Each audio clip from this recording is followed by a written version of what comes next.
Ba, ba, ba, ba. Da, da, da, da.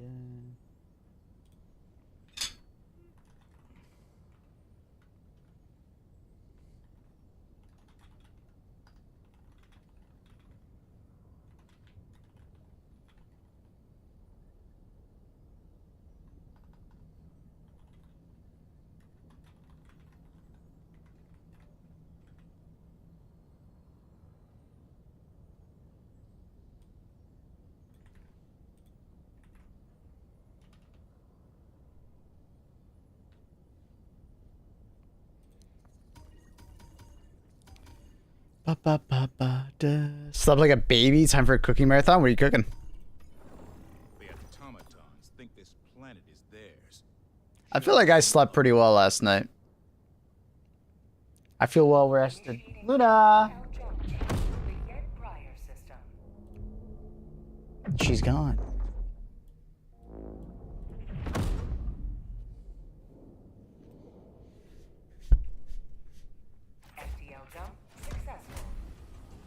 Ba, ba, ba, ba. Da, da, da, da. HELLDIVE primed.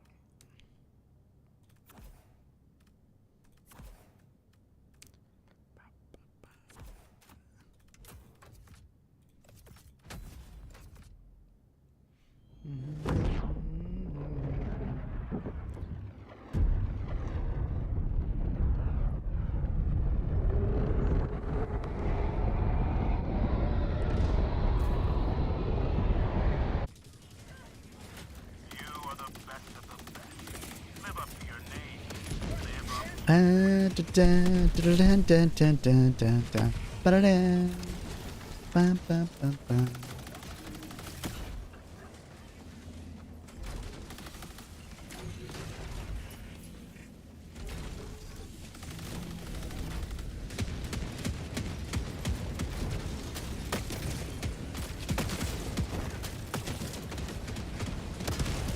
Got him. Oh! Another one. Got him. I'm literally getting crushed. I thought it just missed me. Easy. Great start.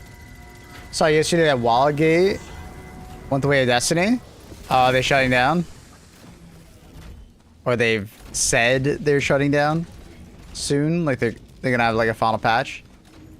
Now, is the game staying up and having a final patch, or is it going the way of Concord and they're just shutting it down?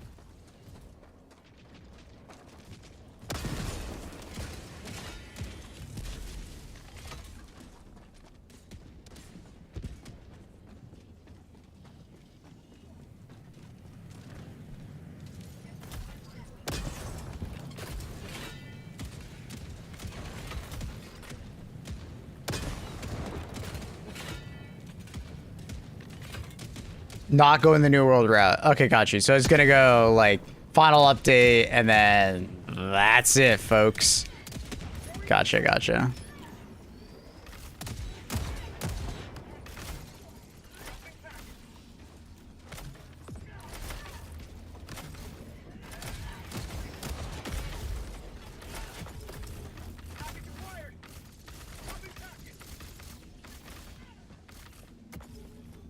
Is that enough? Oh, they have enough. It clearly states on the announcements that this is the last big patch for a while, and big blood letters, Wallgate is not going away. Oh, so it's not getting a Destiny. They're just doing an Arc Raiders?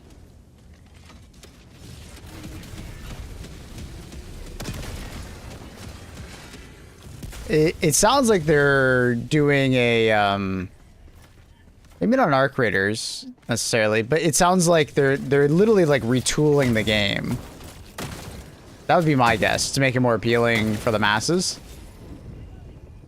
I guess they're not saying explicitly, but my guess is that they recognize the fact that the game hasn't done very well, and instead of just giving up on it, they're going to like remake it to be more mass appeal, or not mass appeal, but like, you know what I mean, like Just do better. That's definitely not how I understood it.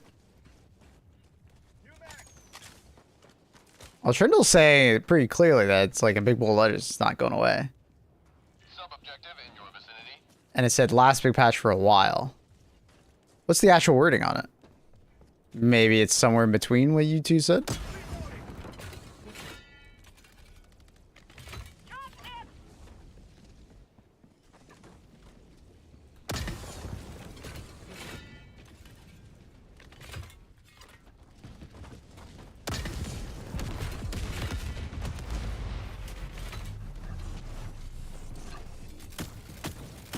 Luna, you're back. Hi, Luna. Oh, and she's going to her spot. We love that. Wallgate hasn't found a large enough audience to sustain ongoing development. Yeah, that doesn't mean it's shutting down or stopping all updates. Ongoing development just means that there's like, you know, consistent updates every like month or couple months. You know.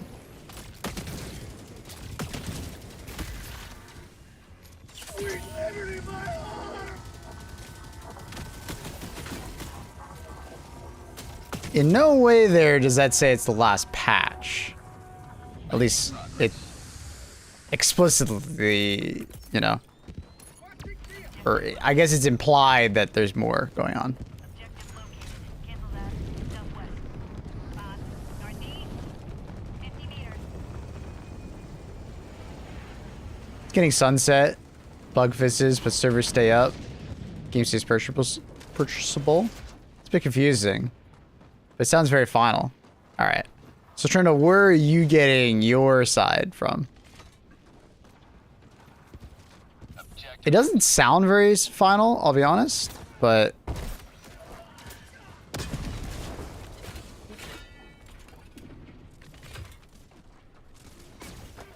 that might just be some massive copium from me, you know? Quote, Wallgate's not going away. We're proud of the game. The community build will continue to receive occasional updates like bug fixes, balance fixes, and small events, activations, or rewards. Repurpose existing content. New players will be able to buy the game. We plan on participating in as many sales and discounts as we can. All right. So it's basically Skeleton Crew kind of ruining it, or running it now. So what's next? Small core team will continue an eye on management of the game. Reduce. The core team will continue to review incoming tickets. Working on handling Discord over to community so you guys can keep on going. Yep. Pull back my office hours and eventually disappear into the business. By the end of July, everyone in Moonshot will be focused on R&D projects, which we're excited about and can't talk about yet. Yeah, okay. So they're moving on to the next game. Okay. No, you're fine, brother. Don't worry about this, man. I like the context. I appreciate it. All right. So yeah, it's pretty clear that it's end of life. But not Destiny end of life, which is nice. See, this is the way Destiny should have been. This is the way they should have done it with Destiny. They're not doing that in Destiny, and it's kind of fucked up, honestly. Destiny right now is going end of life, right? Like, they're literally, like, stopping all development, but they're literally going to stop all, like, major bug fixes as well. And they've introduced a bunch of them in this latest, like, update, right?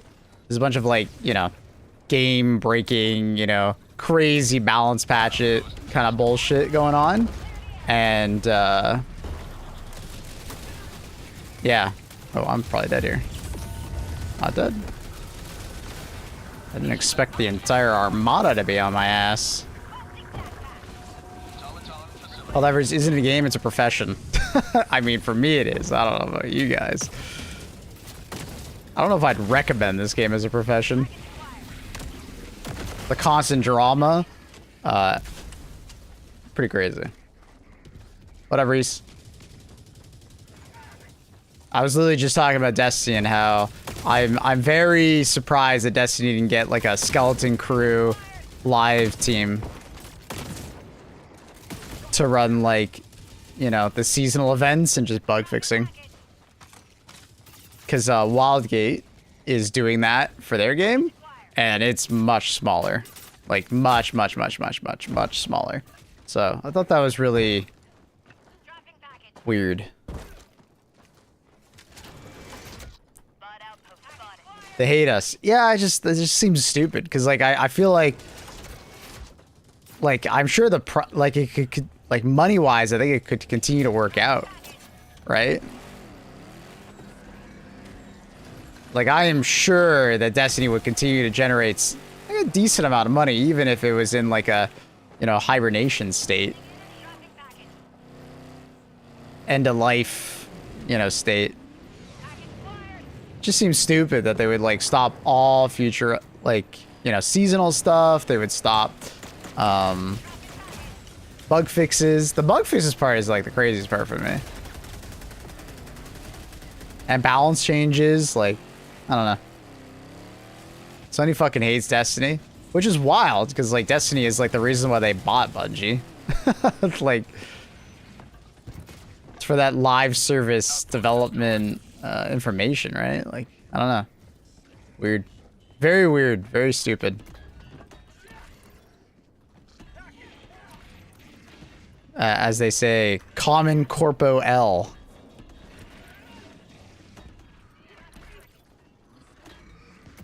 Requesting air support.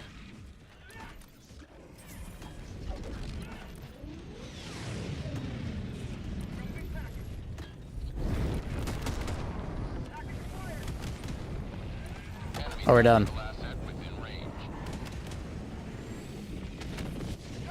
Sony's been making terrible business decisions before and after Destiny. Oh, for sure. As I said, common corpo L. Both Xbox and PlayStation are fantastic at doing it. I guess you could say Xbox makes more of them, but like, Automaton yeah. outpost destroyed. Yeah. I hope that they band together as like a team and go somewhere. You know? Because imagine that pickup. You know? Picking up that team to come to your game.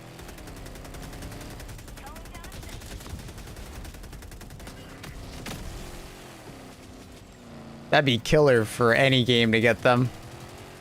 Even if the gameplay is not as good, just having that level of, like, you know, expertise when it comes to that kind of content. And that's the kind of content that no other game really has, so.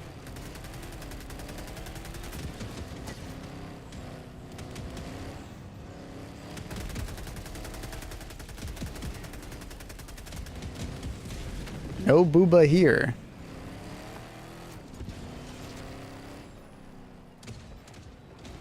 As well as major studio purchase seemed like they were better in hindsight. I want to say they were like, I don't know. So like both Sony and Xbox made a lot of studio purchases. I want to say they're like equally bad. I think Sony and Xbox have both made absolutely dog shit decision making when it came to like purchasing these like companies.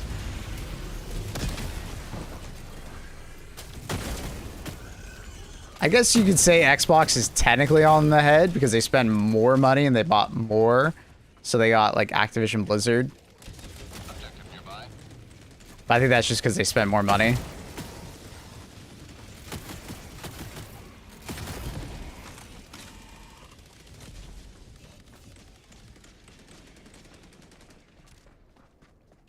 A lot of IPs seem pretty stable, but I guess Xbox bought a lot for smaller studios. Yeah, Sony didn't really buy as many small studios, I want to say. They've made a bunch of small studios, but I want to say that, like, they've been doing better. Objective critical stratagem available. Air support. As seen by, like, the first party lineup is a lot better.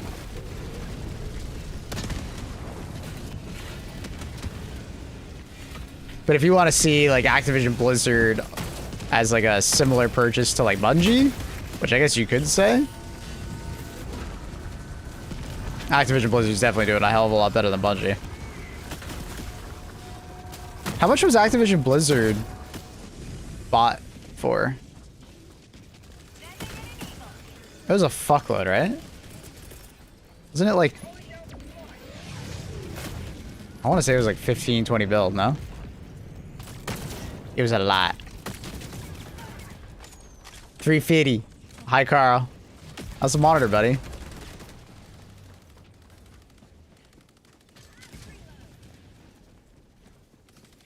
Six Studio is a great way to attract new talent, I'm sure. Well, I think a lot of the time when they close those studios, they're picking up the good talent and bringing them with them. As unfortunate and as corpro as that is, a lot of times I think they're picking them up and hiring them elsewhere. I know Sony's doing that with Bungie.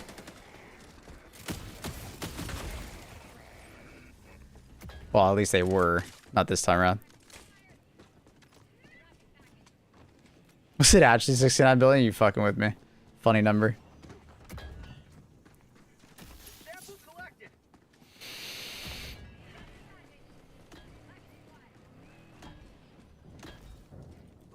$69 bill. Damn. Funny number. I don't remember it being the funny number. Democracy delivered. Yeah. So, like, Activision Blizzard's doing well. Bethesda was bought for a lot, and that is not doing well. Arguably doing pretty terrible. Xbox also, I think, didn't they buy the studio that did Avowed? And that didn't do well. That game did pretty meh numbers. I guess it didn't do absolute dog shit numbers. Technically it did something, but I'm pretty sure it's a game of all time, as they say, you know? A game of all time. Not a dog shit game, but also not a good game. It's kind of... It exists. Bacon onion jam. No. Is that any good? You making some? I think they forgot to promote Avowed because dude, I did hear a lot about Avowed. I don't know. It showed up at all the game things. I saw a lot of content creators talking about it before release, and then it came out. It got very middling reviews, and that was basically it. That was all she wrote. Burger topping for tonight? Oh yeah. Yeah, I tend to not like sweet things. Like I recently had like an Italian sandwich that had like a plum jam, like a spicy plum jam. I really didn't like it. And I now realize that I really don't like it when my dinner foods are too sweet.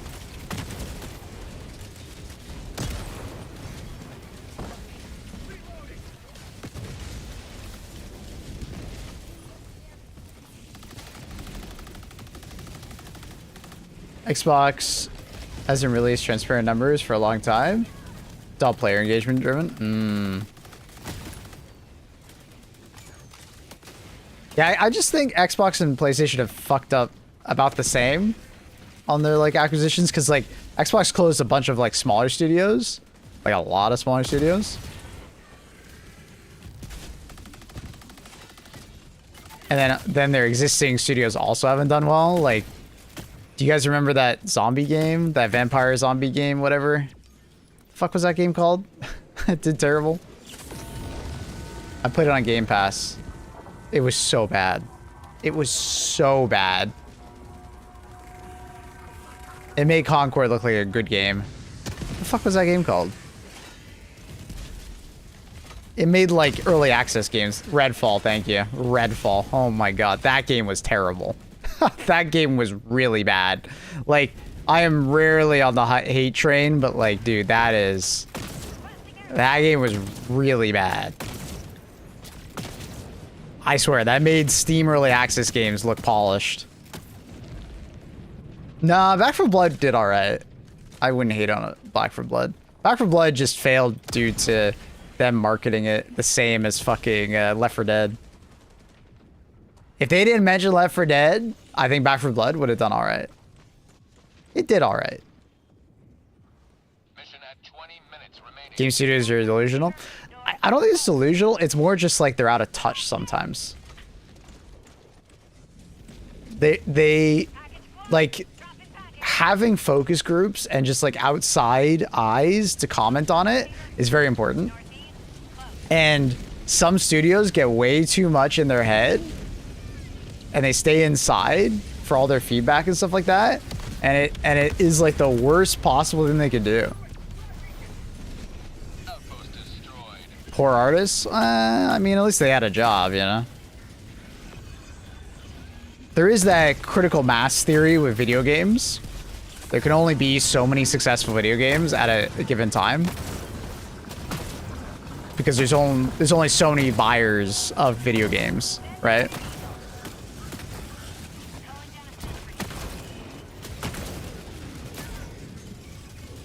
There's only so much supply for video games, right?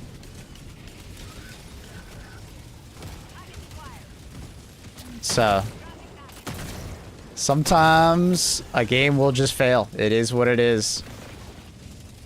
But hey, at least those artists got paid for, you know, 2 years or so, and they got something on the resume, yeah?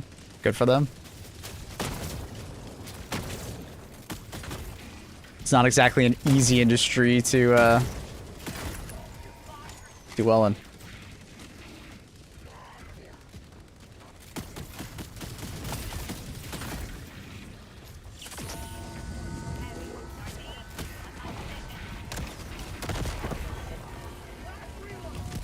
Factory here with an AC delivery.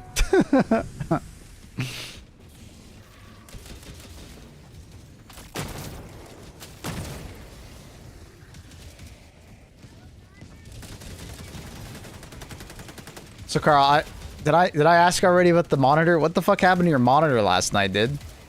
Was that just a graphics driver error? Or did it actually get borked, bro?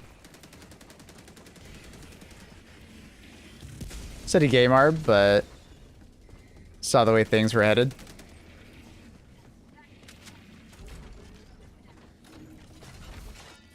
Like I don't think necessarily it's going bad for like game art and stuff like that. AI is definitely going to be a bit of an interesting one, but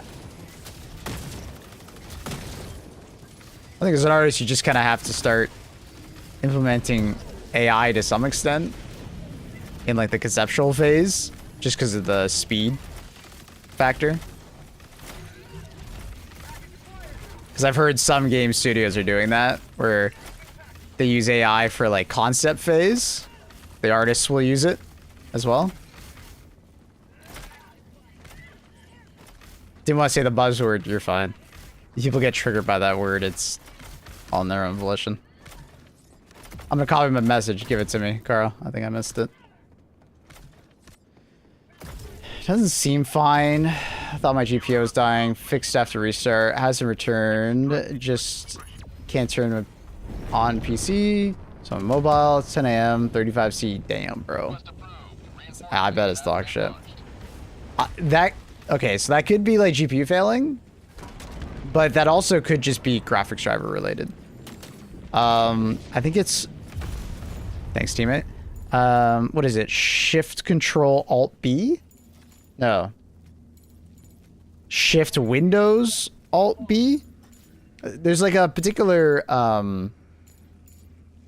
keybind combo that you can do to restart your... Okay. Restart your graphics driver.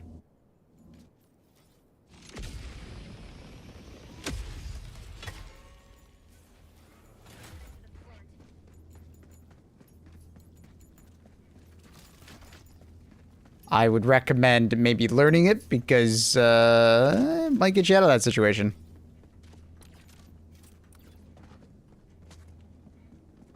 Space Otto von Bismarck. Yeah, we got a German joining up.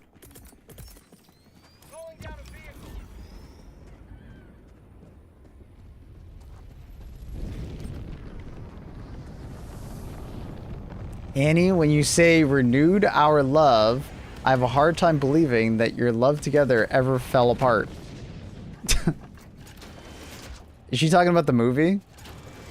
Oh, we just had like a sweet moment, you know? And Annie's being a bit dramatic, but we had a very sweet moment while watching it. It's a very sweet movie. Very cute. Good couples movie.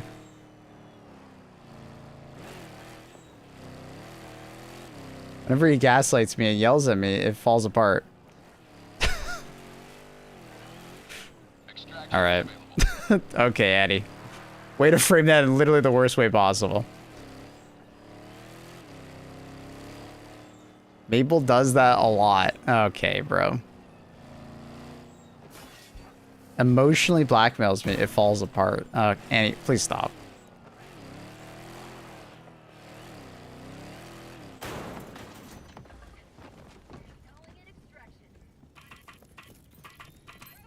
It's Shift, Control, Windows, Alt. No, you fucker. No, I don't remember what it was. It has B in it. It's like, it's something I use so infrequently, but it's kind of a useful keybind just in case. It's called humor. It's called a kappa. You see the new Void Train? Where there's a new Void Train? Is that Western game that Vada linked? I didn't actually click on it.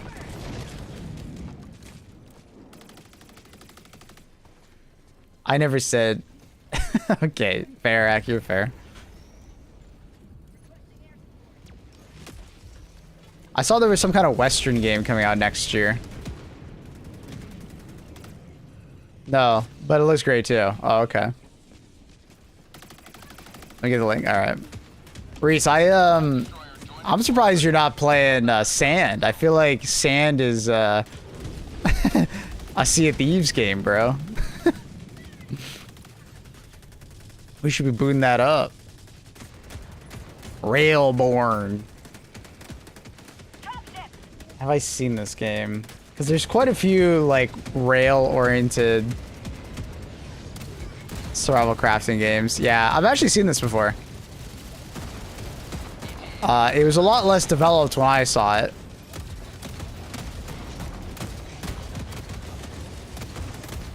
When I saw a gameplay of this, it looked extremely UE5 slop game. Like solo developer.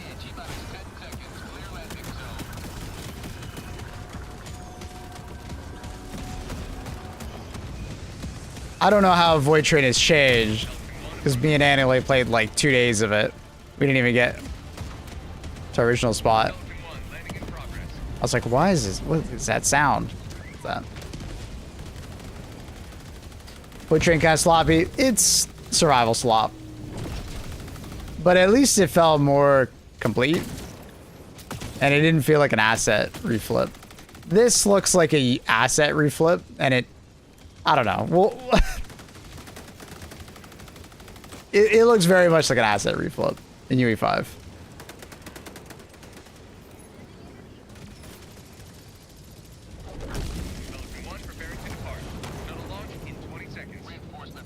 It looks better, so at least, you know, hey, UE5, Pog. Void Train was very bad when me and Maple played it. It was very bad. Me and Annie played, I think, like 5 hours, but we didn't get further than what we originally did. It did feel more complete, though.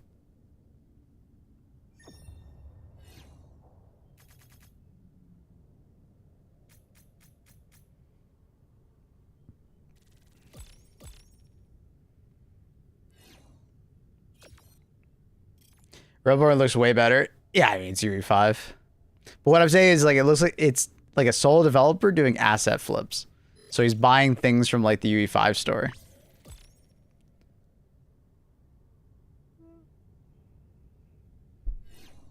I'd hope so. It was like 4 years. Yeah, I think so.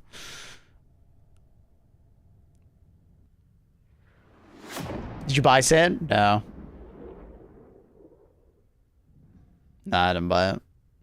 All my friends, I mean, Blank has showed interest and then just like, he just like disappeared. So Sand is basically like cowboy mech land ship. It's like very Sea of Thieves meets like Rust. Like it's very Sea of Thieves coded.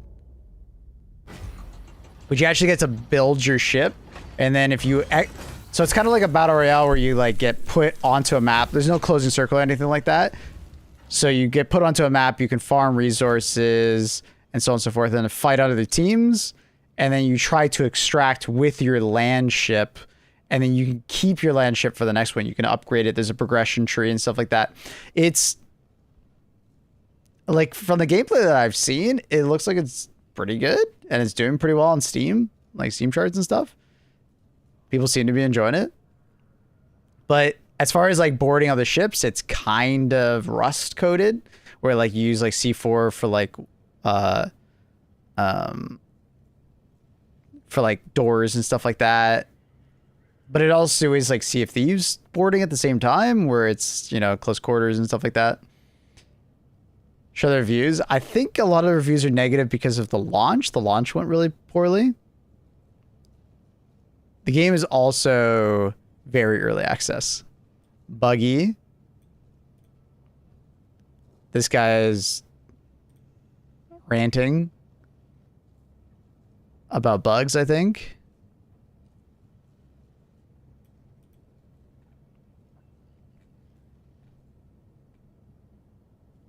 Buggy. Server crashes and such.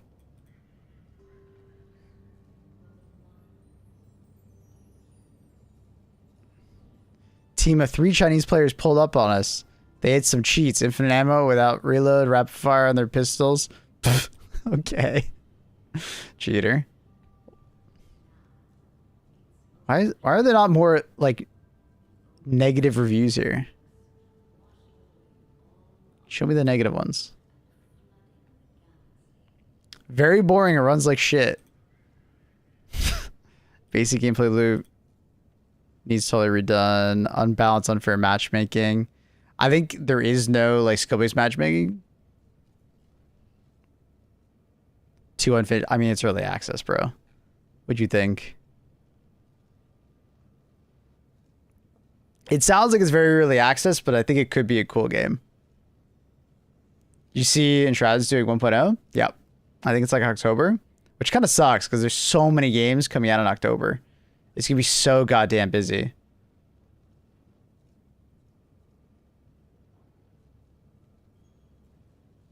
Surprise, motherfucker. Fucking ads. Fucking ads and greed. Thank you, Mr. Reese. Yeah, I did see about Enshrouded. It's just, it's so busy, bro. It's so busy in October. Anyways. Game looks good if you actually watch someone play it, but it sounds like it's like very early access. It's kind of what people wanted, like PvP, see if they used to be. That's more or less what I would say. People wanted upgradable ships, they wanted customizable ships, you know. They wanted more PvP focus, and this is what that is. Progression. This is basically what that is. So, as long as you can board. Boarding's a big aspect of this.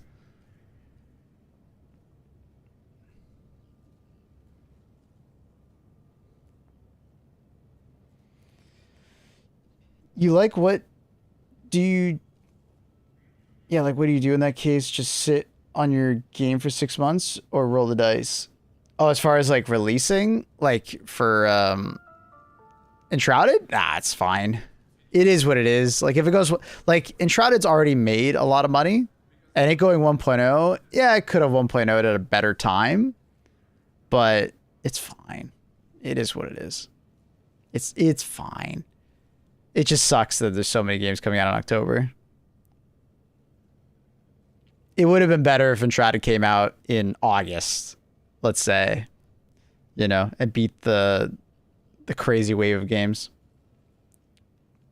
Yeah, Enshrouded's not going to go anywhere. Survival games like Enshrouded don't really need the hype cycle as much because they've already kind of had it in some ways. It's more just it'll be there when people find it, and it'll be good.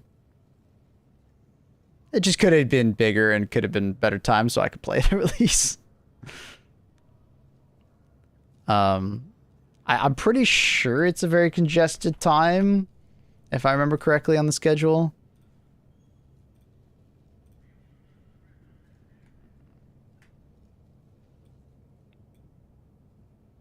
Valor Mortis, COD, and Planet Zoo. I guess it's not too bad because what was it, October 15th? So I guess it's not too bad because I would maybe skip Valor Mortis. I don't know if I'm actually gonna play it. I didn't actually play the demo yet. I should probably play it.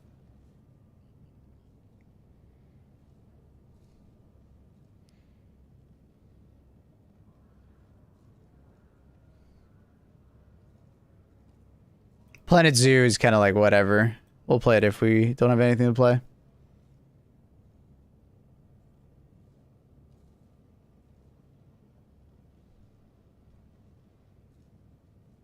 Anyways.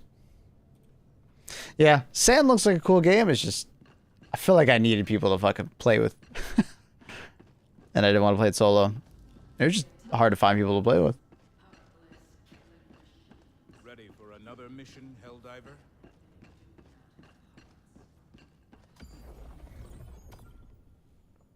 Just want to get to the floating islands. Floating islands were very cool, and I'm assuming that's in the 1.0. Nowadays, there's like something to be said about having the attention saturation, because if you hear one friend talking about a game, you might consider it. If you hear all your friends and every streamer talking about it, you're more likely to buy it. Oh, for sure. The hype cycle in video games is real. Very real. Word of mouth is massive nowadays. I think it's because we just get thrown so many ads for games that word of mouth tends to be such a driving factor. Well, you've been playing this. The Free Shepherd. I think I remember seeing this game. Or no, have I? I swear I saw a trailer for this. Like a while ago. Maybe I haven't. That looks different. That just looks out of place. Okay, this game's art style looks like standardized UE game, but with a NVIDIA filter to mess with the rendering. It looks like I've played like challenge mode where you like turn on all the NVIDIA filters. That's kind of what this game looks like for some reason, dude.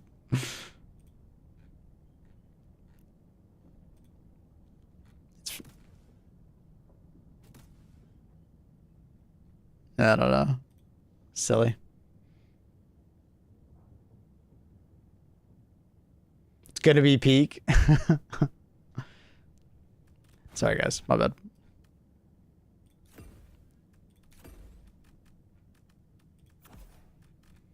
Laser loadout. Fuck it.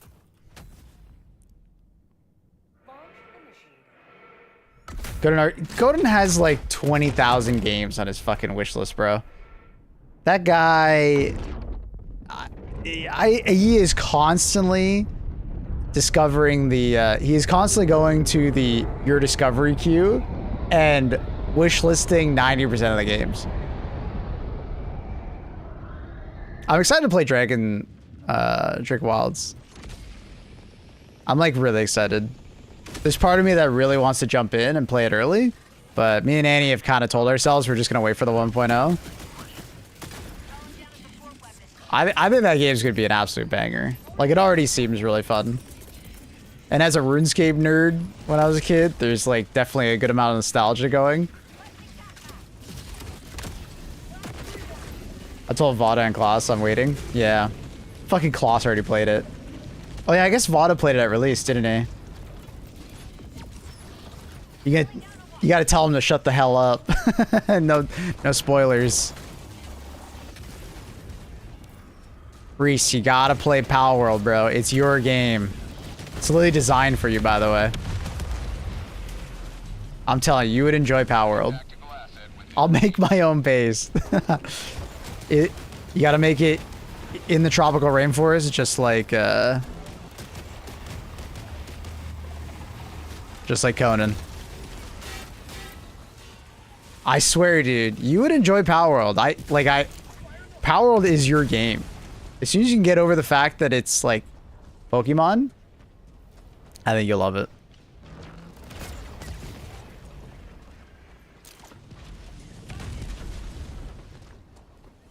It's literally Ark, but less scuffed.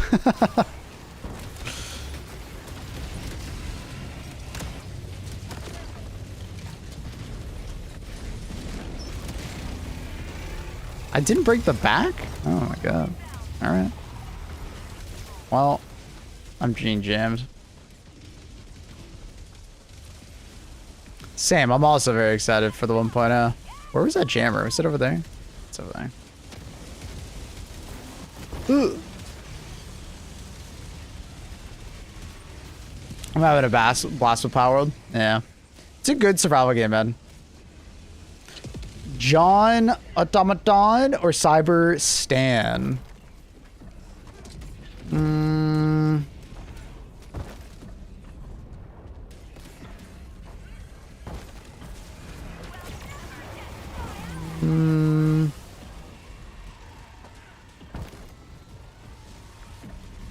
What about Cypog?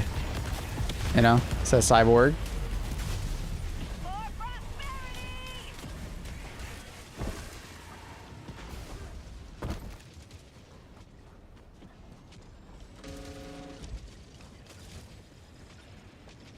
John Otto Mastan. That is the most weeb shit I've ever heard.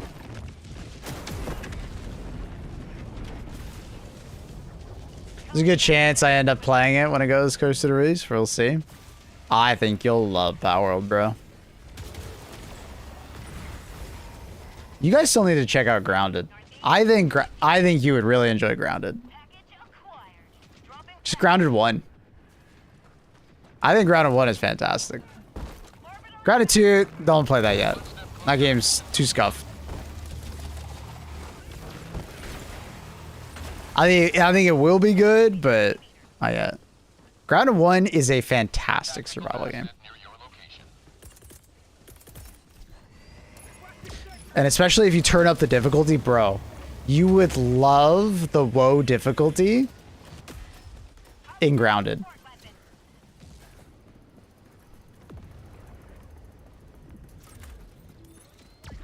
I think I just played Grounded at a bad time where I didn't want to play a game or something. Yeah, maybe. But if you get in the mood for a survival game, bro, oh, dude. Grounded 1 just has all the things you want in a survival game. Difficulty, good exploration, good progression, like interesting, unique enemies, good biomes. Good base building. Really good base building, honestly. So I gush over that game because it's like, it's everything I want on a survival game. It might not be the best aesthetic, and yeah, it's like kind of kiddish at times. But dude, as soon as you run into a fucking wolf spider, it doesn't feel like a kid's game anymore. It feels like a fucking horror game. Especially when you're on WoW mode and you get your fucking ass beat by a giant ass spider. Oh, and dude, like the hardest boss in the game on WoW mode, that shit's like peak difficulty. It's awesome.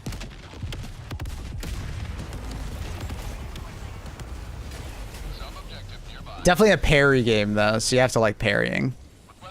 I mean, you could play it without parrying, but on WoW mode it'd be really difficult.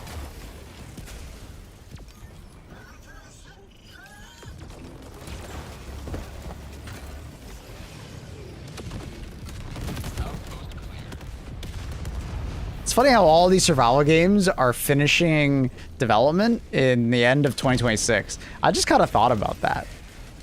Valheim, Power World, and Enshrouded all finishing within like a couple months of each other. I can parry, don't worry about. I know you can. I know you can. I was more thinking about poor Kloss, dude.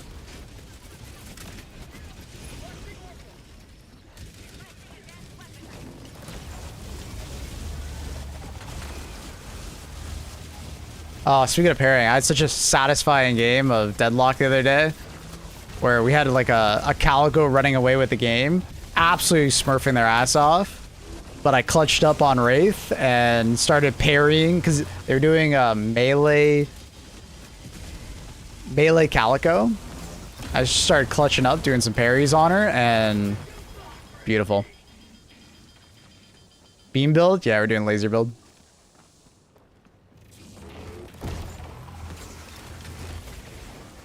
Port and Kloss can't be used in the same.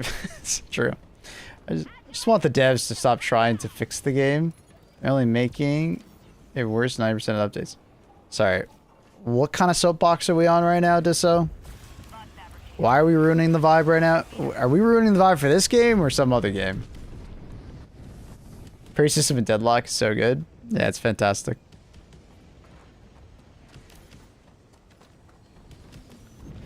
Where's the soapbox emote?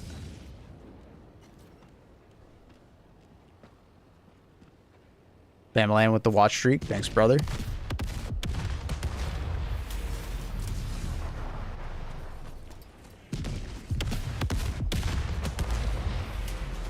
Soggy bacon. Annie at any point in time will always talk about the soggy bacon. Requesting air support. Someone's always got to be complaining about shit. Yeah. Gaming in 2026 is so annoying.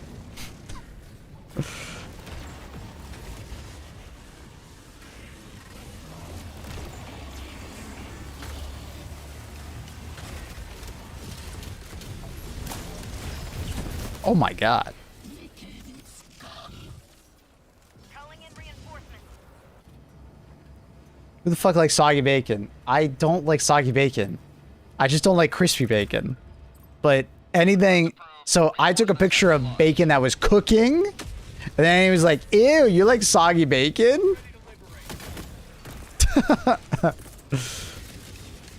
So now it's just this narrative that I only eat soggy bacon. But it's like, no, I just don't like crispy bacon. Witchfire. Nice. I'm down to go back to Witchfire. I'll be honest. I played it at release. I didn't like it. I didn't like the progression system of the game. I felt it wasn't particularly fun. It was fun the first time playing through. But then you quickly realize the more you level up, the harder the game got. But it like wasn't very satisfying because the original areas that you went to leveled up faster than you did.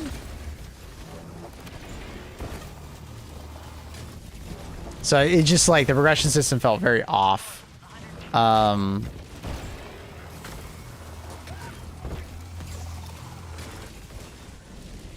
then I went back a second time and I just don't like the gameplay loop of Witchfire.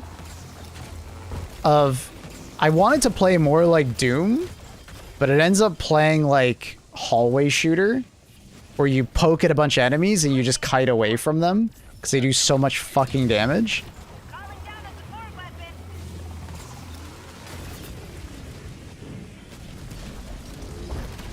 Like, I just felt like so often that I was just like, I was playing Dodge Simulator. Like, all I was doing is trying to dodge everything. And it was annoying because it's like, because obviously you want to try and stay alive as long as possible so you can like progress as much. So it felt like I was just trying to avoid damage. Like that was the number one activity in the game, was just avoid damage. So the gameplay didn't always feel super satisfying because of that. The progression felt better, so I was happy they fixed that, but I don't know, it just didn't feel like very satisfying combat. Objective near your position.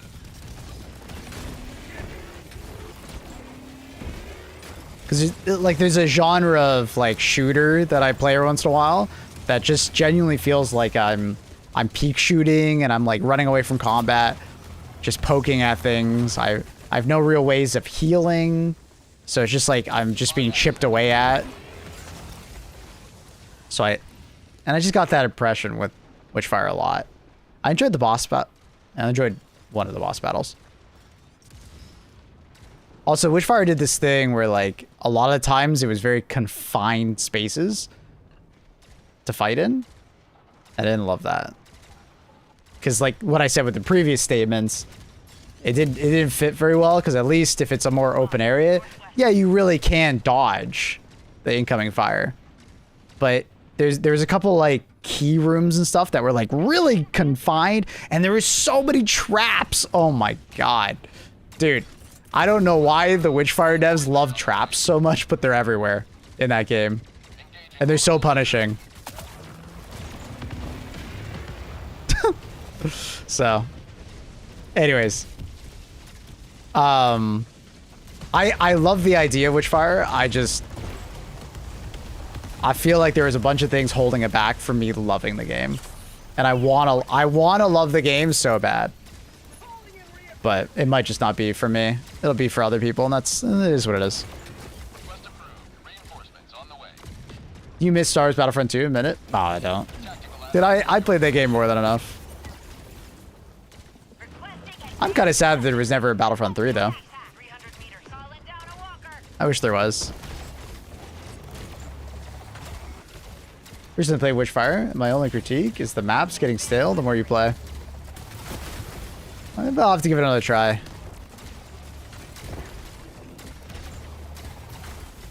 It's acquired taste, some aspects for sure. Yeah. You know, obviously I'm putting my bias of I just really like Doom gameplay. You know, where it's like full attack, you know, jumping around, dodging, you know, regaining your health occasionally when you take damage through combat, like, you know, offensive gameplay. And Witchfire just didn't kind of feel like that. You know, it was doing the Doom gameplay, but like with more of like a roguelike vibe of the game really wants you to die.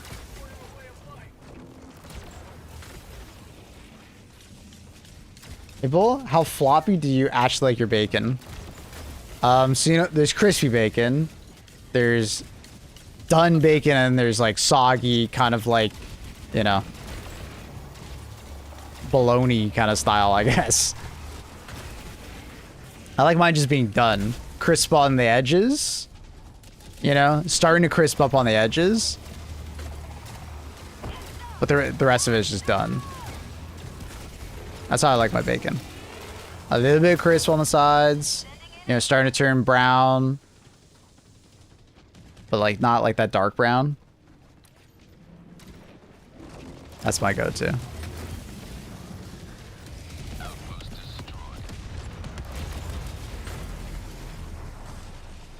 His bacon looks like ham. Dude, the only picture you've ever seen of my bacon was it literally cooking. Like, what the fuck you even saying? Annie just saw one picture and she just made so many conclusion jumping shit.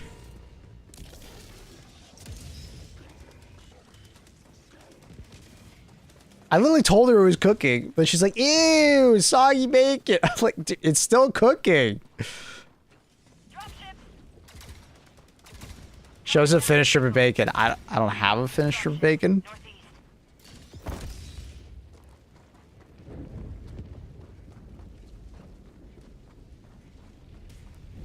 Google, bro. Oh, you want me to just like find?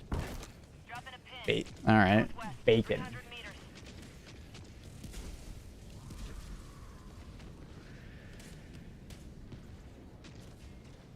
Obviously, this one. Look at that. That looks amazing.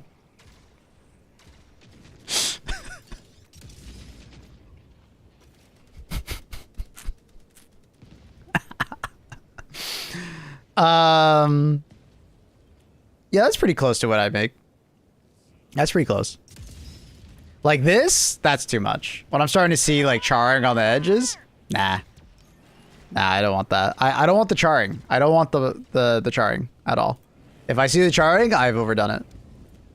But it's like starting to get there. There, that's another good one. That's actually a really good one. That is exactly what I'm looking for. Like that? Nah. That, yeah, nah. I just don't want to be charred at all. Basically, no charring. I understand, Annie. I understand. Requesting air support. Spot. Yeah, Northwest. dude. Like, this is the picture I sent her. It's literally cooking! It's like, the burner is on. The burner is fucking on, and she's like made this narrative that I only eat soggy bacon. It's fucking cooking. Oh my god. Request approved. Reinforcements have been launched. This is the most American discussion. Well, I'm not American, so. That's soggy as fuck. Yeah, because it's cooking. Sometimes we cook our bacon in like cast iron skillet, and sometimes we do it in like in the oven. Calling down a support weapon. No way your bacon would crisp like that. You can absolutely crisp your bacon like that. What are you talking about? What? Have you never cooked bacon in a cast iron pan?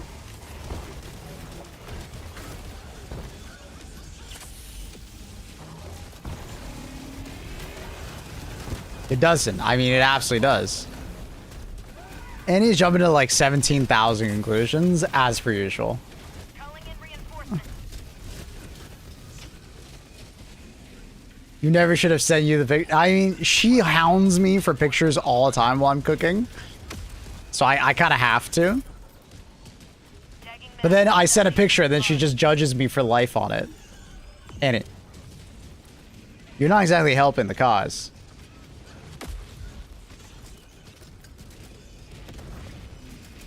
Not exactly making me want to send you pictures. Yeah, Annie, that stuff cooks off. But also, we sometimes remove the fat if it's too fatty, like the bacon's too fatty.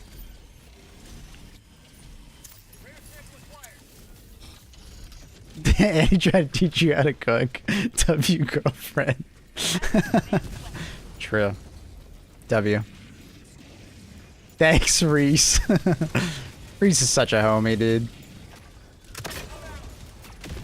If only he liked Power World.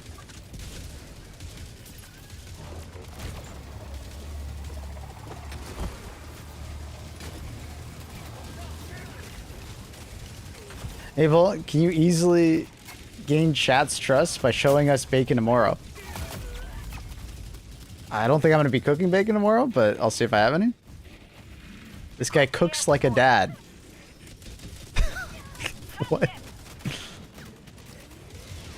Hey man, I like using cast iron skillets. What's wrong with that? Calling in reinforcements. I don't want to show him any. I'm done with this conversation. Sending in an eagle. Can I share cooking endeavors in your Discord? Of course. There's a cooking channel. Go for it. Request approved. Reinforcements have been launched. Reporting to the front. Calling down a support weapon.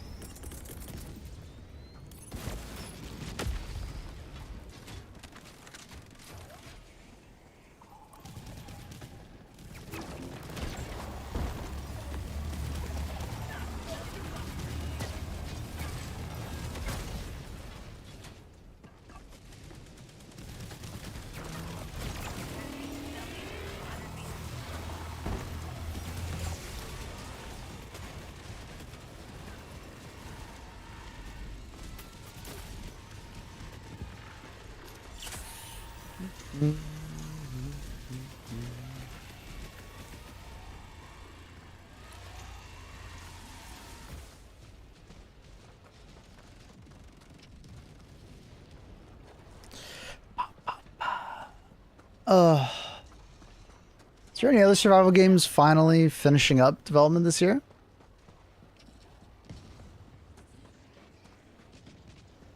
Because I'm trying to think of like the other ones that are not finished. Me and Andy really want to try Aska. Outward 2 is coming out. Yo, Reese, you still there? Requesting tac. Did you ever play Outward 1? Apparently some kind of like open world survival game, but I never played it.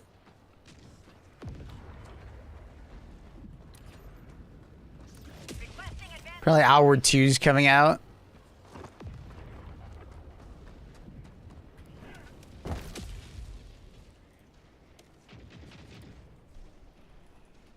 Really punishing game.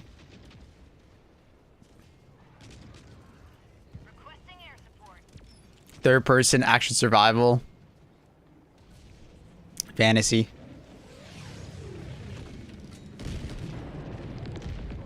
Never played the game, but apparently it's pretty good. I played it, didn't really catch my attention. Heavy. East. 50 meters. Yeah, I definitely thought about playing it. Very punishing.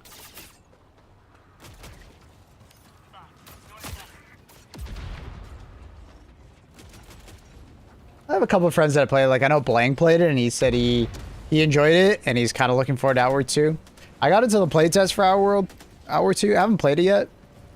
Mostly because Blank said he already played it, and it was very scuffed, as a typical open world survival game tends to be in early access. So, classic. Nobody survives. Yeah, that game could be cool. I don't. It just says 2027, so it's probably pretty early. It's like early access, but maybe it's not coming out in early access though.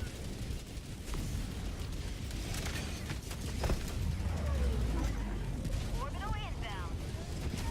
Yeah, combat wise, it looks pretty. Nothing crazy.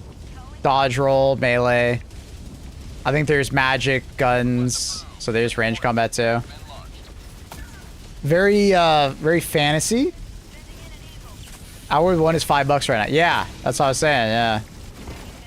Right. I guess I didn't say it, but Outward 1 is pretty good, and it goes on sale a lot. Because it's not the first time I've seen it go on sale, so don't feel like pressure to buy it. It seems to go on sale a ton. I think they're just making a good amount of money on it going on sale.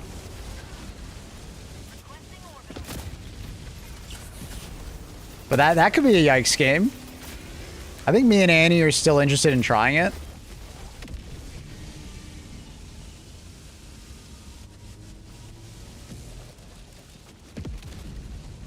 But I don't... Annie, what game are we playing next? I think it was Aska.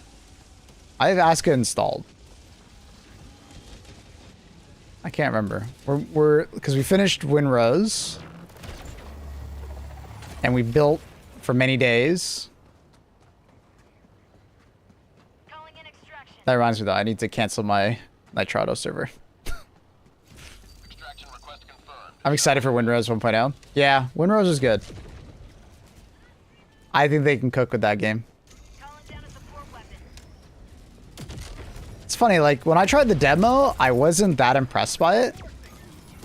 Because it felt pretty scuffed. But it kind of grew on me. There's something about it. Because like, when I played the demo with Annie, like the way they did the POIs and like so on and so forth, it just felt kind of scuffed.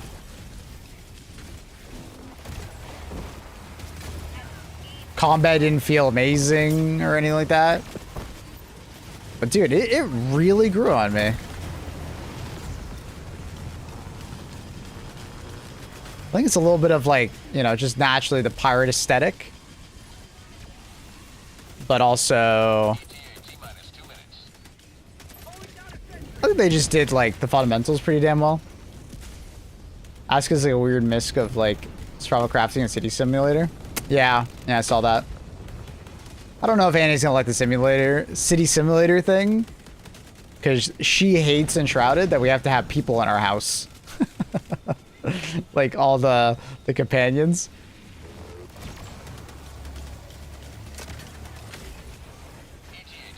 She hates all the helpers, the citizens.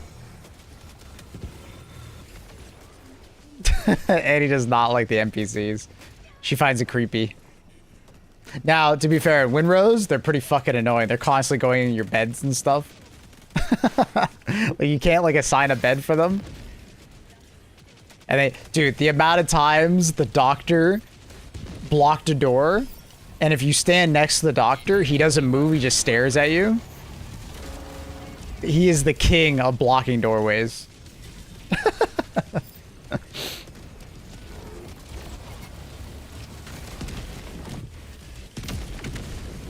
Kaboom.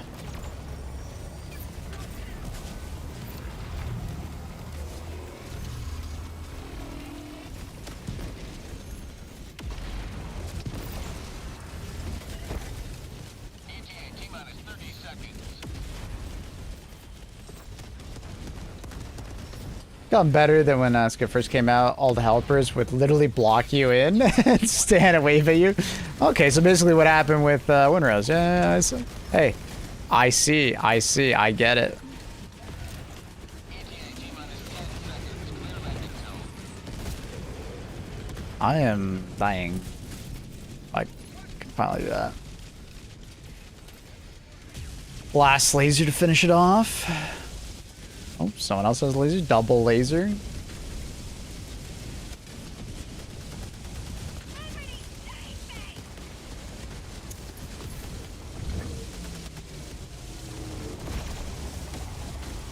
Another one that I really want to get into, and I really want to play, is No Man's Sky.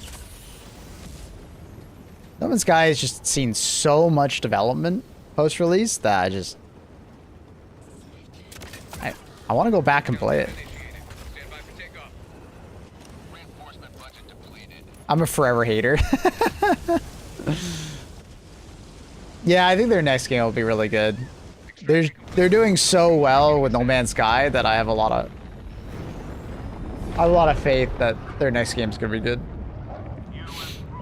And they don't seem to be rushing into their next game's release, which is really good. That's very promising. It's a lot to get into now. Yeah, dude, there's like 17 different mechanics now that I've... like, literally 17 different mechanics that I've never interacted with in No Man's Sky. Every update, they had a new mechanic. And it's like, what the fuck? That's crazy. Now, what's cool is that it's like stuff from their developing game that they're bringing into No Man's Sky to test. Which is pretty neat. Like, as far as I understand, like, when they added mechs, I'm assuming mechs are going to be kind of like, you know, you riding the different mystical beasts in their new game. Or when they added, like, base building and stuff like that, right? Which is neat. They're, like, testing it in No Man's Sky to make sure all the tech and iron out things. Now, I am a bit worried that Light No Fire might feel too similar to No Man's Sky in a way because of that. And what I mean by that is, like, you ever played a Ubisoft game, especially if you play many Ubisoft games, where you start doing something and you're like, I've done this before, just with a new coat of paint. These enemies march ever closer. I do have a little bit of worry that No Man's Sky could do that to Light No Fire if they don't tune things a little differently. Obviously, they have a different aesthetic, but Ubisoft games have a different aesthetic and they still feel similar. But we'll see. So there's some part of me that's like, oh, maybe I should just not play No Man's Sky so I could just have Light No Fire without it. But I don't know. It's a lot to get into now. Yeah. I don't know. I don't know if I'll get into it, though. I'm curious if, like, maybe Annie will one day feel like she wants to play, like, a game like that. Like a sci-fi game. And I'll be like, oh, I got the perfect sci-fi survival game that we could play. Because you could play No Man's Sky pretty co-op oriented, right? Can you play No No Man's Sky like 100% co-op? Like I know you can like party up and do things together, but can you play the entire playthrough like co-op? Like if we just wanted to explore together, do things together, everything? Is that a thing? Last I checked. Should work. Okay. Okay. Thank you. Thank you. Engaging orbital thrusters. Orbit synchronized. Should work. When I last played co-op, it was super scuffed. I think I was there for that. Yeah, it was pretty scuffed.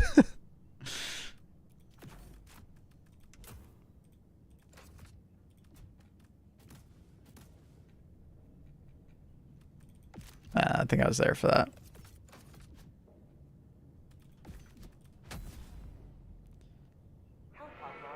Could one of your mods contact me on a whisper? Why? What's going on, dude? You okay?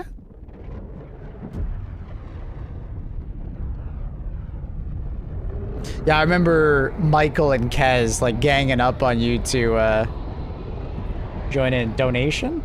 Oh, did it go through? Sorry, I don't have it up right now. Bum, bum, bum, bum.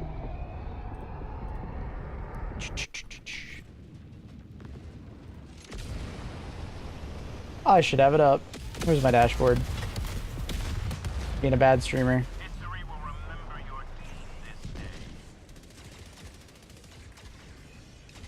Oh, no new ones. Do you have any like questions about the donation that I can just help you with?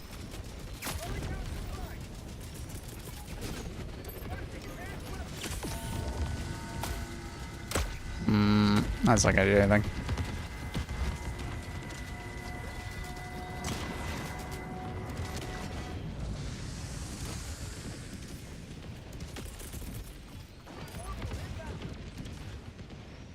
Shot R1, throwing in an orbital near you. Incoming. Stand clear.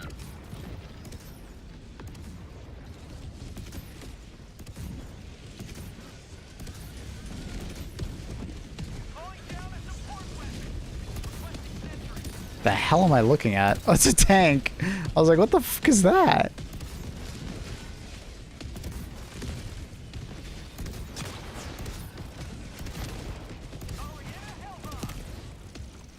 I want to donate a copy of Dark Tide DLC to the channel as a giveaway. Oh. Like, do you have like a code?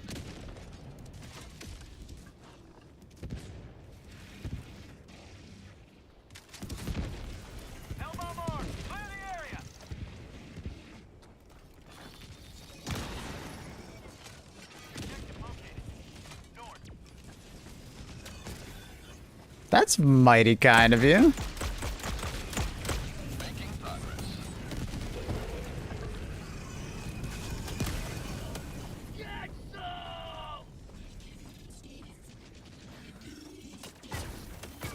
If you had a code, that's super easy. No, that's it. I'll probably buy like a gift in Steam, and I don't know how it works.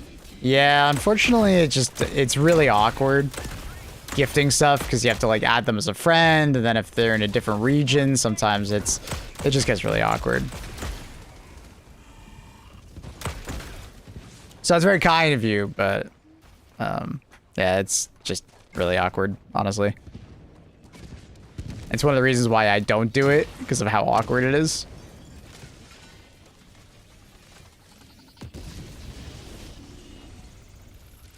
Outpost clear. I really wish you could buy games off of Steam as a code, honestly. And then I could do it that way. So, because I basically I'm forced to go to a third party website and then do a code that way. Because what you can do is you can use like G2A or CD keys or whatever. There's like a million of them. And you could just and you can buy a game off of their website and then they will give you a code. Now, obviously, there's controversy on whether or not that's a good idea to do, but it's kind of up to you.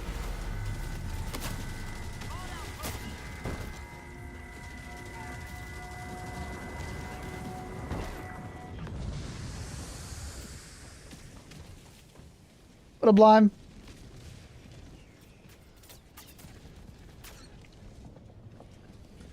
It's like a 3-day limit on gifting stuff. Oh, is there? Oh, that's what it was. Yeah, I forgot about that. So, like, if you add someone as a friend, you can't gift them immediately. It's annoying.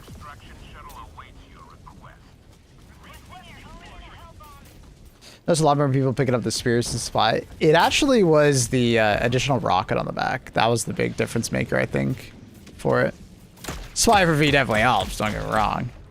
But there's a lot of people after the last patch when they added an additional rocket. That was a good change. A well-needed. Because I was saying for a long time, they either have to just give it +1 ammo,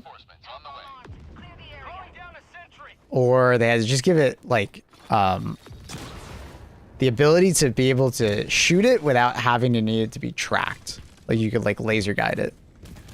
That also would have worked. Because the spear, you can't hit weak points, right?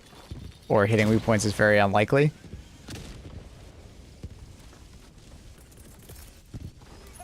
Just because of how the tracking works. The offer stands. If I can get... that's the thing, is that there's no amount of help to do it, Slayer. It's just... Yeah.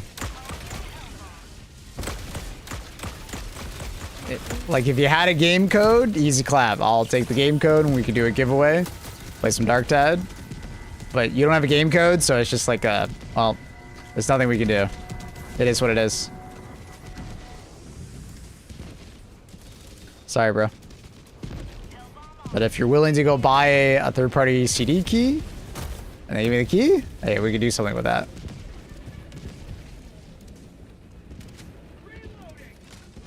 Spear with a chauffeur driving. Yeah, for sure. That's good. Or just seat swapping for it. Yeah. It's a nice thought. It's a very nice thought. But unfortunately, I can't really do much with that thought. G2A still a thing? Mm-hmm. G2A, Kingwin, CD keys. They're all still there.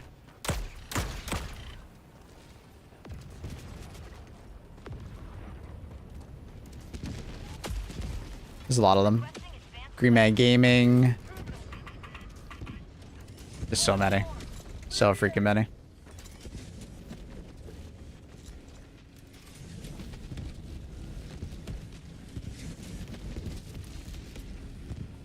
Extraction is available. Dropping a pin. West. Far.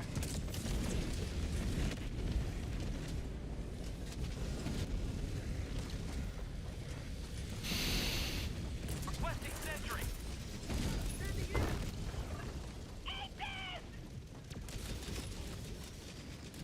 Five minutes left. Liberty speed your step, Helldiver.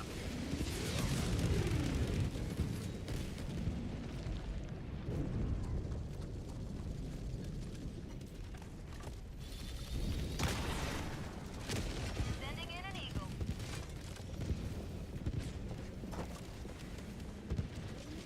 Selling $100 Euro gift card for 86. How's that possible? Like one of these websites or PlayStation. So sometimes it's like, you know, obviously it could be like the stolen credit card thing, where people steal credit cards and then they make purchases and then they sell them. Could be that, or it could be regional pricing situation. They somehow got themselves a an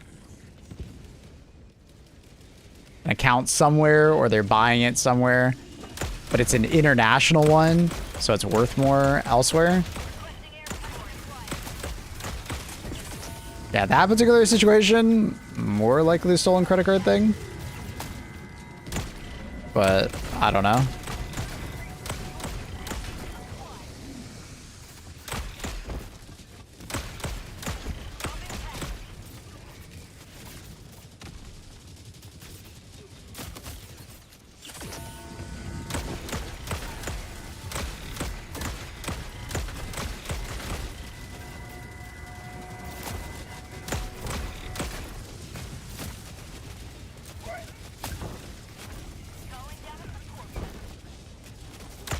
Because you can never like 100% rule out the stolen credit card thing. And that's kind of like the downside of the third-party websites, right?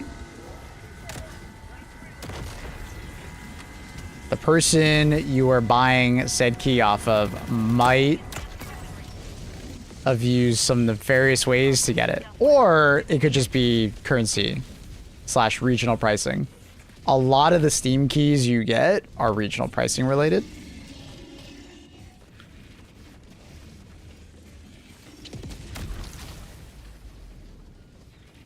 So it's just cheaper to buy a game in a certain region.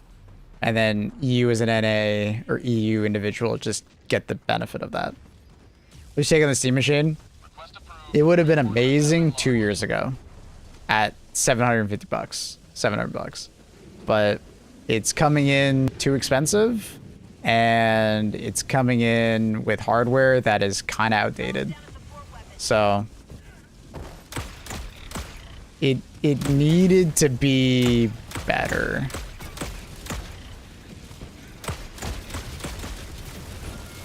But I guess if you're looking for relatively cheap, small form factor gaming PC for your living room, cool. But it's mostly gonna be for like nobody. It's not really a mass market thing.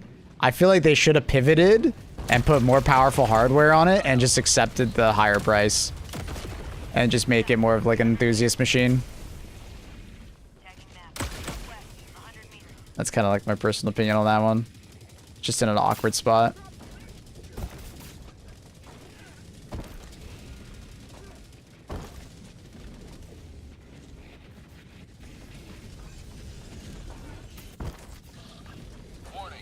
Or very VR focused.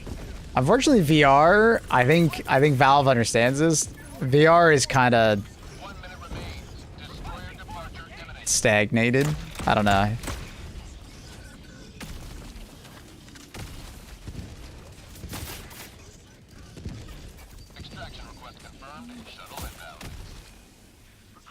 Nah, it's not dead.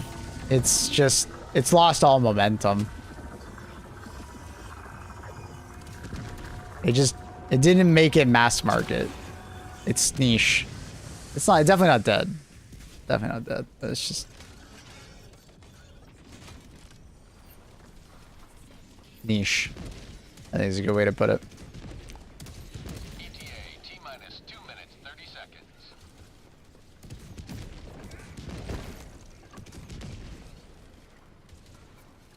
But yeah, I guess like I put my idea and your idea together, Chi, where it's like if they just put some better hardware into the Steam machine, made it cost like $1,500 to $2,000, and then sold it as like a mini PC for your, you know, living room, all in a small box. You know, it's like the ultimate form factor, but you don't want to put it together. And then you just say like, it pairs ridiculously well with our Valve index, you know? Yeah, I could have seen that. It's just like, it's supposed to be like the mass market, you know, gaming PC console-like, but it just doesn't fit it because, and it has a really hard time existing because it's like consoles operate at a loss, right? Even though console hardware is like 6 years old, I would recommend someone buy like a PS5 over the Steam machine. Even though the PS5 is pretty damn expensive as well, right? But I would still recommend someone get a PlayStation. You know, if you are a gaming enthusiast, like a PC gaming enthusiast, just go build your own PC, right? And if you just don't want to deal with the hassle of putting it together, just go buy a console.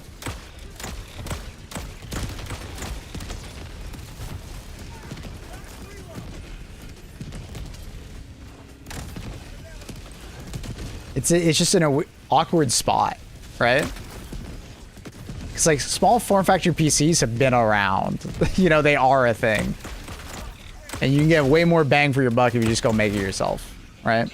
But if you don't want to go make it yourself and do that, Well, go get a console.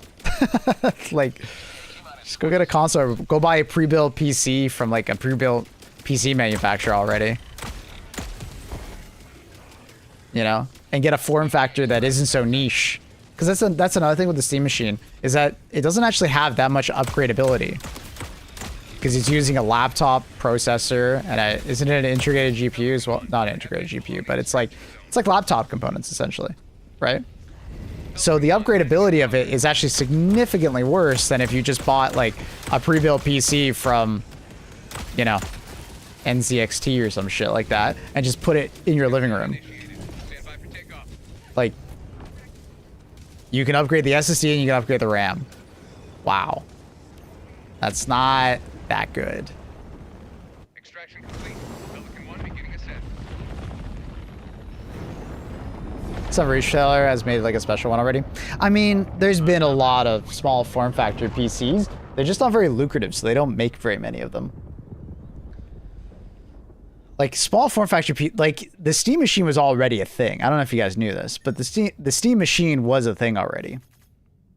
They tried this, what, half decade ago almost? Maybe almost a decade?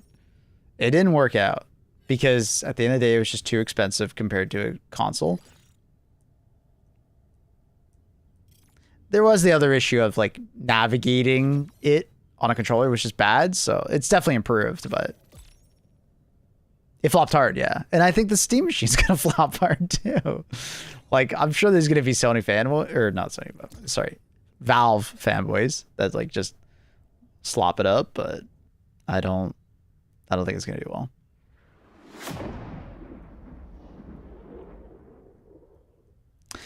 I've heard of the Steam Frame. What is the Steam Frame? I've heard of it, didn't look into it. What is it? They should just take the Sony route. Loss on the Steam Machine. Surplus of income. That's easier said than done. Sony and Xbox can do it because they have subscription services tied to the console to use it online and stuff like that.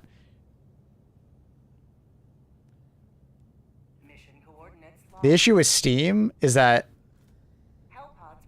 like, I don't think they can justify it nearly as much.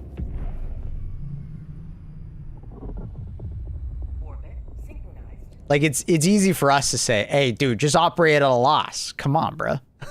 Like, give us a thing cheaper. But, you know, it needs to make financial sense for them. Well, are they already buying Steam games? Right? So, Grim, think about it this way. Someone who buys a Steam machine, are they already on Steam buying games? If they are, selling you a Steam machine for cheaper doesn't necessarily mean that you will make money off of that product. You may just end up losing money off of that product. Do you know what I mean? Do you get what I mean by that? Like, when you sell a PlayStation or an Xbox, you're introducing someone into an ecosystem, right? That they are not buying things from on a different platform, right? So you're giving them an easy way to get into that ecosystem. But with Steam, there's like most people that buy a Steam machine probably are already, I would say the vast majority of people who are looking at a Steam machine are already PC gamers. They just want a game on their couch. So them operating at a loss probably wouldn't net them much. I'm sure someone would buy like a couch co-op game and stuff like that. But would it justify them operating at like, you know, a 20% loss on every single Steam machine? I don't know, man. And Steam doesn't also have a subscription model, so it's like it makes it even harder. Are you ready, Helldiver? So financially, it's like I don't know if it works out. But I don't know. Maybe it is more justifiable. But from Sony and Xbox's perspective, it makes more sense.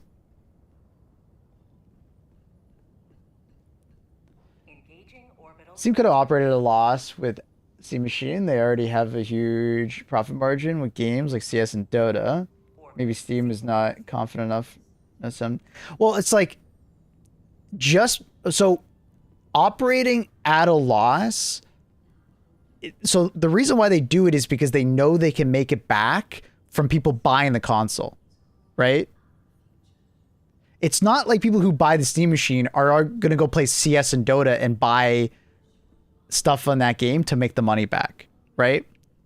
You're just saying, oh, we're going to operate a loss here, but we're going to gain it back here. But it's like, you want them to directly correlate, right? That's what Steam, that's what PlayStation and Xbox do.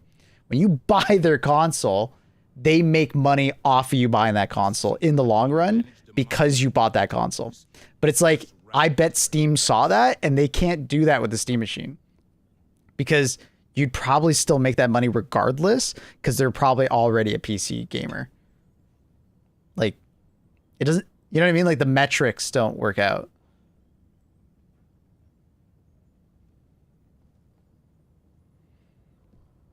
Okay, remember, man, it's tier 3s can join during the week. It's not Sunday.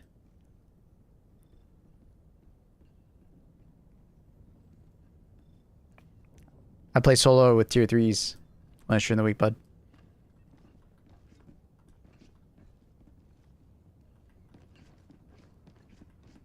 All they need to do is release any title with 3 in the name. Okay, can you not hear me? You gotta be a tier 3 to join during the week, bud. Can't just be joining up. Lost Isle, what do you think? What's Lost Isle? Which game is that?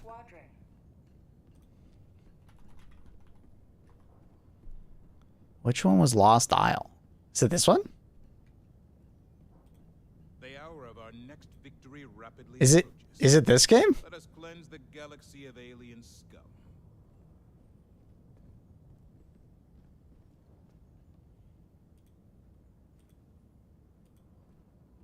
It looks proper survival game scuffed. Who's these people? They've never released a game before. Okay. Yes. Some sort of open beta, I think. I mean, it looks like a classic, you know, scuffed survival game.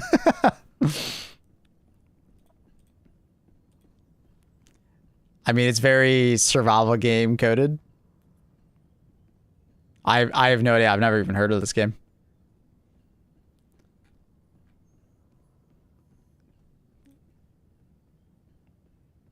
Two years of early access. It's coming to early access soon. Multiplayer servers of 100 players, both PvP and PvE. Wow. Liberty's enemies march ever closer. Allied destroyer has joined squadron. Base rating. So it's trying to do like a Rust thing.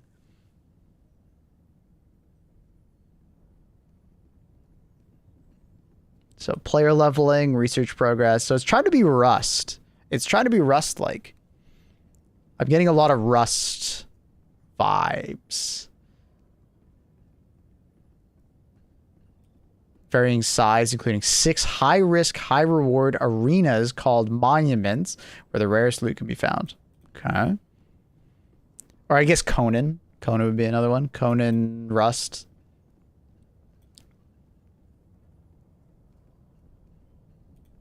Some individuals played our demo from 80 to 200 plus hours on a small map. If you're okay, these are the people that, you know, have a little bit of the tism. Why are you playing the demo that long? Chill, bro. 80 to 200 hours in a fucking demo? Jesus Christ. Oh my god. Those guys are starving for content. Just like me, for real. Oh, you're playing the early access? Starving. Literally starving, dude. Yeah,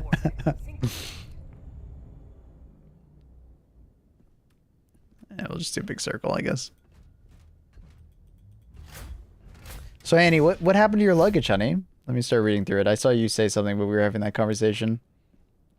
Your luggage is just like straight up broken, like unusable? How broken is it? I thought you had some very nice luggage. I'm surprised it broke. Easy fix. Siliconic handle screw came off on one side. Do you have the screw? If you do, you know, could be an easy fix. Thanks for rubbing in it. I'm not trying to rub it in. She has her store nearby. Oh, perfect. So they can fix it for you. I'm sure it has a warranty. You bought something nice. I would bet there's a warranty, right, Annie? Lifetime warranty? Yeah. Yeah, with something like that, I would guess. No, I saw it come off at the airport and I let it roll on the floor away. I didn't chase after it.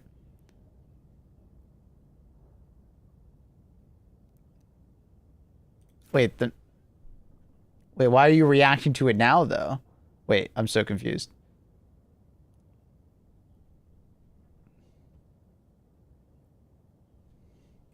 Wait, did this happen a while ago or did it happen now? Cause I'm lazy, lol. Okay.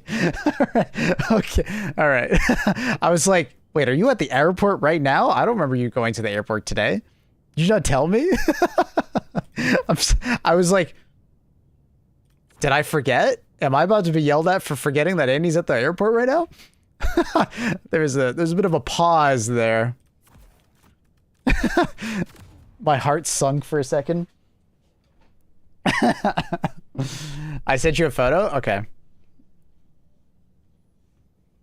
Did you send me a photo in the past? Oh, like it, this is the smallest picture ever. So it's like a screw on one of those? Yeah. Like Factory Strider said, you could probably get it fixed really fast if you have the store nearby.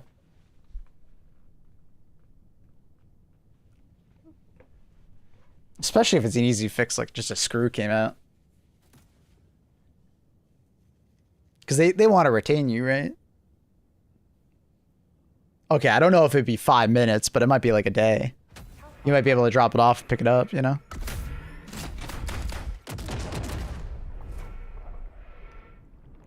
They're smart. You're like, oh, it depends. Well, I mean, I'm sure. Watch, they will charge me. No way. Would that brand really do that? Hey, you paid so much for that. There's no fucking way they would do that to you. What's the point of lifetime warranty if you're just paying for the repair? There's no way. Nah, it's a free fix? Yeah, I would imagine it's free. I would hope. I saw the screw rolling away from me at the airport and I let it go. Bye-bye. Well, it's just a screw. It's okay. Make a TikTok if they don't. That's using your brain. Pigeon's got the right idea. Is my voice working in game? Like, can you guys hear me, but I can't hear you? Because I haven't heard anyone talk in a while. I just kind of like realized that. I don't know what happened. I think it was like since like this last update.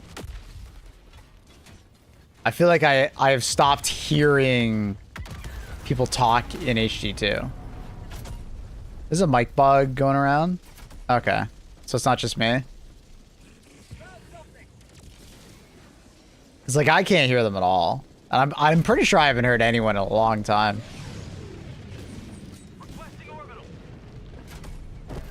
Ah, okay, that sucks.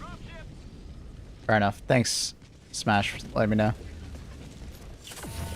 Dude, the amount of times I accidentally hit my stim button instead of B. Fat fingered it. Fat finger.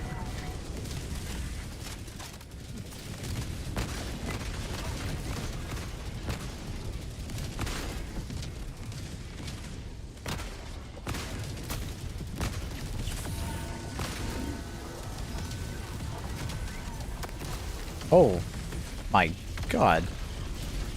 I didn't even know it blew up.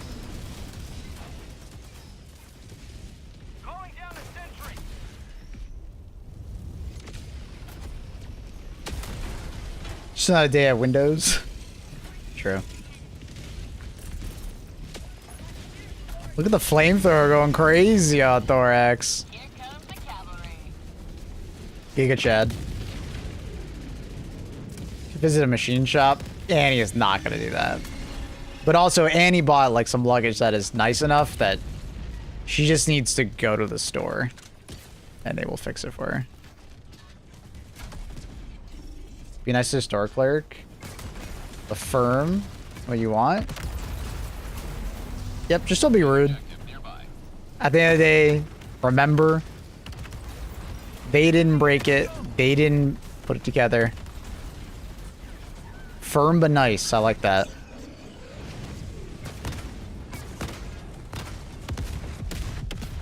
Because if you go in there acting like a jerk, they are gonna not help you nearly as much as they probably could. Any mechanic with a lathe? Yeah, Annie is not going to be doing that. It's a nice thought, but Annie is not going to be doing that.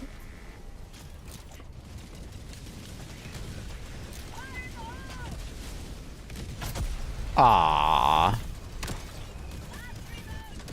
Here we go. Hopefully this is close enough. This actually might be too far because that stupid bounce.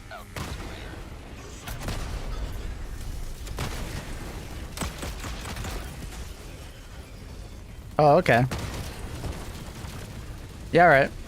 17 million Hulks. All right.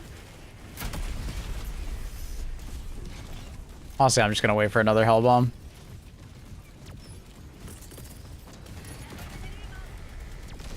Objective critical stratagem available.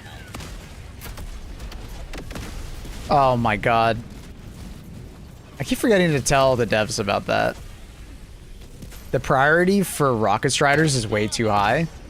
I keep forgetting to put that in my feedback when I talk to the devs. I've been meaning to put that in there, but I keep forgetting. Rocket striders have way too high of a priority when it comes to targeting. They have the same priority as a Hulk. And that doesn't feel good. It's the same with the rail cannon. Orbital rail cannon does this exact same thing.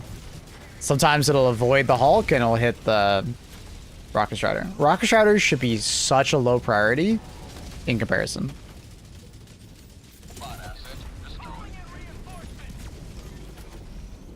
It had a prior over a tank. Yeah, it's just way too high. The way they do it is like, I learned how they did it when they were talking to me about the Warden. Because when they first introduced the Warden, they were talking to me about, like... Because I was like, oh, man.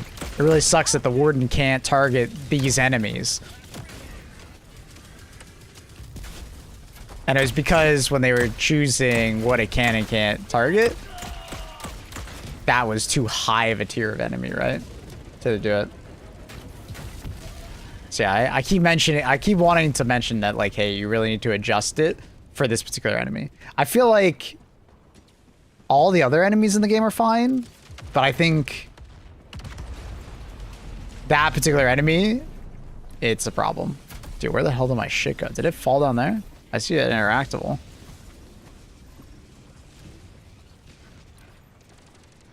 Stupid Ion Storm. The fuck is the Warden? Sorry, that's a Freudian slip of me thinking about Dark Tide, or not Dark Tide, Deadlock. Yeah, I think. Oh no, my shit's over here. Yeah, Wardened. Sorry. I've been playing a good amount of Warden though.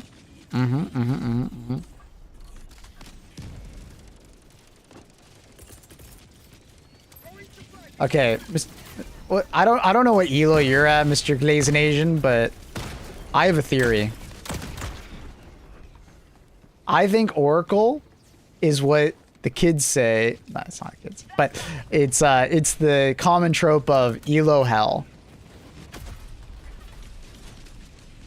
Oracle feels like I've just like, it's like this heavy stagnation of my development of the game, because it's either a fuckload of people just like obviously on, like, if you go look at their Steam accounts, a lot of times they're like alternate accounts and they're just they are smurfing right? You can tell that it's like their secondary account, they're just smurfing. Or it's like they're very new to the game and they got placed really high because they did very well in their placement matches and they're not ready to be there. So I feel like Oracle feels really bad. I get to the top of Oracle, you know, through my own gameplay, you know, fine rounds and stuff like that. And then as soon as I get to the top of Oracle, I feel like I just get like these really bad games where they're just fuckers are smurfing, bro. Like their movement is insane. I'm seeing them do things that I see Eternus players do and only Eternus players do, right? And I'm just like, what the fuck?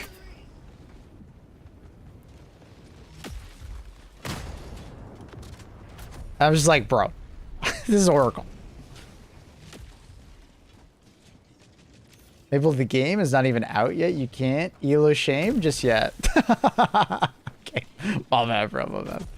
I'm so incredibly bored out of my mind. Can't game. Don't want to go outside. Can't stay in water because I am incredibly white. It hurts. What? I don't understand that point, but the heat in my apartment is unmanageable.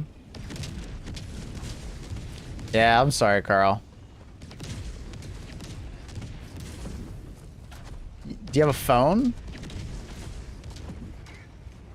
Can you just like, you know, watch TV or a movie or something like that? I don't know. I'm trying to think of like things you could do.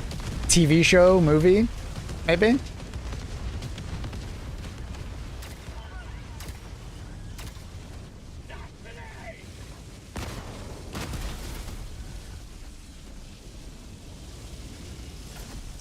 Thorax, what? Oh my god. Thorax got, he wins these.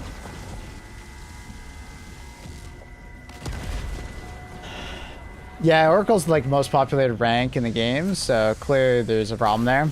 Yeah, I've seen a lot of posts of people saying, hey, I got placed in Oracle. I literally have 20 hours in this game. Because they just had like some really good placements, you know, playing, you know, and the game was like, oh my god, this must be a Smurf. Or something like that.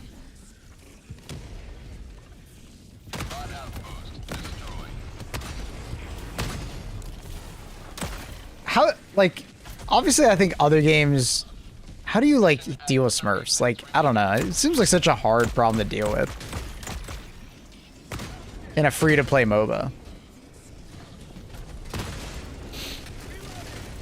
Because if you make placement matches too slow to go up, you run the problem of Smurfs getting in the really low ranks, and it just becomes even a worse problem, right? And obviously it's, you know, not paywall, so people feel like they should be able to do that. I guess most games just do it based on, like, you know, they have public matchmaking and then they have like a ranked mode. And Deadlock not having those two kind of screws it over.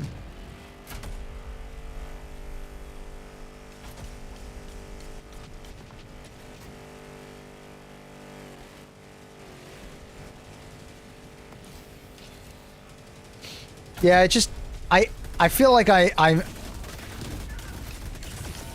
like the skill gap in Oracle just seems so high. Basically what I'm trying to say.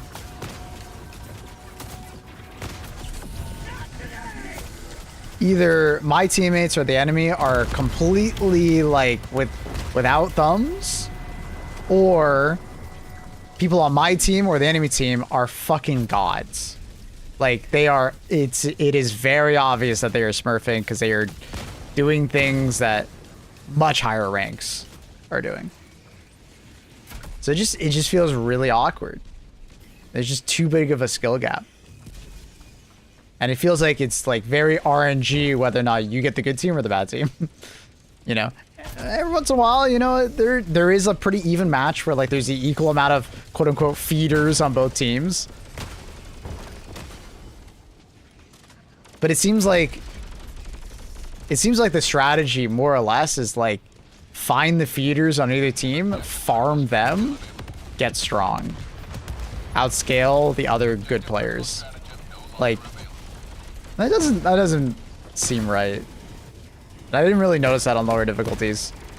Or not difficulties, but you know what I mean. Difficulties. I didn't really notice that on the other elos.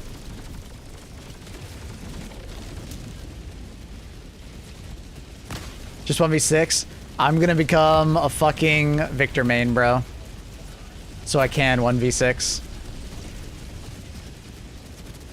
Victor main refresher. Alright. I'm so tired of playing against fucking Victors that are smurfing. I'm so tired of it. It's always fucking Victors, bro. I swear. I want draft. I hope they add it. I watched Vegas's tier list for Deadlock, and I want to say I agreed with everything he said. I do think he's undervaluing Bebop, though. I think he has a bit too much of a comp mindset.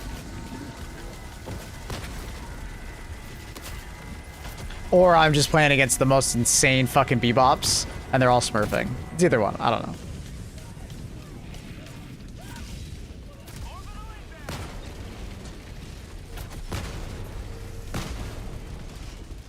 I think he wasn't very funny in this video. He was so much more level-headed in this one. It's kind of boring. This Vegas one was not nearly as entertaining as the other ones. He didn't crash out, really.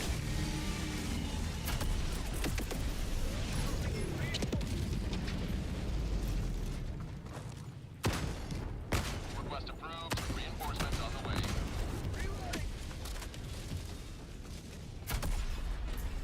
Game 2 balance right now.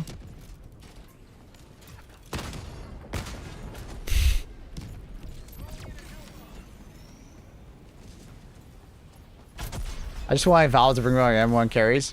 They need to change Haze. Vegas had a really good take with Haze. Haze is right now just like an alt bot with Curse Relic. Like that's all she really is.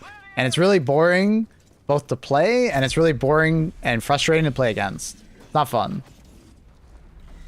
It's a really like lame thing.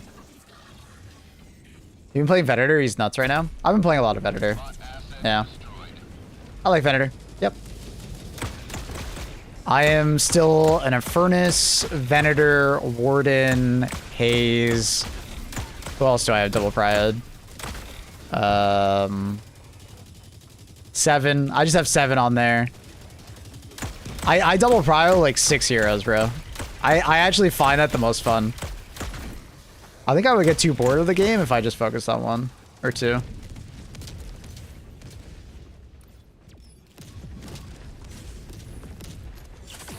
Oh, and then Wraith. I've tried Gungeist several times. I can't make Geist work for some reason. I don't know why. Geist just feels too awkward for me. I think I need to change that setting, that like the instant cast one. I think that'll make Geist feel better for me. I haven't done that, but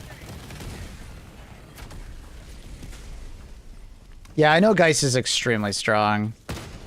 And I have good aim. I don't know. Every time I play Geist, I have a bad game, and it like stops me from wanting to play it, if that makes sense. Like, I have this problem where like I try out a new character, I get absolutely stomped on that on that character, and I never play him again.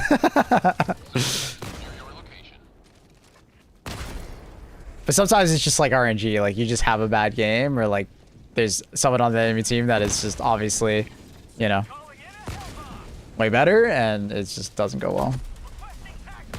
I use default cast on her because I don't know her ability ranges. Ah, fair enough.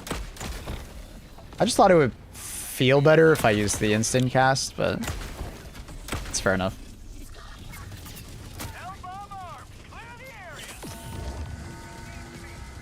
Look at Annie being so generous. All we get from you are broken promises, no pizza, no pink hair. What the fuck? What is Annie saying? What's the generosity?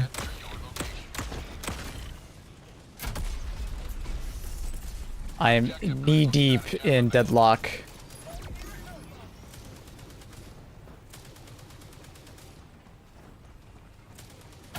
Is Annie gonna buy him AC? Annie is spreading freedom in Germany as we speak. Annie, are you buying Carl an AC unit or something?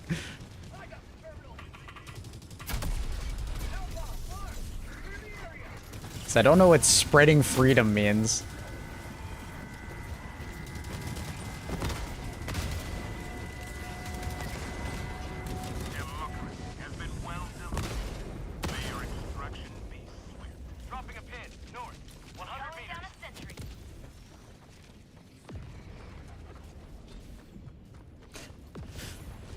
That's me trying to play Billy right now last week, except I stink as him. Dude, Reese is the Billy main. Might as well call him Billy Mays. He's a very good Billy. I feel like Billy's very good right now, but he's also not very easy to play. The amount of times I've seen really bad Billys is quite immense.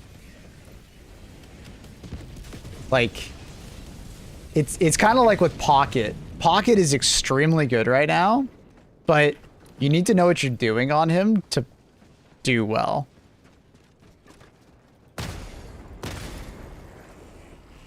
He's like mechanically extremely hard, right?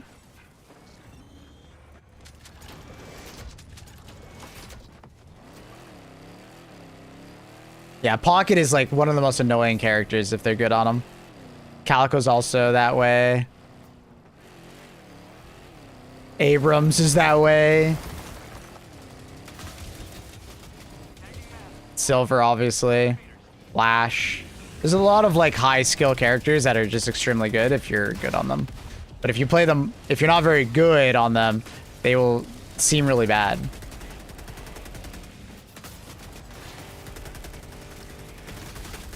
Like Seven, for instance, very good character, but you know, I give up.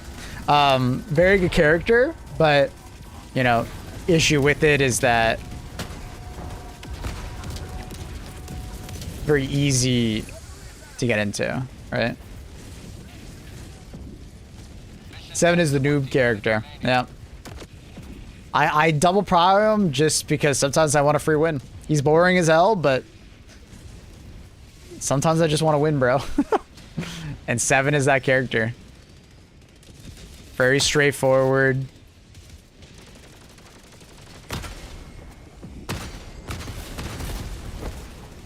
Just kind of works. Isn't Abrams also a noob hero? Nah, not as much. I feel like Abrams, if you're bad at melee and parrying and like, you know, baiting out things, you can... it's very easy to get punished as an Abrams with both positioning and like just bad melee. So you're talking about Deadlock? Yeah, we're talking about Deadlock. I've been quite addicted. I don't think it'll ever be my stream content. I really wish they would fix these. I don't think it'll ever be like my primary content on this game or anything, or on this channel, but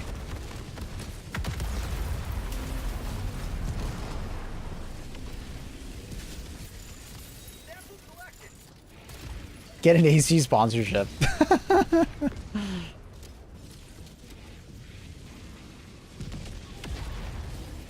Put up a 5 mil point channel redeem for 50% off a unit.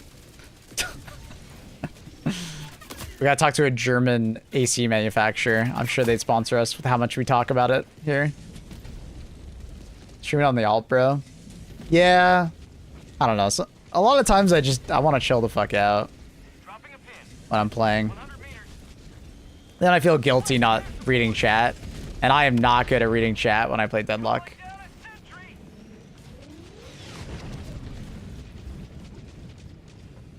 Everyone feels like Reinhardt in Deadlock. Lower skill floor, high skill ceiling. I don't know, man. I don't think the skill floor is that low on Abrams.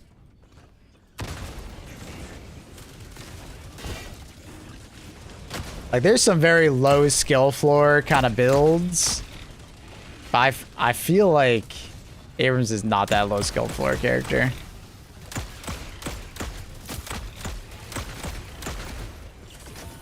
I've seen so many Abrams, like, just not understand positioning and stuff like that, and...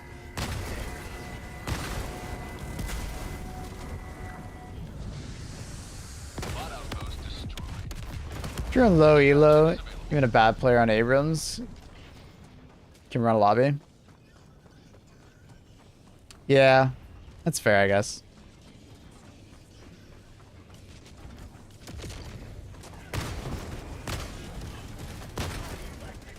As Graves and Unicorn Demon still absolutely brain dead.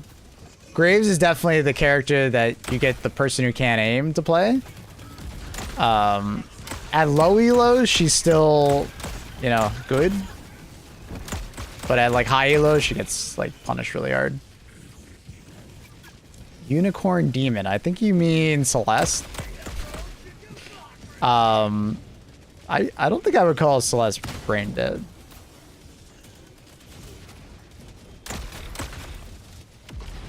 They definitely balanced your kit around how much mobility she has, though.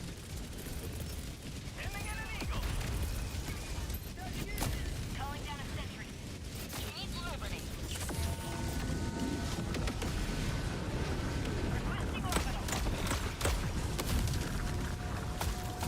orbital. The demon mobility character at the moment is actually Holiday. They recently buffed Holiday again, and Holiday's like stupid. Attacking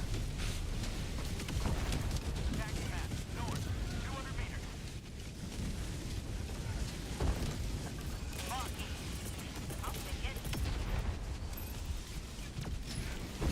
Because they allow you to put barrels on the floor in front of you now when playing Holiday. Orbital inbound. So what you can do is lasso someone and then just put barrels in front of you, like at a wall, and then the person lassoed will actually take damage from you.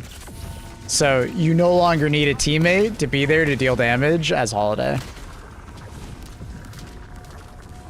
So if you put a bounce pad and then you start spamming barrels in front of you and you're like in a closed area, you can actually like do a stupid amount of damage to someone while the person just sits there AFK. So like the only counter to it is basically like in Dom or like have amazing prediction skills with counterspell, which is stupid because it's very easy to just proc in Dom before you do that. Location. Northwest. People hate Doorman too. Doorman continues to just be obnoxious as hell. And the only reason he doesn't have some like crazy high win rate is because Location. Northwest. people are playing him in this like kidnap style where they go like 100% sport items and just try to be obnoxious as possible, but they don't do much damage.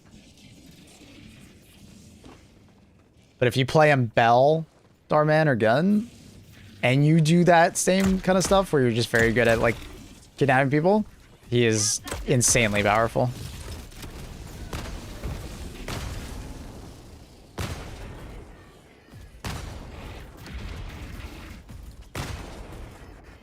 The only, let me put it to you this way. The only people enjoying Doorman are the people playing Doorman. It's one of those heroes, one of those like games always have those characters where a game will add a character and literally the only person who has fun is the person playing that character, and that's bad. That's really bad for the game. That's not a good thing. Requesting sentry. Calling down a support weapon.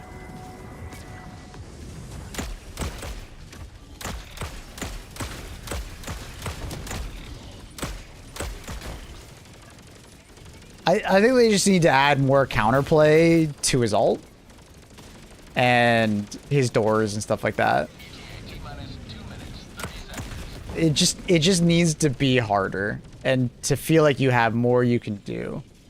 And I think if they do that, I think Doorman will be fine. Requesting orbital. The fun is net neutral. I have it while you don't. Someone played against a new holiday. I'm scared. I have not played against a new holiday yet either. All the holidays that I play against are people trying to do the new holiday and then they're bad at it. So, thankfully, haven't run into it. They see the clips and then they try to do it and then they suck at it. Basically. Or the champ is banned out of fear of running into one.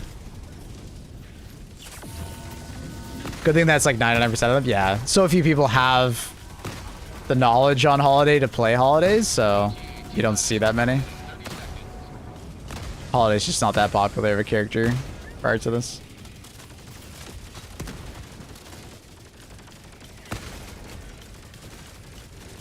But honestly, like, Holiday is not nearly as much of a problem in our ELO, Reese, as like Rem, Abrams, Billy, Doorman, you know? Like, those are like the deciding factor characters. Like, Rem is like, I don't know what they were thinking with the tag along. It's so stupid. Requesting air support. South. Heavy. I really hate it. It's way too much healing.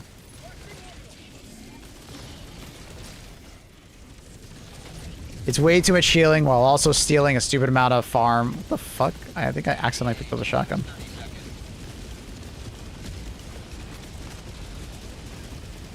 Am I wrong for liking Rem too? No, there's nothing wrong with liking Rem. It's just Rem is like overtuned right now.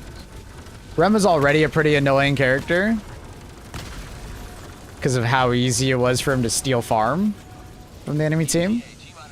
But now he's also like easily the best support character in the game. Dude, I came to your stream after 7 years. Got to see you. What up? I'll go back. I have visual on the extraction zone. This is Pelican 1, preparing for touchdown.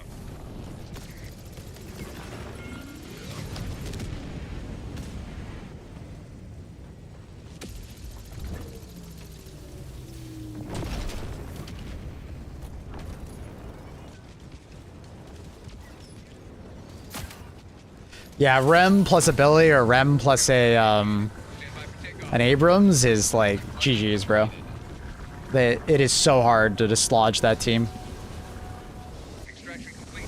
Pelican 1 beginning ascent.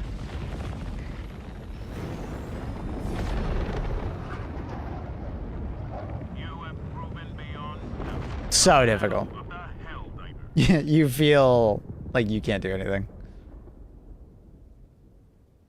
Like, Abrams already feels so tanky and so, like, oppressive. But then you add, like a Rem? Oh, my God.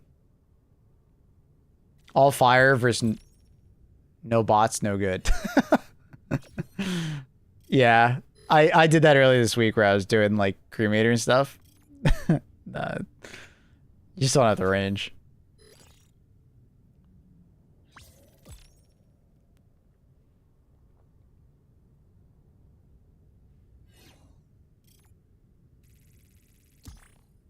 Oh, he's definitely gonna be a tank nerf. Yeah. I mean, I think they did well versus Warden. I think Warden is actually very balanced right now. Like, I genuinely think they did a good job with Warden. Warden feels perfectly fine to both play against and to play with. Like, he's fine. Stay hydrated. Damn right.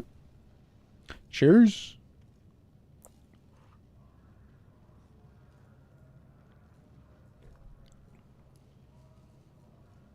Hope they don't get my goat too hard. What do they do to Billy? Do they just lower his damage? I feel like they just lower his damage. Like, I don't know. I think tanks should exist in the game. You need frontliners. They just can't do crazy amounts of damage too. They need to pick a thing. And right now, Billy is incredibly sticky. He's incredibly tanky, and he does really good damage. Like, Rising Ram is their jet forward, right? Where he kind of like lowers his head and he like dashes forward. That's what makes him so sticky. So I think if they just make that ability on like a lower or a higher cooldown and maybe not as much distance reliably.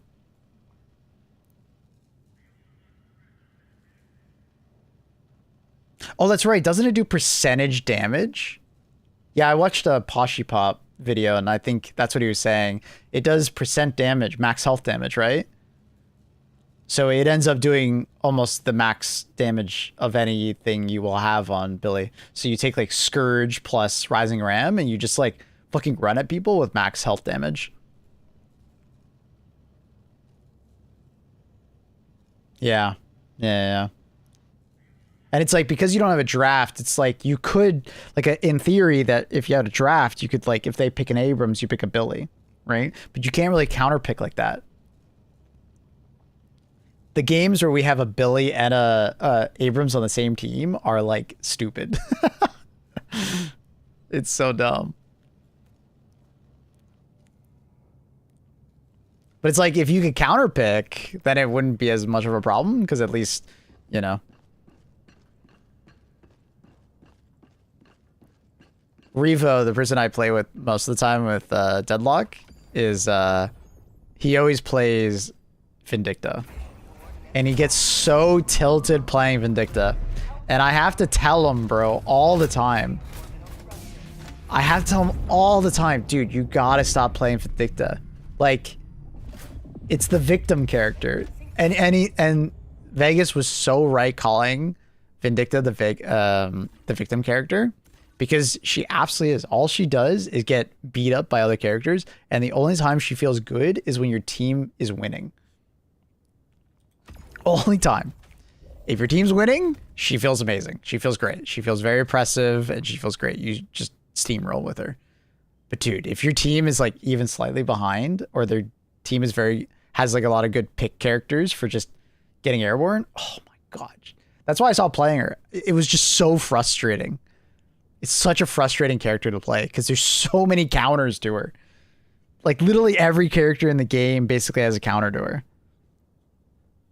It's hard to find a character that doesn't counter her. Or just by knockdown, you know?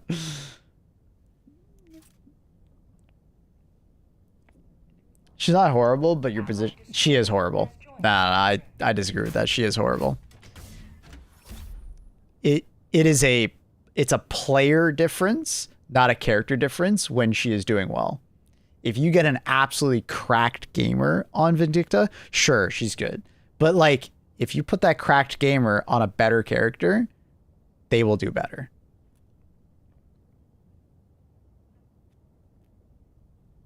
Those first 8 minutes, though, she can be a demon. Not as much anymore. I feel like with the Calico buff, there's a lot of early game characters that got buffed that like, when I lane with Revo, he can get fucked on really hard.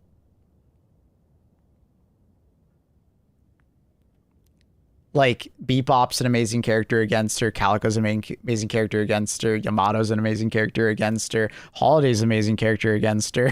Like, I could just start like, dude, there's so many characters that just like completely shut her down, even in the lane phase.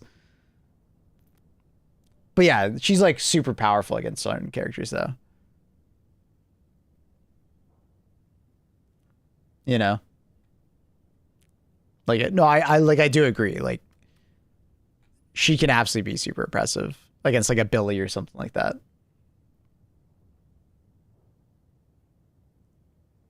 Yeah, she's really nuts when everybody does have their abilities.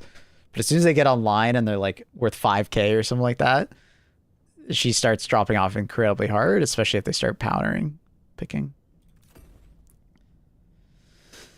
Yeah, just a difficult one. But it's like, I don't want them to do like a holiday, because like I think Vindicta can run away with a game if they go too easy on buffs for her. It could be really bad. So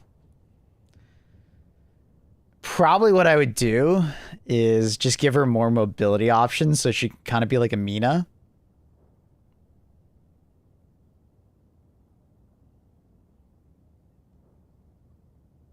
Let her be more elusive.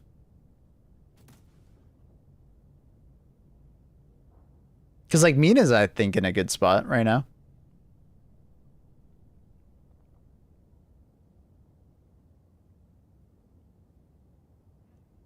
Also, playing Vin while Great Talon is current state is funny to me. Dude, I tell Revo all the time, bro, just play Great Talon. I tell him all the time. He doesn't listen to me, dude, at all. He just won't listen to me.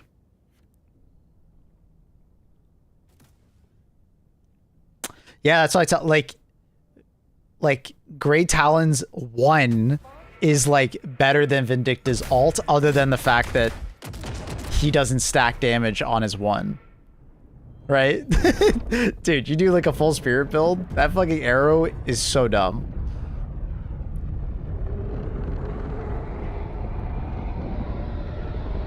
And then your mobility is crazy.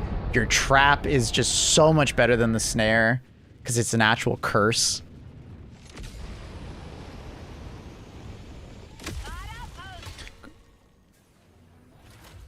Great Talon does have a decent amount of skill to have fun on. But I mean, if you are a Vindicta player and you're good on Vindicta, you just are tired of getting dicked on, Great Talon is a natural, like, you know, segue. Yo! Holy shit, Caleb with the 25 gifted. Woo! Woo! Damn, Caleb! Surprise, motherfucker. Hi, Caleb. You excited for the 30th, dude? We're gonna play some Battlefield again? Big update. Should make the game feel even better.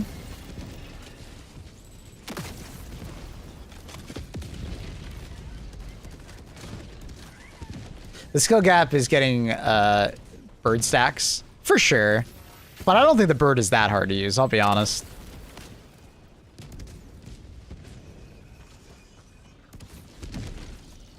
Especially when you start realizing you can shotgun people with it.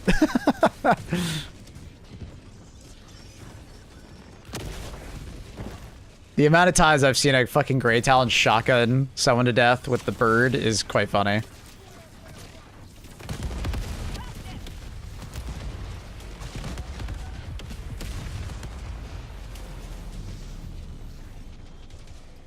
Oh yeah, dude, always down a game? Fuck yeah. Caleb, did you play the Hell Let Loose Vietnam beta? Automaton outpost destroyed. Can't remember if you were a Hell Let Loose gamer or not. I was wondering if I would have you for Hell Let Loose Request approved. Deploying reinforcements. Vietnam. I'm hoping that game's good.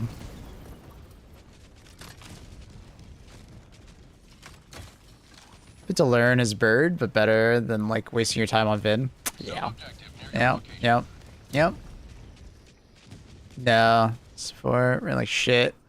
I'll play at launch. Okay. I hope it's good at launch. It was good that they delayed it. I haven't really played Hell Let Loose, but I know Burke is a huge fan of it, so I'm sure he'll be on to play with us. I think he even went down like the competitive route in Hell Let Loose. Like he played in like community like tournaments and stuff like that.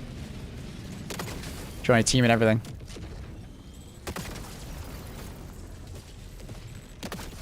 Mission progress log.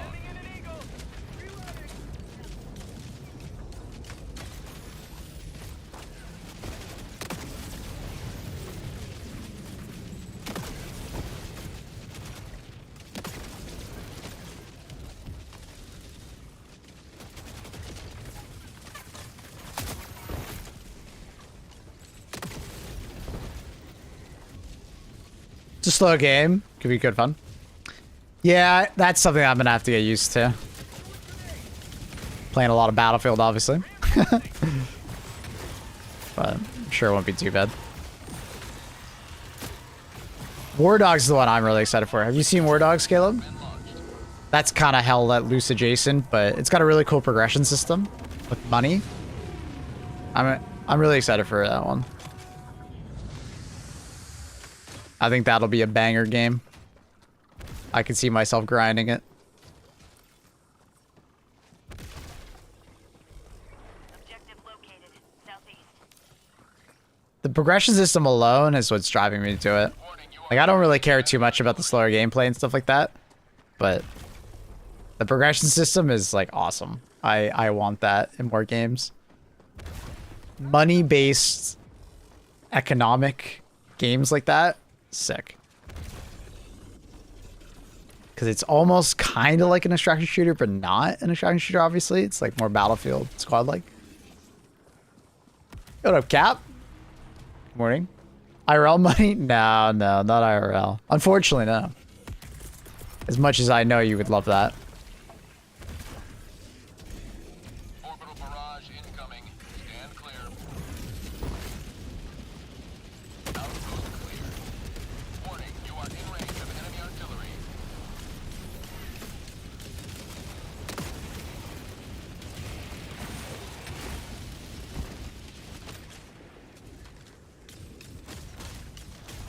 Outpost clear. EPOG.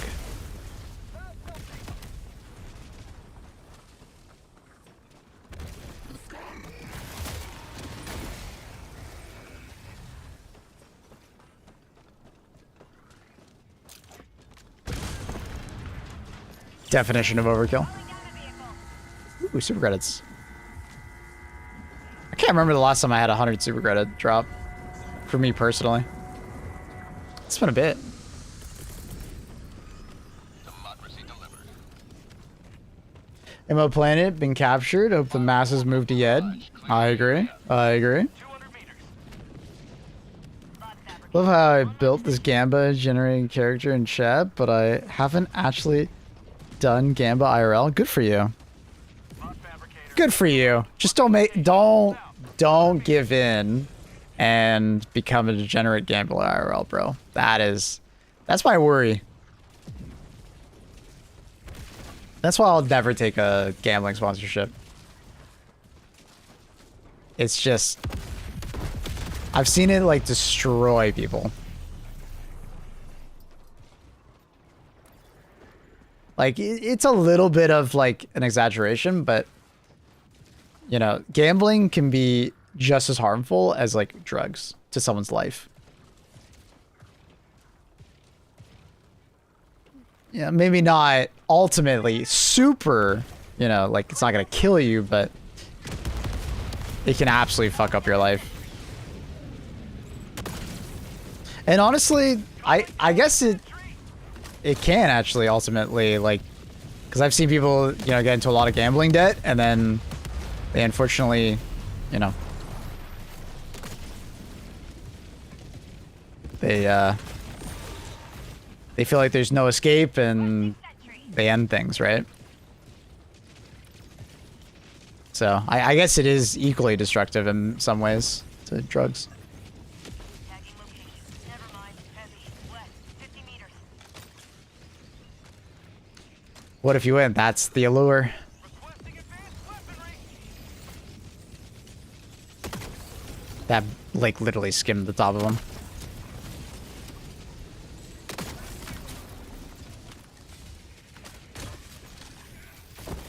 So, Calling in reinforcements. won't be streaming on Kick. Won't be, Request approved. Reinforcements have been launched. getting those gambling sponsors. And there's a lot of them, dude. You'd be surprised how many emails I get every week from gambling sponsorships. You know another sponsorship that I just refuse to ever take, but I get offered all the time for, is the boosting services. Orbital barrage incoming. Stand clear. The boosting services I refuse to take.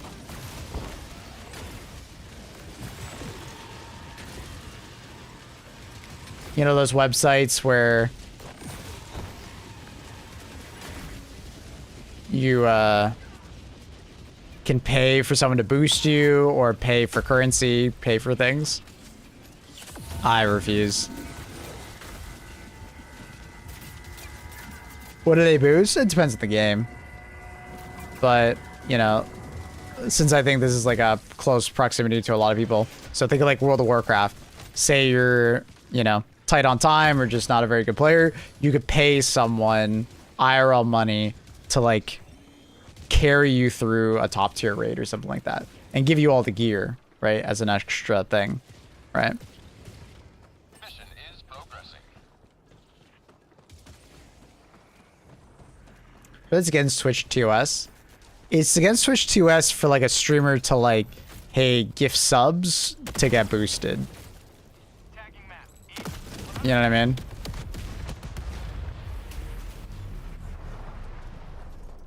But it's not against TOS to just have a sponsorship for it.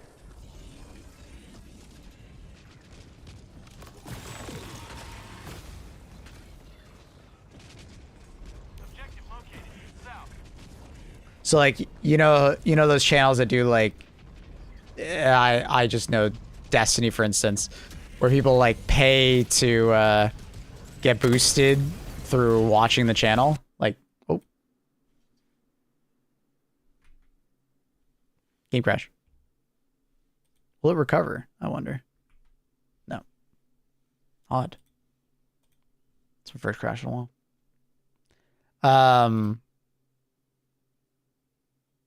So yeah, it's like a, you know, gift subs to get carried kind of thing. Yo, give me 20 gifted and I'll carry you through this, you know, kind of vibe. That, especially with your advertising, I'm sure if you did it like on a one-off situation, it'd be fine and nobody would give a shit. But if you did it as like a business model, like chat, hey, if you give me 10 subs, I Allied coordinates will carry you through tier 10s. You know, I'll do 10 tier 10s with you. That would be coordinates locked. a thing. Hellpods prime. But you do. I don't. Engaging orbital thruster. Tier 3s get carried? Tier 3s can just join my game. That's all it is. I don't guarantee any kind of carrying. There's a difference there.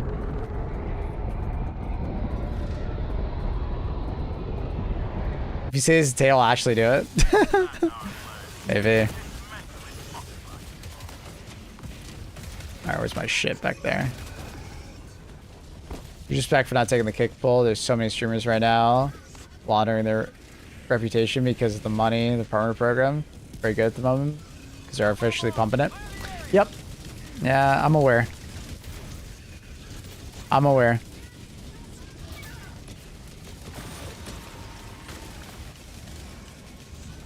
Yeah. Like I said, like the idea is solid to have like a competitor to Twitch. I want there to be more competitors to Twitch. I just wish it wasn't done with like gambling. Like if Kick dropped stake, I'd probably go stream there too. But yeah, just not a fan of gambling. Too destructive.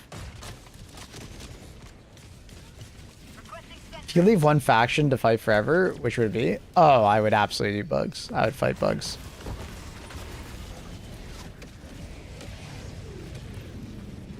Let's Kick have so much fuck you money. Stake. Gambling money. People actually watch Kick? I know there's a very large Arab population on Kick. Quite consistently, whenever I like do go on Kick, it's usually someone from like an Arab nation. A lot of Middle Eastern streamers stream on Kick.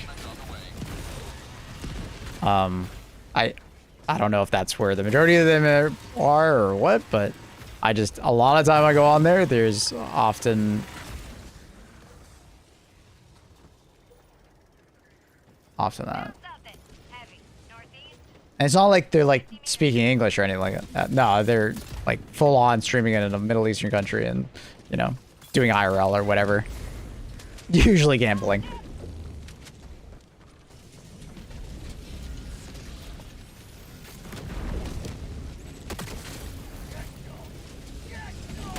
But yeah, that's where they get the fuck you money. It's stake plus they have some big dono people like I think it's like Drake and a couple other like famous people. I put a lot of money into it. But yeah, Kick is basically just it's gambling. It's a way to get people to gamble.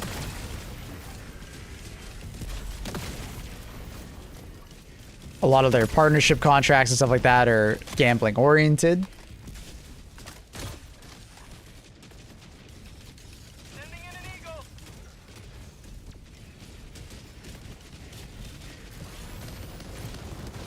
Outpost clear.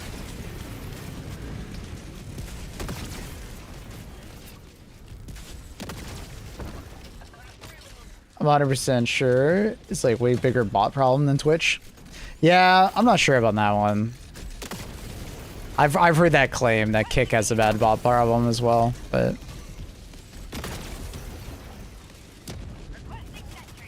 unfortunately, botting is something if done well, it's very hard to know if someone's actually botting or not.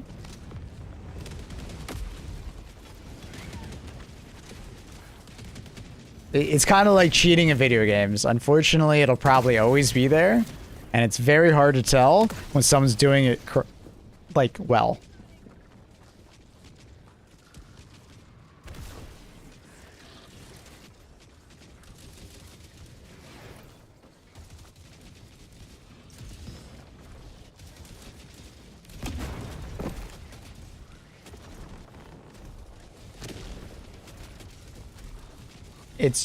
It's a part, but it's not just it. I mean, it is. It is the lifeblood of Stake, or sorry, of Kick.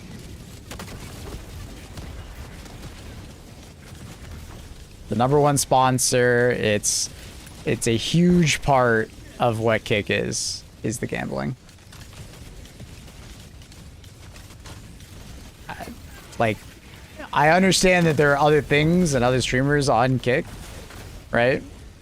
But it is the vast majority of what Kick is. It's the reason why they can like spend so much money to get people of other things other than just gambling over there, right? I mean, Kick literally came out when Twitch banned gambling. So. What the fuck? I heard Thorax.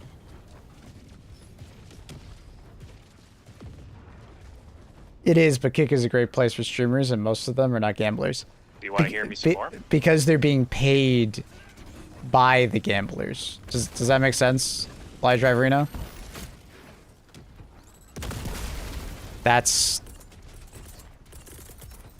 getting paid to be there, right? So right now, Kick is spending a lot of money to entice people to come stream on Kick, right? That don't normally stream there, right? Or wouldn't have streamed there. They're getting paid a lot of money to do so, right? But it doesn't change the fact that that money that, you know, is paying them is all sponsorship money from, like, gambling sites, right? It's all sponsorship money, right?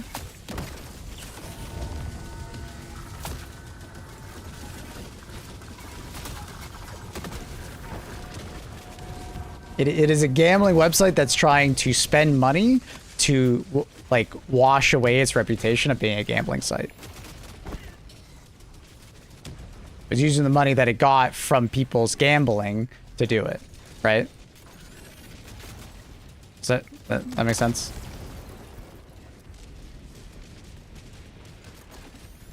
And they just have a lot of money because gambling is very lucrative, because you're taking a lot of money from people who gamble. Because they don't realize they shouldn't do it. It is absolutely a gambling site. It is a gambling site trying to be a streaming site. But I'm just going to move on because it seems like you really like the website.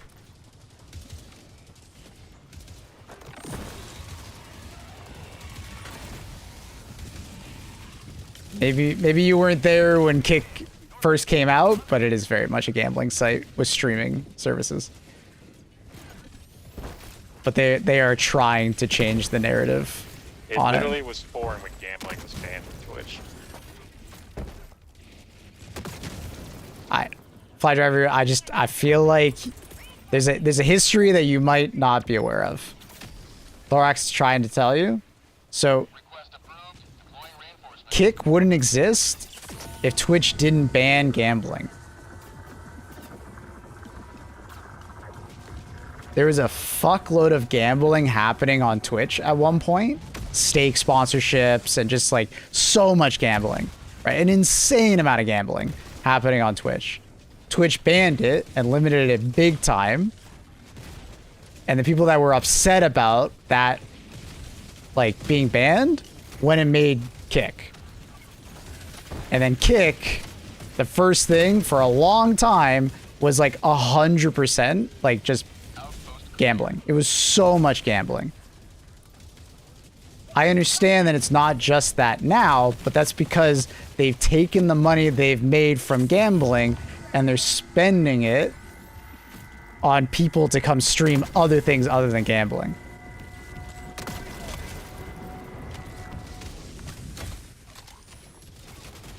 Right? Yeah, what Conflict Nerd said too. So a lot of people that went over to Kick were like paid money to gamble, right? That like I don't think that's the case anymore when they like pay people to go to Kick because they're trying to wash their reputation, right?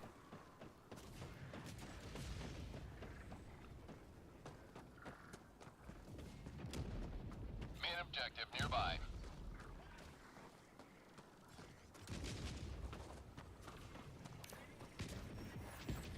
Side outpost spotted. And you know, if you're all good with gambling, there's nothing wrong with that, you know? Oh yeah, I have my personal views on gambling, right? That I don't like. But if you're cool with gambling, fuck yeah, have fun on Kick. But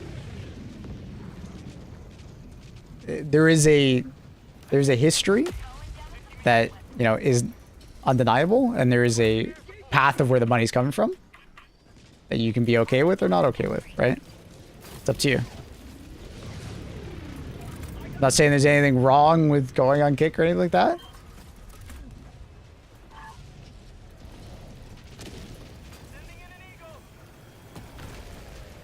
There, like, if you want to stream on Kick, there's nothing wrong with that. If you want to watch stuff on Kick, there's nothing wrong with that. But,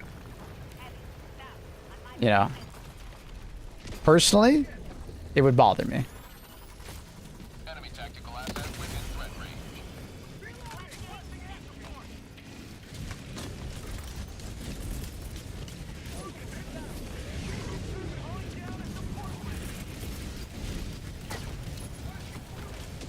Orbital barrage incoming. Thank you, Conflict Nerd, for that sub, by the way. Appreciate you, dog. That's very kind of you.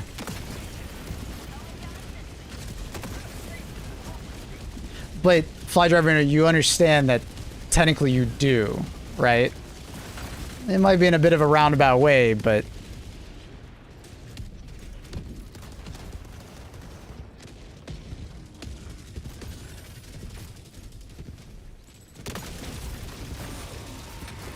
Right, so you can't exactly make the statement of, I don't support gambling. I mean, going on stake, or sorry, going on Kick and, you know, being on Kick...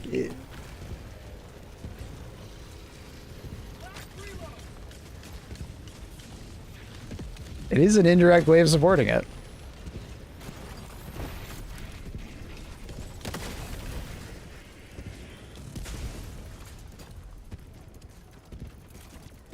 And what you've been saying here is a way of, like, this is what Kick wants, right? Kick wants there to be a conversation of, oh, Kick isn't just gambling, right? This is essentially why they're spending so much money on streamers, right? They want more people to go over there and then defend their reputation, right?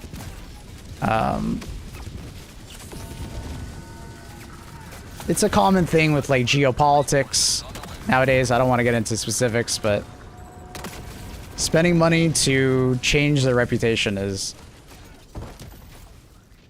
It happens. It's a sponsorship.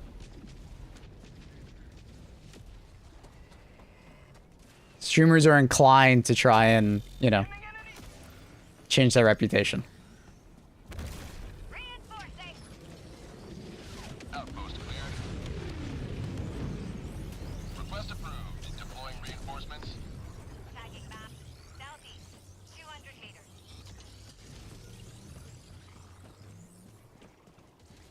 Yeah, I agree with what Annie's saying. Let's move on.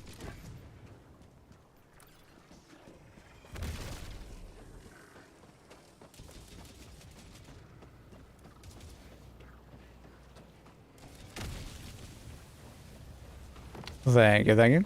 As far as I can hear you again, that's good. I guess it just like cuts out at some point. And if you don't restart your game pretty regularly, it just, I can't hear you.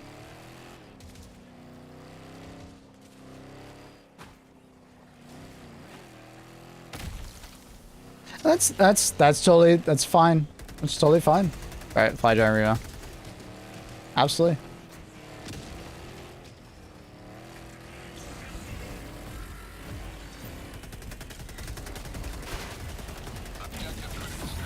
Sure.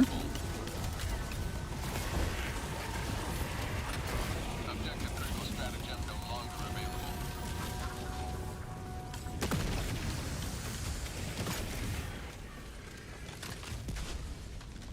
available. Fire Shy, let's just move on, bro. It's the conversation's going nowhere, bro.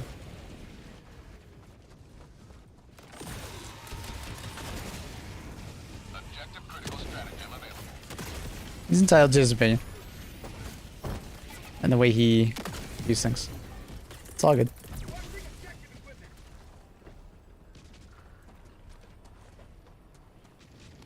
GB, come on. Let's just move on.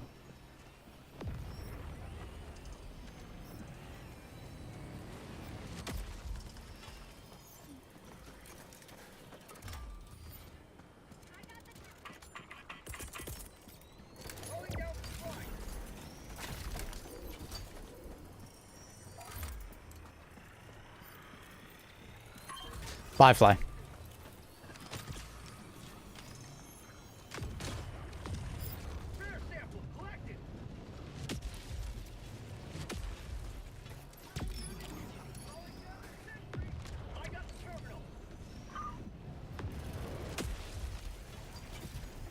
Well, all right then.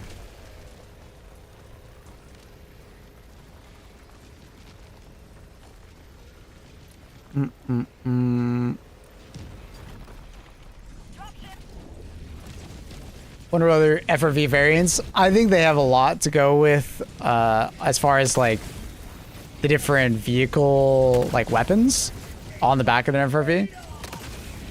And obviously they've done cremators, so I'm hoping they do like maybe a missile one. I'm still hoping that they will upgrade the existing FRV. The heavy machine gun just ain't it. It needs to have something a little bit more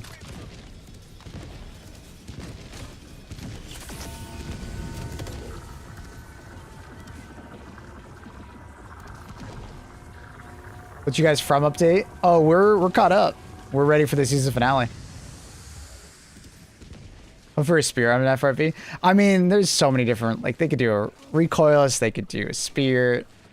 Probably avoid doing an unlimited weapon like a Quasar. Might get a little out of hand, but yeah, I think there's a lot of different weapons they can do, and it'd be really cool. But I have put forward like, hey, the base FRV does not feel very good anymore now that the supply FRV exists. You probably need to give the base FRV either like a belt-fed HMG, no magazine, or, you know, give it a different weapon entirely.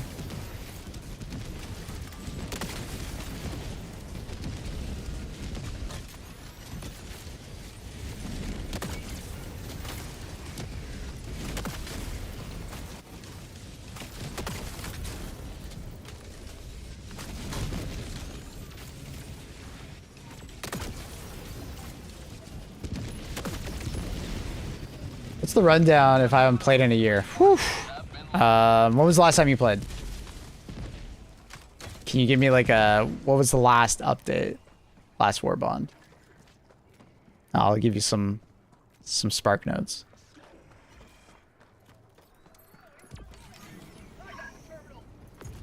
Because a lot's happened in a year. Where should I start?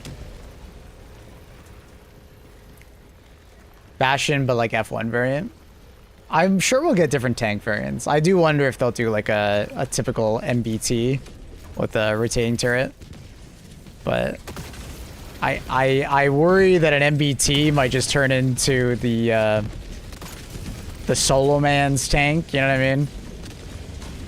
Where you just, you know, drive it around and use it like an emplacement, but you know, with health.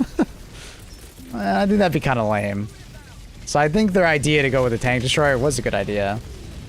APC? Well, we know an APC will come at probably some point. We just don't know when. It's been probably the most leaked stratagem in the existence of this game.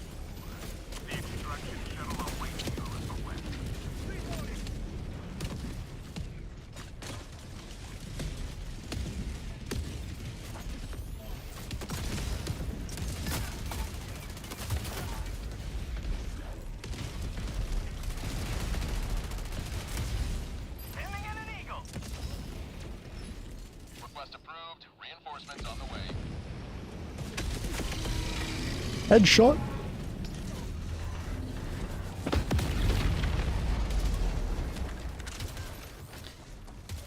Not much people got the Bastion buffs. I don't see how they could make a balanced MBT that feels good. Yeah, I feel like if they add a turret, right, that can like fully 360, very quickly the Bastion will like feel irrelevant. Because like one person could very easily just, you know, use this MBT, right? So like I totally get why they did what they did with the Bastion. I obviously also the Bastion is from the first game, so I think that was a tribute factor, but yeah. I was getting the Leviathan enemy. Okay. So obviously we got a bunch of war bonds. The war bonds have been very solid since. They've been doing a great job with them. More recently we got like a, you know, a big boy flamethrower with a backpack. We got some new mech variants. We got new Illuminate faction, which is like mechs oriented, which is really fun. Also really tough. It's like the first time I will easily say that Illuminate actually feel hard, which is pretty cool.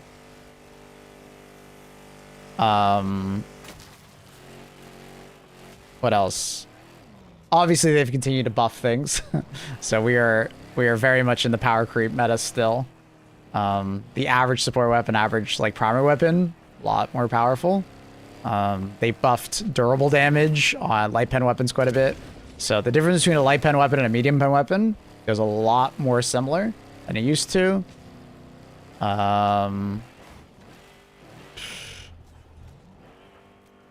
Obviously, we got the new variants of the FRV.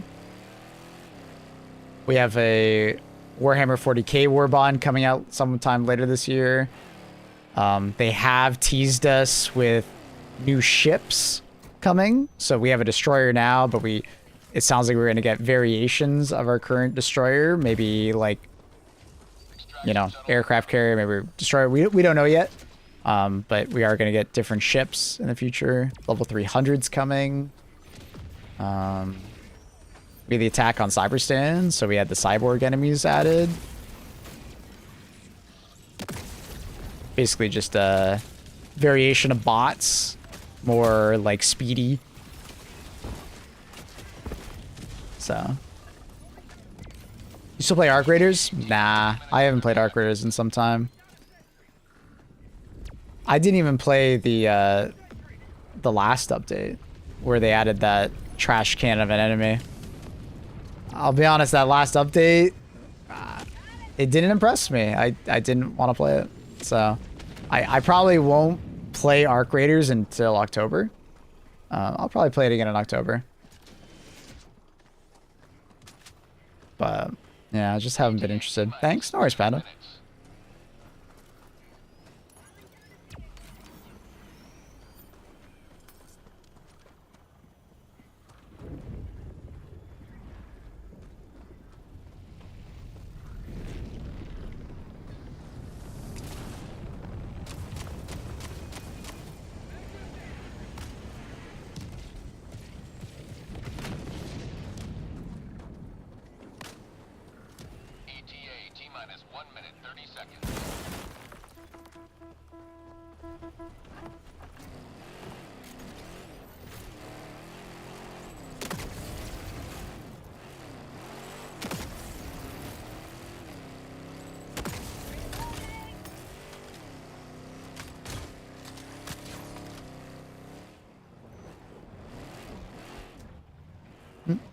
Arc big fall off. Yeah. I mean, I do respect their choice of like not just like deteriorating into like a situation where the game just slowly dies, and you know, they're at least wanting to like change how they make their game. And I can respect that. Moving from a live service model to like a, you know, bi-yearly cycle, I think is probably just healthy. Live service games are fantastic, and I really like them, but they're unhealthy from like a gamer perspective of gamers expecting a lot constantly, but also from like a developer standpoint of there's always like a crunch to add something new and stay on that schedule, right? So I can respect them wanting to do like large updates every 6 months. You know, I'm okay with that. If it works out better for them, fuck yeah. But there is a lot riding on October, bro. If it is not a good update, like an exciting update, you know, that's whew. It may be something that I stop playing Arc Raiders altogether with, right? Like, they're putting a lot on that, right? That's weird. It's Or did I hit the lid? Maybe I hit the lid.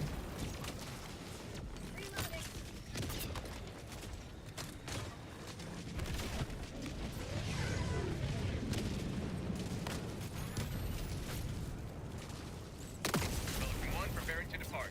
Shuttle launch in 20 seconds. Reinforcement budget depleted. They said that it will change the way we play the game, so I'm curious. Yeah, I mean, big words, because Arc Raiders needs a shakeup. The gameplay loop just got stale, and expeditions were not helping, right? They just didn't help. Expeditions, if anything, just exacerbated the problem because it got you to stick around and continue playing the game, but nothing really changed. And it's like Tarkov can make that work, or like other strategy shooters can make that work because it's a proper wipe. So it feels like a brand new season, a brand new thing when everybody wipes. But when it's like choice wiping, it's just not very fulfilling. It's just a scavenger hunt. That's like, if I was going to explain expeditions to someone in Arc Raiders, I would just, it's an elaborate scavenger hunt with a few rewards if you do it. It's a bi-monthly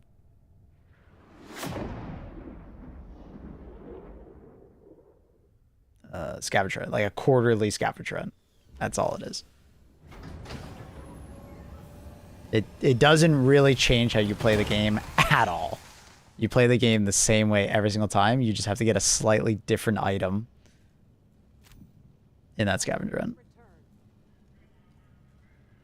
But what's cool about like wipes and other extraction shooters is that usually they add new gameplay mechanics every single time, or a new merchant, or like a new like map or something like that, that really changes up how you progress. Like Tarkov does that, or, you know, other extraction shooters that I've played. It's kind of like playing an ARPG, right? Where you can play PoE like 10 times through, because every time there's a seasonal wipe, something new gets added. Some new seasonal mechanic that gets you to play the game differently, you know?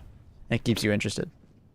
And it's also like a little bit of a race, you know, because you're competing against previous wipes personally, but also you're kind of competing with other people to see how you do and like how fast you progress.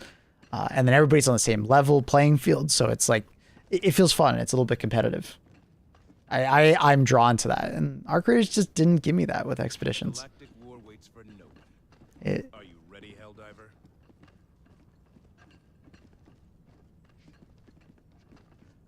Full arc build, not much better versus bots. Yeah, I mean, full builds, if anything, are just not going to be particularly great other than full AT build. Like, you can have arc in your loadout, but, or fire in your loadout, just full committing, it's pretty rough. It's pretty tough.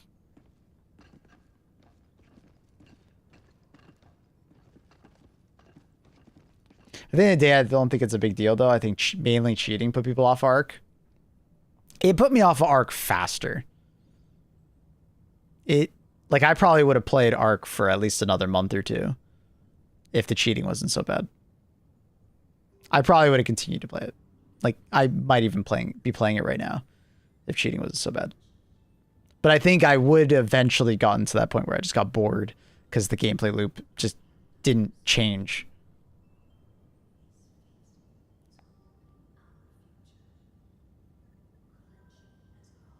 Full big boom loadout is good for everything. Yeah. AT in general just obviously is really good versus bots. There's really no such thing as too much AT. Did that Denuvo thing not help? Oh, the Denuvo anti-cheat? No, I don't think so. Why are you peeking at my private channel? Hi, Klaus. Well, there was like a little pip next to it. And I was like, I have to comment on this because this is so Klaus. What makes HG2 gameplay loop more fun than Ark? Well, HG2 is always adding new like things to play with, right? New tools. And Ark has added some new tools, but I'll be honest, they're not particularly interesting. Like the jetpack, like the one new weapon, right? They added a new map, but there's a lack of like, even the new boss they added, pretty fucking lame. Like Arc Raiders more or less just didn't add very interesting things post-release. Other than Stellamontis. Stellamontis was a very different type of gameplay, right? You know? But like they just didn't add very much post-release. That was very interesting. Whereas like Helldivers has continued to like up their game as far as what they add. As far as factions being very different and, you know, Hive Lord, different loadout possibilities as far as like weapons. But obviously the two will always be like PvP versus PvE. Some people will just get really bored of Helldivers because it's a PvE game. Some people will be far more interested in playing Arc Raiders because of the PvP. But if you play both games PvE, Arc Raiders gets boring so much faster, in my opinion. Other than like the social aspect, maybe you like role playing, maybe you like just talking to random people and being a nice guy. I could see that, but the gameplay loop of PvE in Arc Raiders is pretty freaking lame. Take command of the galaxy's liberation. Can't really compare it to. That's what I was trying to say is that like some people are just going to be so PvP oriented. But if you are PvP oriented, dude, it's really rough playing Arc Raiders with the anti-cheat being the way it is.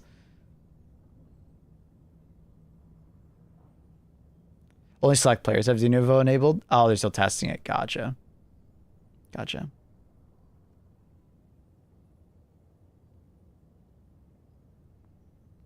Can you see yourself uploading content on GTA 6 Online? Maybe, but like that's probably 2 years out or like end of 2027. Because GTA 6 is not launching with GTA Online, and the fact that they haven't said anything tells me it's probably a while out. They haven't even still fixed the duplication exploits. That's not good.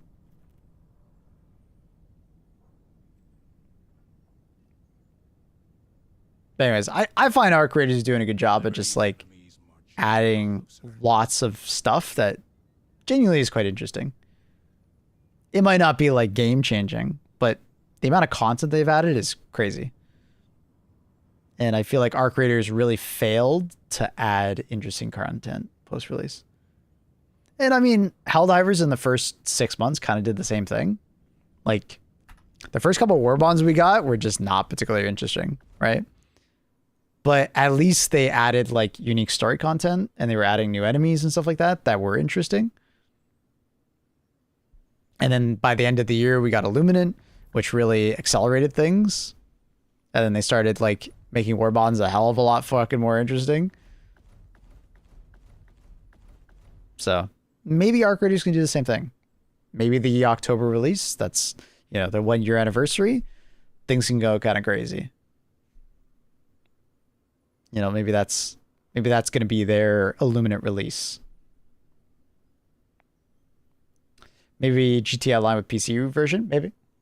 But yeah, I'm not seeing, I wouldn't expect GTA 6 Online for a while after release of GTA 6. Like I said, the fact that they were very clear about it saying it's a single player experience and they haven't even mentioned GTA Online yet kind of tells me that they are still, that's not even really in their forefront of like thinking about it.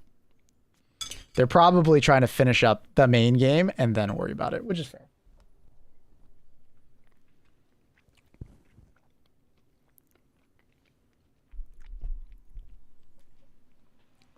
Then that drew me to Arc Raiders is connecting blueprints. Really? I never found collecting blueprints to be that interesting because it was so RNG.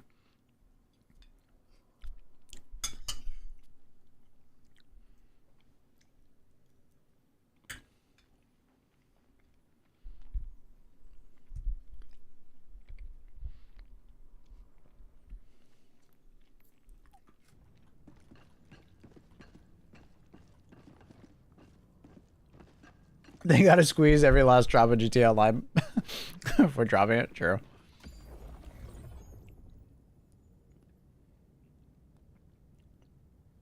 Yeah, I mean, GTA 5 makes a crazy amount of money. They are gonna make a GTA 6 Online, I'm sure. But you need to make sure the base game launches well, which is why I think they've said nothing about online. If GTA 6 crashes and burns, it hurts the online even more, right? So they need to make sure the release is good. Last edition, I found everything except for the El Toro. You didn't have anyone just drop it for you? That's crazy. Not going to do it anymore.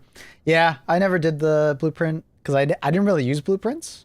Maybe like the occasional like thing that I crafted like consumable, but I basically never used blueprints, so I didn't really see much value in them other than, hey, it's 5K.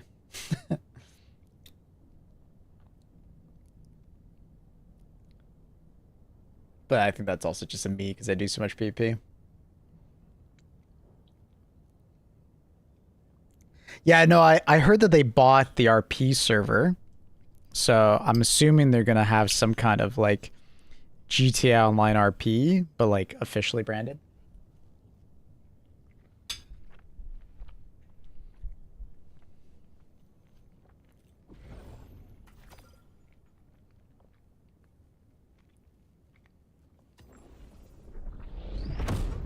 Allied destroyer has joined squadron. Engaging orbital thrusters. I hope it's not scummy though, because GTA Online is, or GTA RP is quite pretty wholesome side of you know, gaming.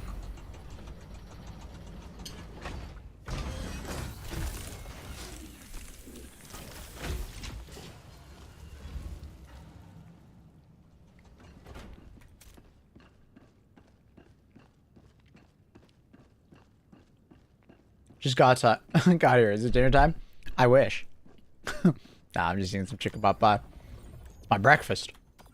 Just haven't eaten it. There's a whole generation of players that think GTA is an RP game. True. True. Mission coordinates locked.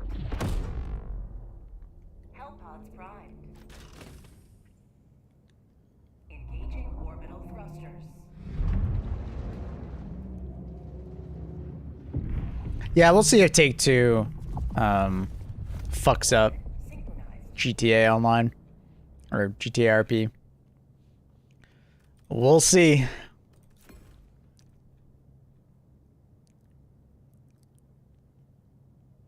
I've never been an RP person myself, so it doesn't really change how I look at it, but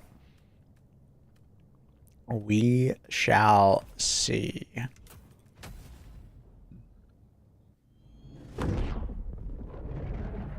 That's fair enough, Jack. Yeah, that would be really good.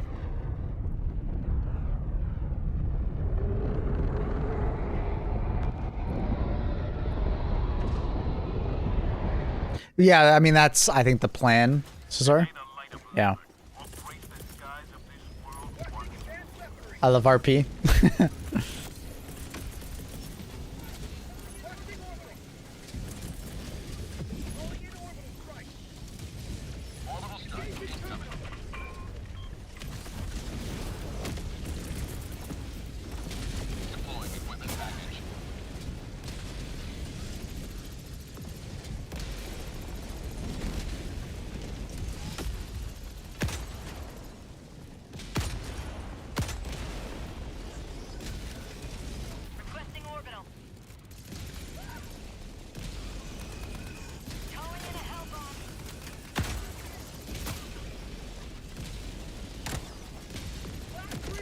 Ooh, perfect. Right on the head. GTA abandoned Red Dead 2 online after a few weeks. Yeah. Fired. Yep. I don't know exactly why, because I feel like, I mean, I guess the numbers weren't really there. And because it's Red Dead, they're limited on what they can add, I guess.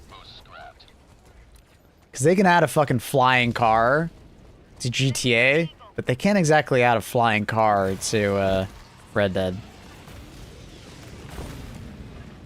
Dropping package. So I feel like Red Dead Online is harder to monetize, I guess, from their perspective, which is maybe why they did it. Red Dead Online. I played the fuck out of it. Did you really, Reese? I guess I'm not surprised. You cowboy.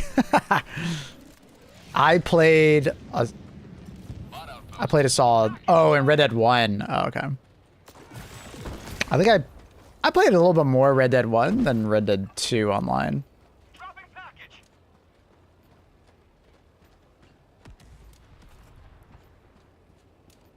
Red Dead 2 I played, I think, on one stream, and I was like, oh, okay. And then I just kind of moved on. Yeah, Red Dead 1 having that zombie mode was sick. That was actually a really good mode. A lot of games did zombie modes back then, but that was a good one. Objective complete.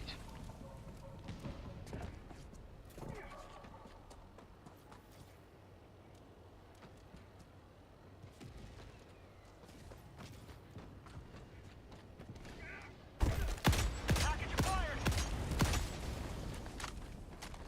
Found something. Dropping a pin. North. 200 meters. Drop ships.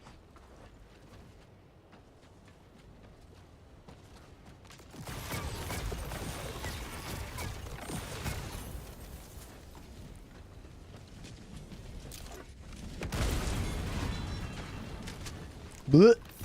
I love these guys. Ooh, 59. I gotta pick up samples. Make sure to pick up samples for 01. Package acquired.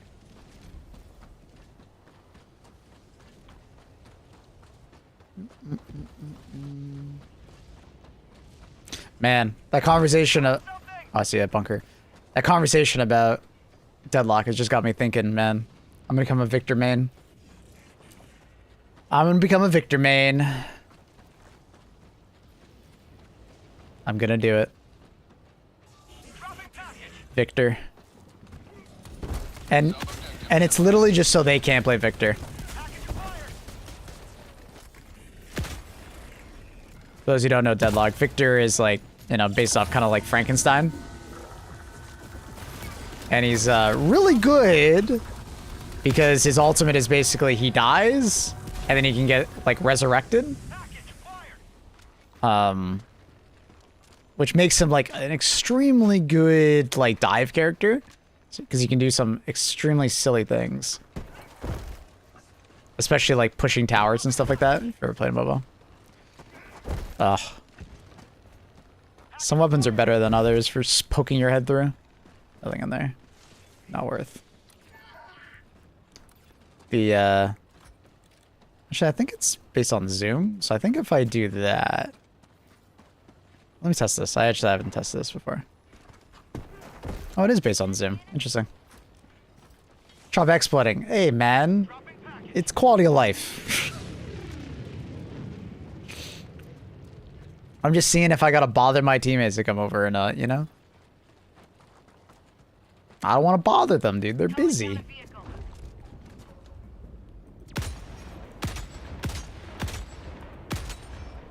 Yeah. I want to learn Victor, and I want to get better at Gungeist. Those are my two goals. At 30 minutes remaining. For Deadlock. I just feel like I'm gonna get way too bored if I just like one trick a hero.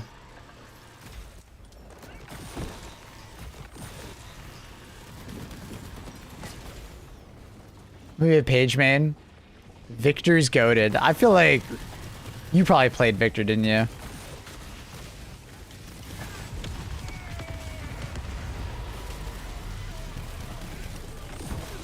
Probably played Victor, or you you played Lash just so you could stare at his ass. Kloss. Dropping package.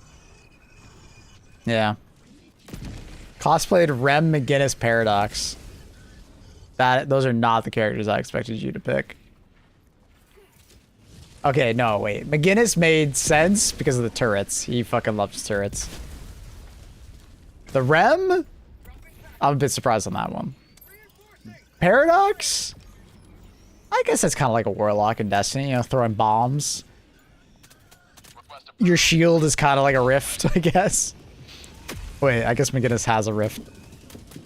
You like the Paradox bombs? Yeah, they were very good. I'm goated on Rem. Dude, you should go play Rem now. Healer build, dude. Yeah, I just started to play this game. At 15 hours, I got bored a little bit. What got you feeling bored? Before I say anything, you know, I'll let you try and let me know. But I have my theories about why you maybe got bored.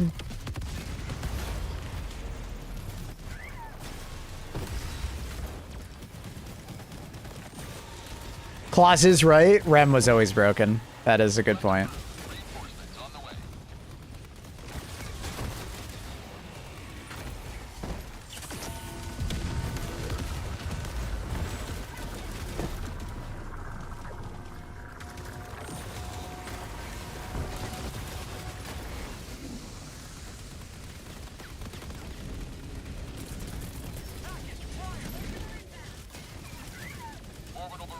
380 on it. Careful. Bot outpost destroyed. Rem was just annoying before, never broken. I don't know. I think the amount of farm he could steal from a team was pretty broken. Especially when it came to stealing from your own team. For example, the Robo faction, very boring. Only bugs, much fun. So you just don't like a faction? That's fair. But it might be how you play against them. Right? But also different types of bots are more interesting or less interesting. So like, I find cyborgs to be far more interesting than regular bots.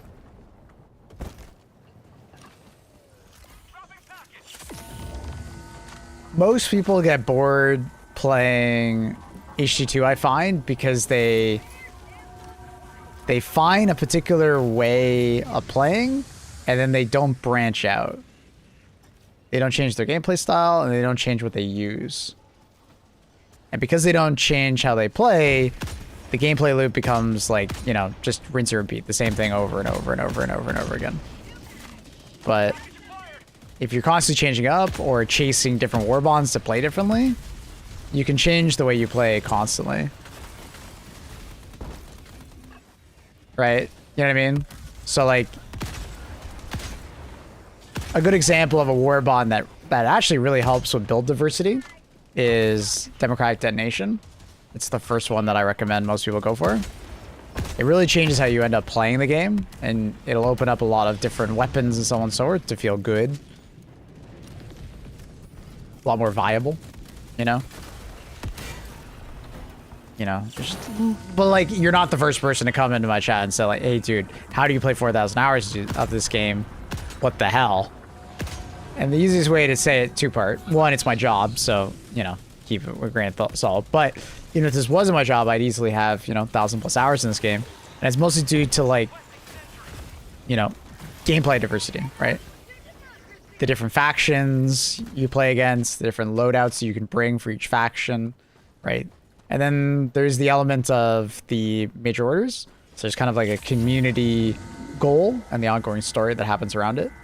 You know, you're only 15 hours in, so you probably don't give a shit about what's happening in the larger scale game, but it's kind of like playing a giant D&D session against the devs, which is, you know, it's cool. Request approved. You know, you don't Have been launched. have to play this game like all the time in order to get that though, right? I always say to people that Helldivers is like the best game to play for a while and then put it down for a while. Pick it up for a while, put it down. And then you just like pay attention to what's happening in the game and then come back for when something interesting is happening to you. The worst thing you can do to yourself is like play this game constantly. And that might sound really weird as someone who's kind of done that, but trust me, learn from my mistakes. Well, it's not a mistake. It's my job, but like learn from me. Don't play this game all the fucking time. You're going to turn into a Redditor that just complains about this game and every little detail about this game. Just play with what you enjoy. Don't worry about the nitty gritty. Just try and have fun. When you stop having fun, take a break.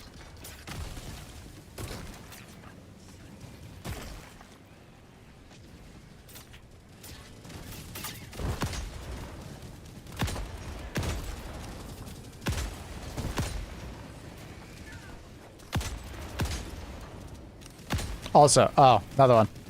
Avoid social media. It's a very fast way to start hating this game. It's very easy to get caught up in the very negative sentiment on social media. But that goes for like gaming in general, honestly. Shuttle inbound.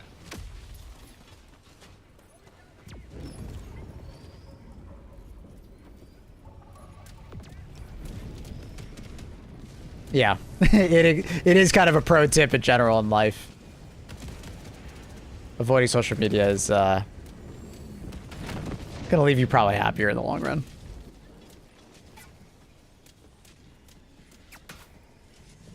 ETA T-minus 1 minute, 30 seconds. All the people past 40 want to join the conversation. No, that's only Klaus.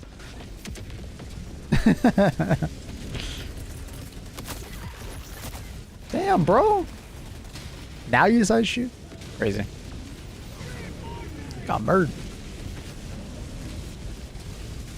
Request approved. Reinforcements on the way. Calling in orbital strike. ETA T-minus 1 minute. The goat.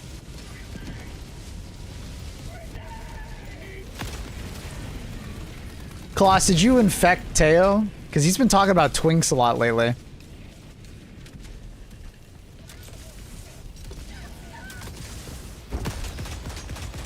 I don't know where this came from. ETA T-minus 30 seconds. Oh, that was close.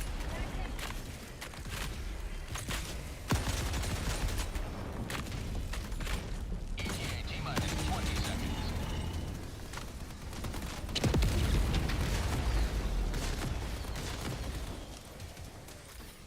ETA T-minus 10 seconds. Clear landing zone. Twig has become a popular term. I get it, but like you've just started using it in like the last week or so, or 2 weeks. In fact, with what? The more you learn about Klaus, the more you'll realize what I just said. It's kind of like an inside thing. Klaus is an interesting individual with a very interesting life. Very interesting lifestyle. Don't ask. Yeah, you don't have to ask because Klaus will tell you all about it. Klaus loves telling you all about it. Shuttle launch in 20 seconds. Reinforcement budget depleted. Extraction complete. Option 1 beginning ascent. Klaus is discovering himself and the insides of others. You know what I mean? If you know, you know.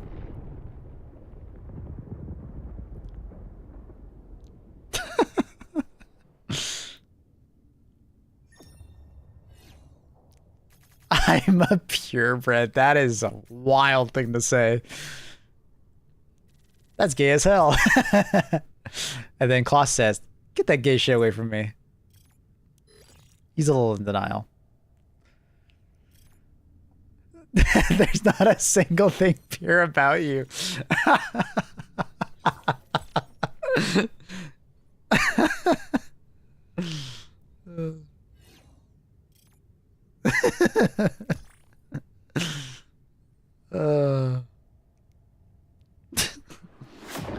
Klaus, have you played Grounded 1? I'm trying to convince Reese to play Grounded 1. I have? Alright. It's so good. Yeah, it's such a good survival game. I know he'll enjoy it, especially if he puts on WoW mode. Like, jack up the difficulty. I know he'd fucking love it. I know he would. Has left squadron. Freedom wins again. He'd go. Dude, he'd run into a fucking spider and want to kill it from the get-go. I know he would, and he'd have so much fun doing it. I played it, and it's probably one of the few survival game crafting games that I like. Yeah. It's well done. It's not janky. It's very, like, well put together. And it's very, like, modular. Like, where you can really tune your experience to how crazy you want. Was Grounded 2 like? Not finished. That's basically what I'll say. I would not recommend playing Grounded 2 yet. It's just not done.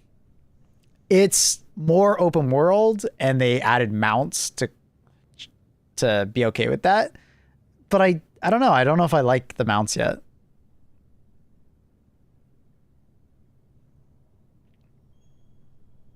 Grounded 2 had a performance patch. Plays great now. That's good. It was also running not great because it's UE5. You know, the classic, you know, UE5 game, not optimized well because, yeah.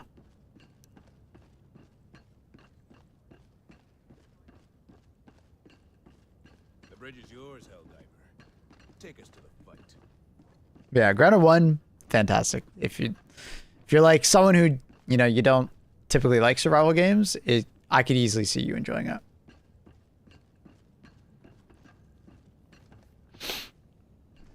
It's very good. You just gotta tune your experience. You can always tune the difficulty.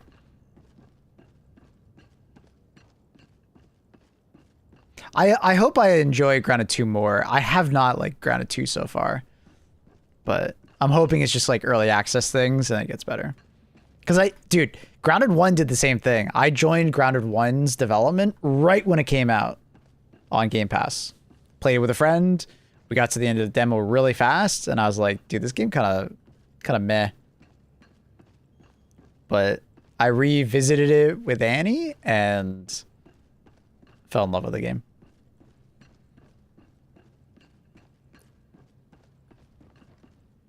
Aside from the ground mounts, Grounded 2 doesn't feel any different. I think it's ground mounts that, like, because they increase the size of the area, you kind of feel like you need to use the ground mounts, and if you don't, like, it takes a while to get across the map. There are some teleporters and stuff, but kind of oddly placed. I'm not sure. The mounts actually feel good though. They haven't felt as good. I found myself enjoying zip lines a lot in Grounded 1, and I enjoyed using those. I know they're adding zip lines in Grounded 2, which is good. And maybe that'll be the thing that changes for me. The galactic war waits for no one. Are you ready? You do the game in a New Game Plus remix right now, random mutations. Oh, in Grounded 1? Yeah. Yeah, I know Klaus really got into that. Me and Annie weren't really interested, but yeah, great game. This guy's still AFK.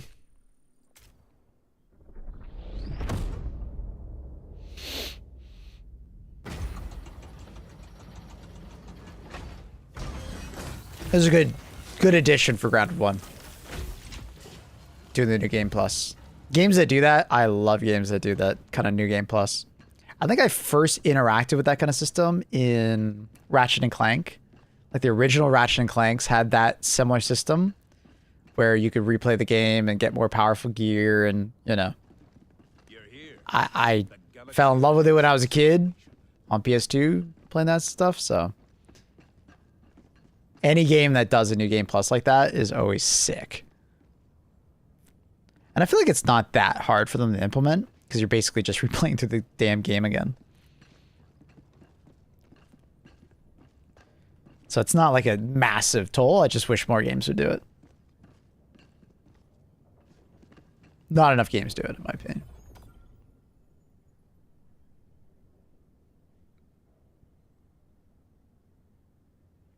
Mission coordinates locked.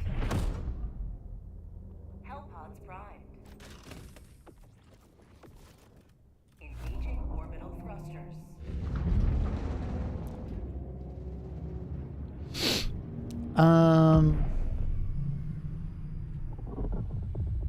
Orbit synchronized. Bring a mech. I feel like meching around.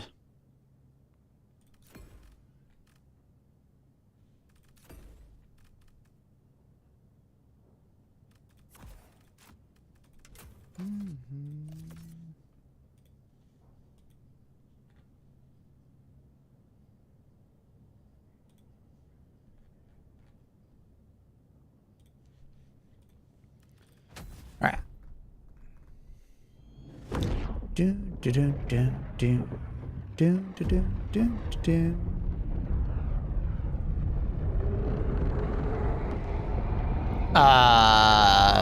It's Black Pumas. I don't know exactly who's saying it though.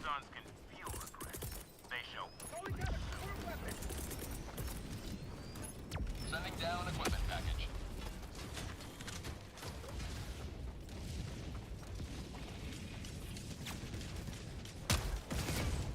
If you do exclamation mark song, it'll give you the link, and then maybe you can find out what you're looking for. All right, I have the Arc Dog. I need to stay away from my teammates for their own safety.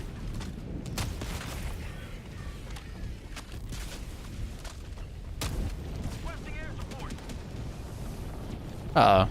It's a tank variant. Monka. Giga. Our mech might be fucked.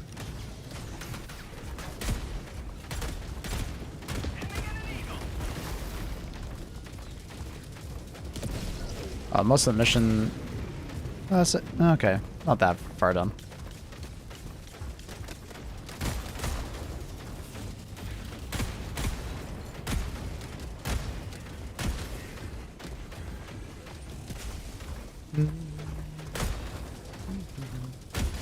Yo, Klaus, you ever play Outward? Oh! Just mech things. I was talking to Reese about Outward and how kind of an interesting game that I was thinking about. Reese posted it early. Oh, it's because I was talking to him about it. It's $5. Outward 2 is coming out in early access pretty soon. And I've had a couple friends tell me that they enjoyed it, so. 2-player though. Is it really only 2-player? Oh shit, I didn't know that. Is Outward 2 2-player as well? Hopefully not. Yeah, Outward 2 is coming out in early access, I think, next month? I have it written down. The 7th of July. Oh, dude, it's literally 8 days away. Or whatever.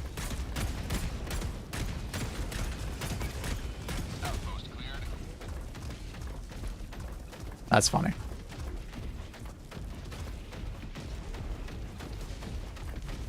Oh, it's already cleared. My map is just not updating. Unfortunate. So many new survival, big releases coming though. Yeah. I don't... Okay, so I got into the playtest. I didn't play the playtest. My friend did, but... Blank told me that it is a very bugged playtest, so I haven't actually booted it myself, so...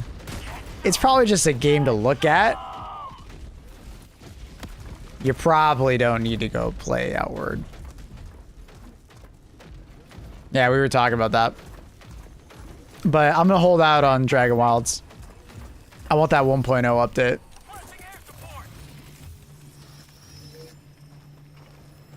Request approved. Reinforcements have been launched.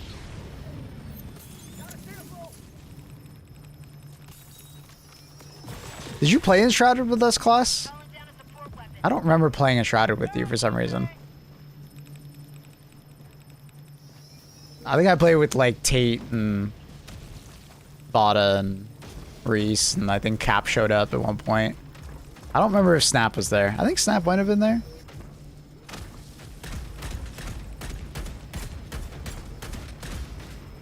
Tate's banned. Wait, why? Wait, what happened? It's a drama? He's a hoarder. What game were you last playing with him? Because he absolutely is a hoarder. Yes. Allied destroyer has left the squadron. Every time I play with Tate, he's always got his own private stash of stuff. Winrose? Oh, that's right. You guys played Winrose with him. That's right. Allied destroyer has left the squadron. Oh, they just both left. Okay. All right. Okay.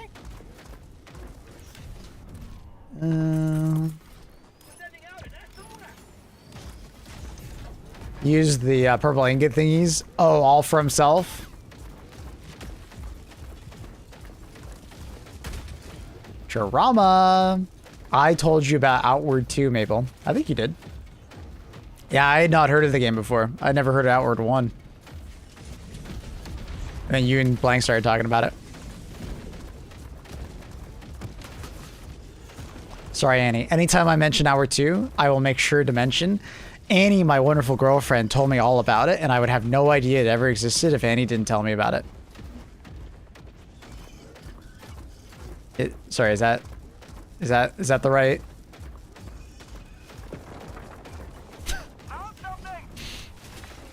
Did I do good?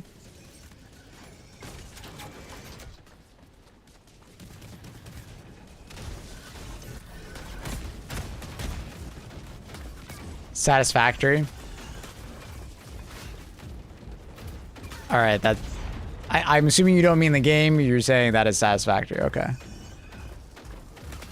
I will do more of that. Allied destroyer joining squadron, deploying Helldiver to combat zone.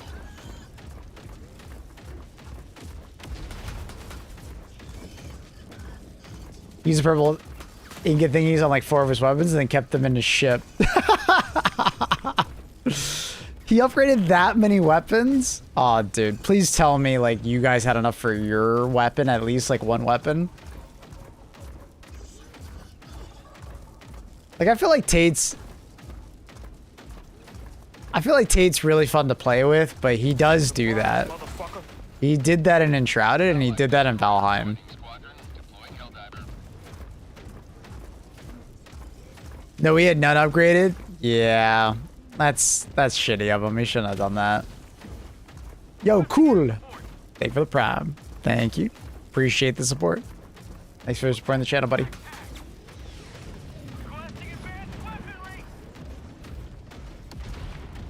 He lies? Wait, he actually lied to you guys? Oh, fuck.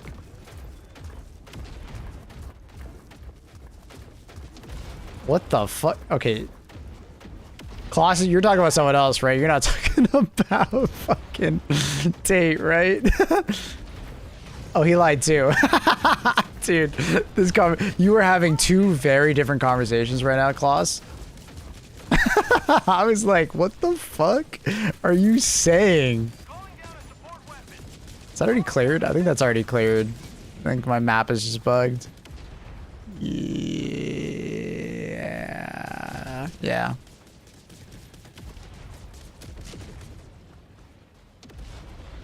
But anyways, yeah. I like Tape, but... Okay, did you guys actually ban him? Or is this like a soft ban and you guys are just going to invite him back for the next game?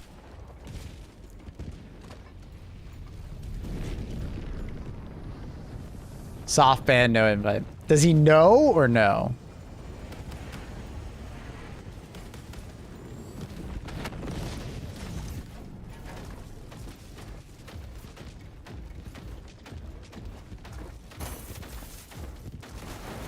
Can play in Discord, just in his own private world.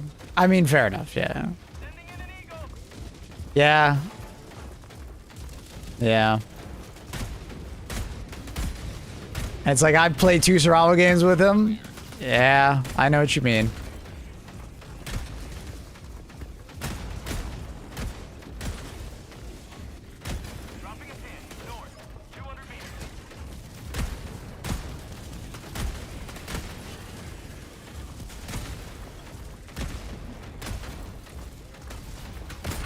This one's cleared already too.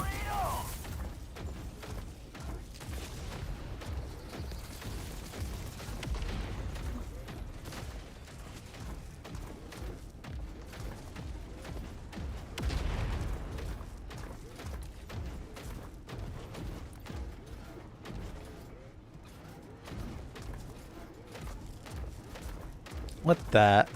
Come to Thailand, you'll find out. Klaus, you sound so fucking creepy saying that. Do you realize how creepy you sound saying that? Jesus Christ. Like, that is... Woo! That is like top 10 creepy moments from Klaus. Lots of angst. Yeah, I mean, Klaus is a friend of mine. He's an angsty individual. Teo, also a very angsty individual. When angst means angst, there's a lot of energy flowing around.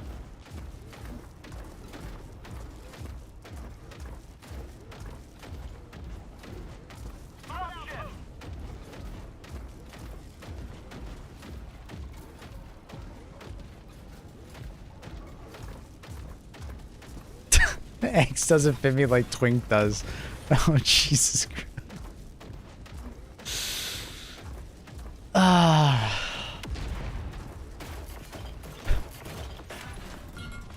Klaus gonna have way too much fun with this. Just doubling down. Oh, he's gonna quadruple down. Just you wait.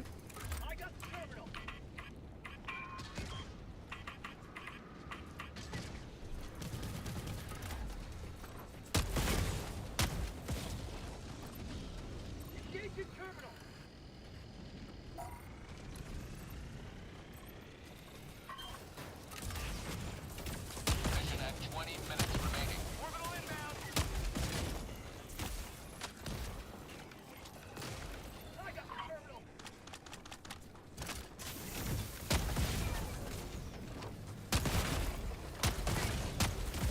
Reloading.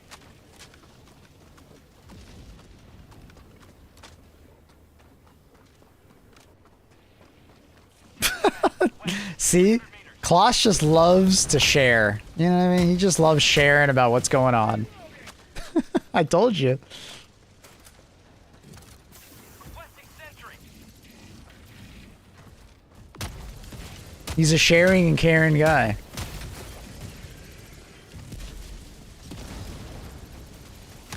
So ducking good. Ow, what the fuck just headshot me?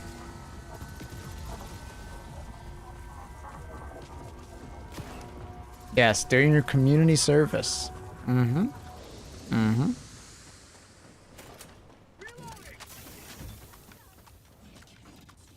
I'm sure you get around. Oh, yeah, he does. One might say he's a world traveler. He's a philanthropist.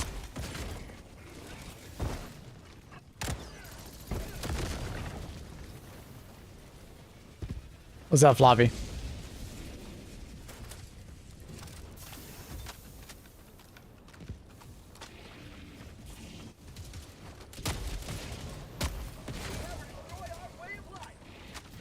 Been to Thailand, perhaps? Seems like it. And he's not there for the scenery. He's there for the culture.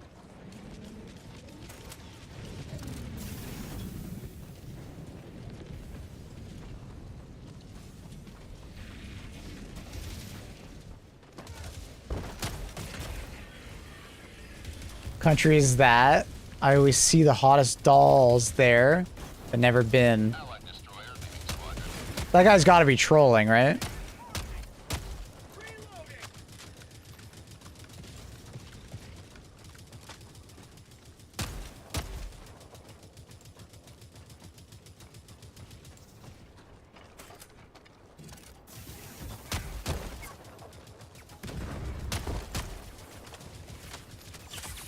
Just gonna use the goddamn mech. Hitting with a de-escalator is very hard.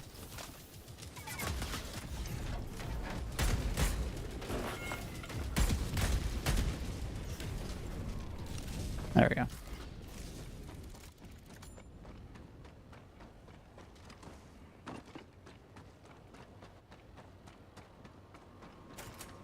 What sparked all this? Kloss. That's all I gotta say. Kloss. Kloss did. Spark. He is the spark. The fire. Everything. The smoke signal. Everything. Automaton outpost destroyed. He's a force of nature. Big drama at work. A woman wearing very flamboyant pride boots was just hired, and people in the office are getting upset. Oh, God. That is definitely some office drama.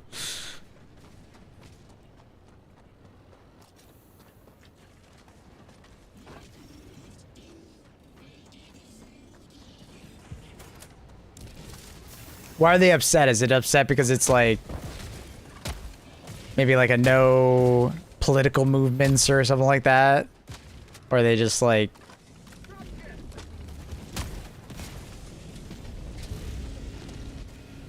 are they just not a fan of the Pride Month?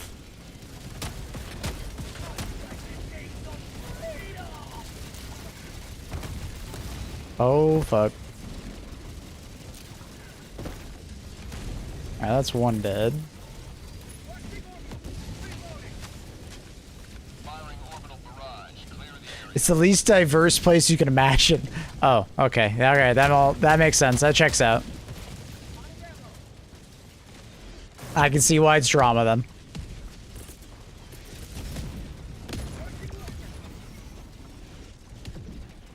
Requesting orbital.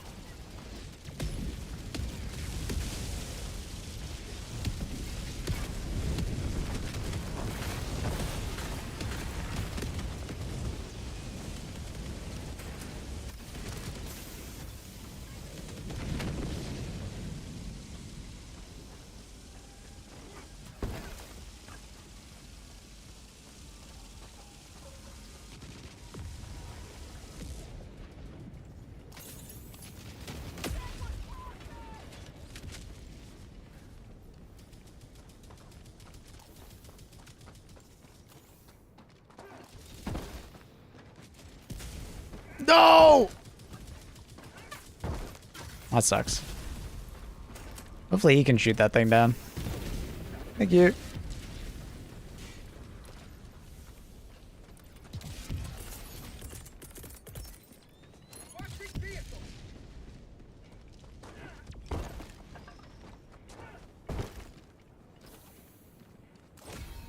You've done your duty.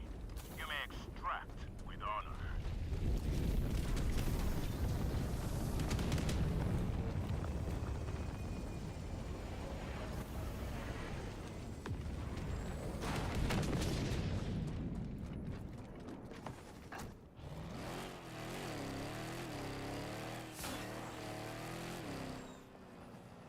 You may proceed to extraction when ready.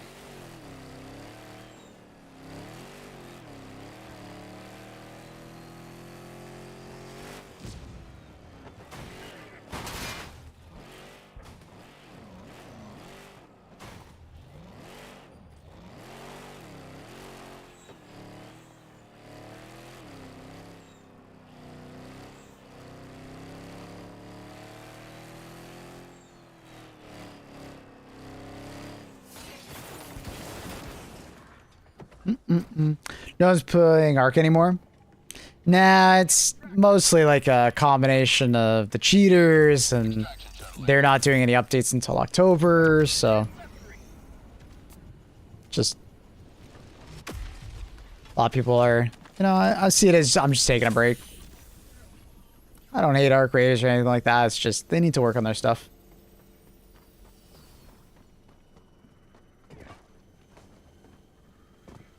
I don't think it's a dead game. You could easily still play it now if you wanted to, but I would probably recommend just waiting.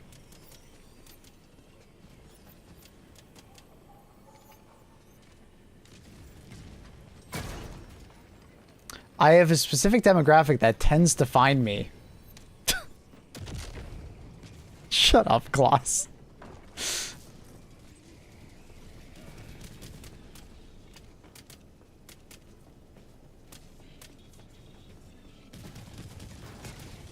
Shut up.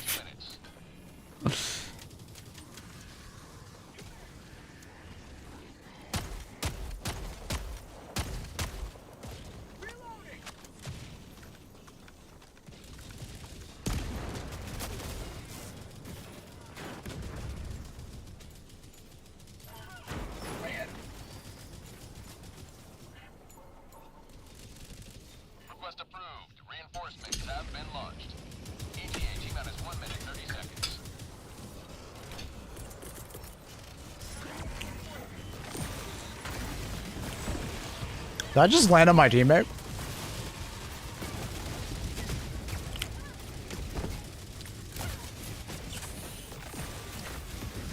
I was fucking eating my chicken pot pie. Did I just land on my teammate?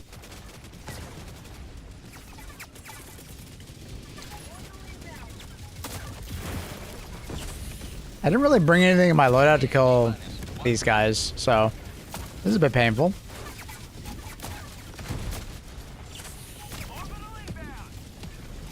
This is a tad painful. And unfortunately my teammate is not going for his stuff. So I guess I will.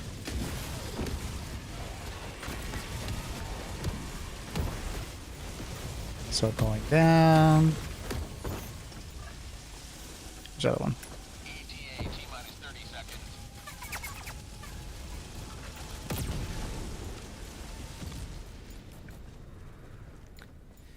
ETA 20 seconds.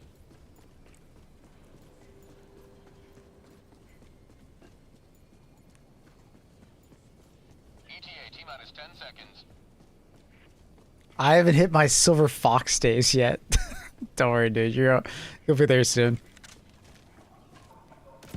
This is Pelican 1. I have visual. Been enjoying the Killzone rifle, the one burst gunships. It's pretty damn good for that, for sure. This is Pelican 1. Preparing for touchdown.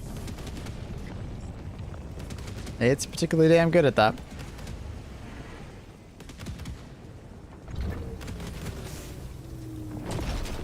What does a twink become? It turns into a twonk. You ready?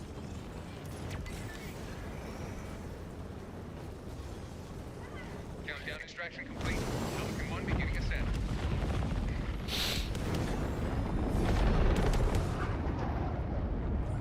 After 30 twinks are non-existent.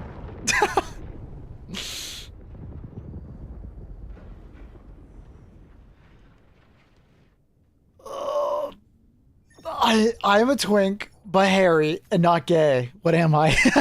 This sounds like a riddle.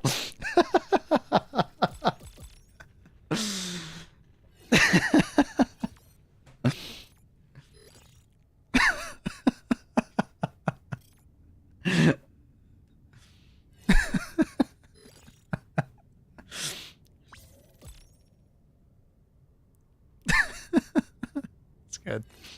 That's fucking good, dude.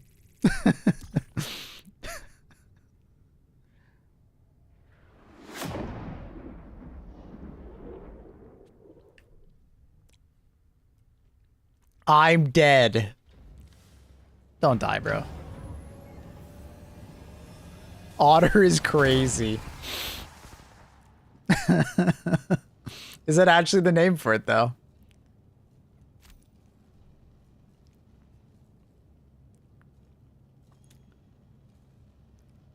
What other animals could be gay? There's a couple of like... There's a couple like sea creatures that do it. Was it?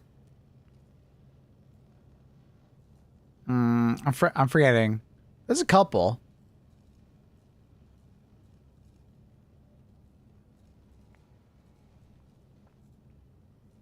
Penguins, dolphins. There's a couple.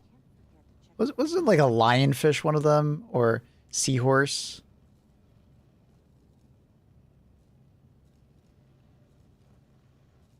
Or am I just thinking like... Yeah, I don't know.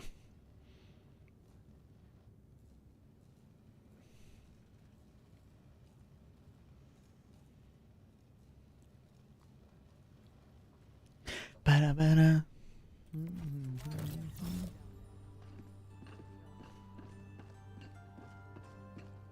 Belly up slamming those clams, you know?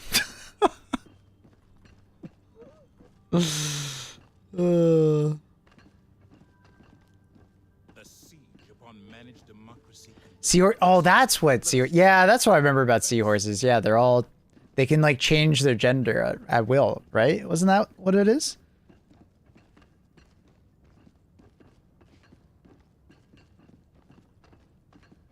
I thought that's what it was.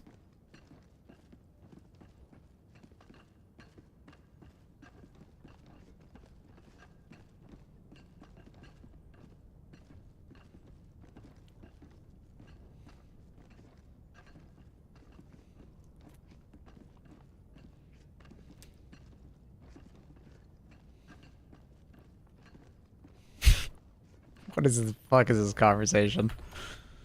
Mission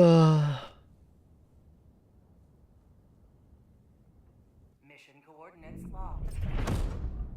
Talk to us. Oh god. Engaging orbital thrusters.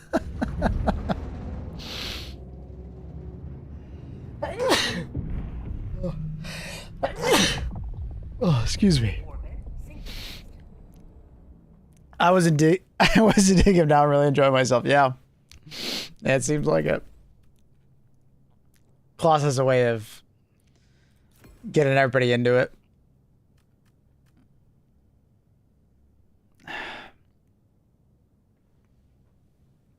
It's the weekend frustrations.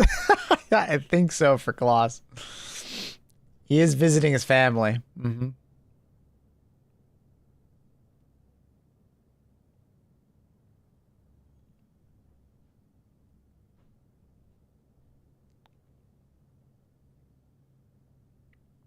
What do I feel like running? Helldivers to Hellpods. Repeat. Helldivers to Hellpods.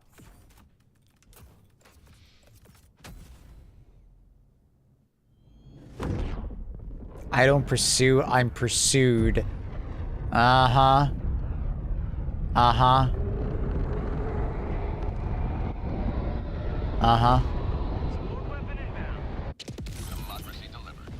The fate of all humanity's children are You don't see the amount of ass in my DMs. That's just you, dude. You're an absolute donkey. Mission progress log. enemy elite. Proceed. On my position. Requesting orbital. Oh, Klaus is absolutely a pervert. Mm-hmm. Oh, yeah.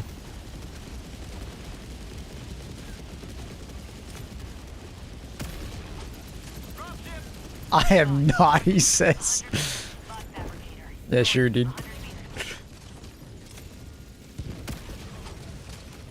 He's like Quagmire, but IRL, you know what I mean?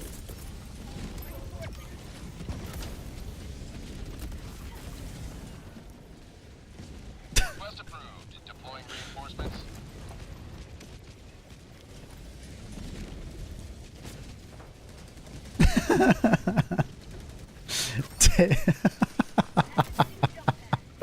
What is happening, dude? Love these guys. Oh, they need samples. Make sure to pick up samples.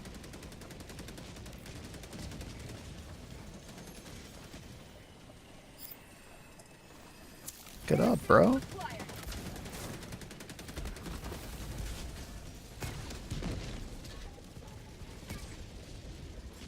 That's a pretty wild thing to ask, too.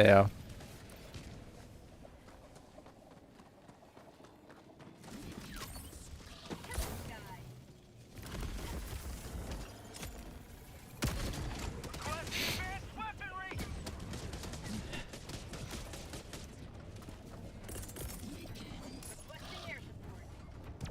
I demand things, never ask.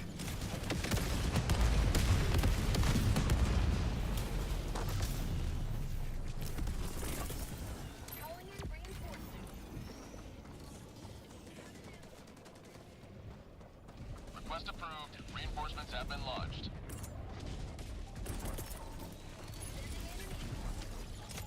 Here comes the cavalry.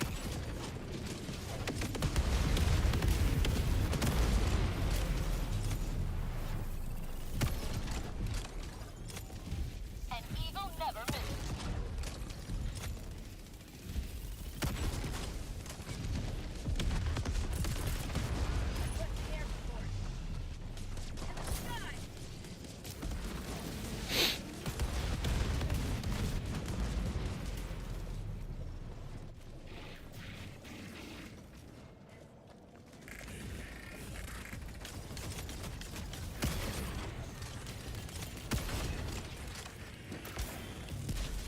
Shake my head.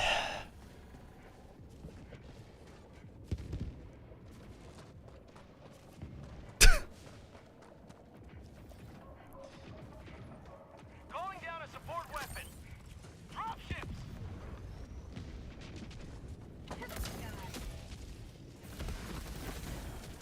Allied destroyer has left the squadron. Requesting sentry.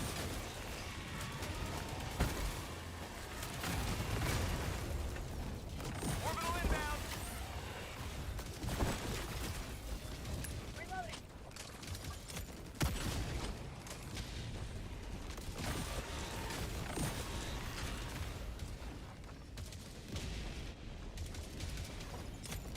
Automaton facility destroyed.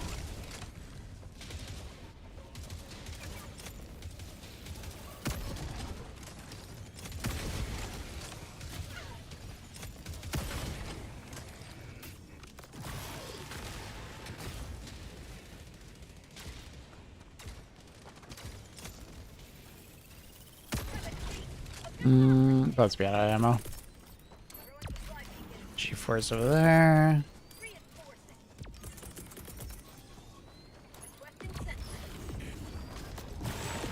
Request approved. Reinforcements have been launched.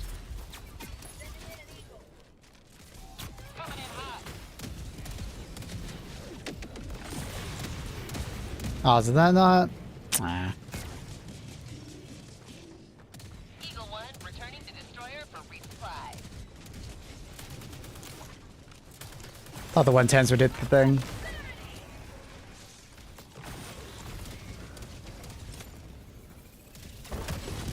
Ooh!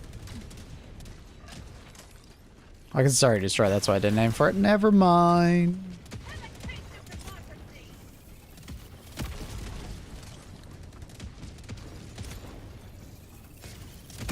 Oh my god, dude, that guy is so committed to hitting me. HELLDIVE in the combat zone. He needs to relax, bro.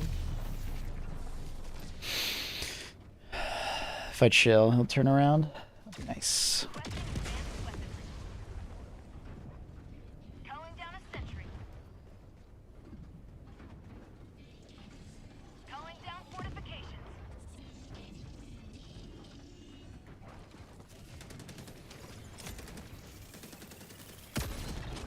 Requesting fortifications. Requesting advanced weaponry.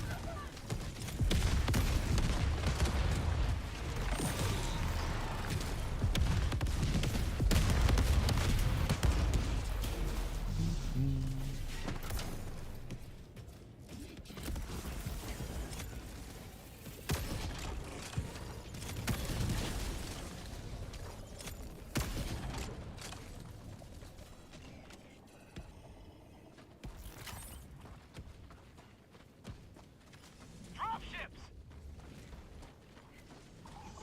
Outpost cleared. Eagle 1 armed and ready.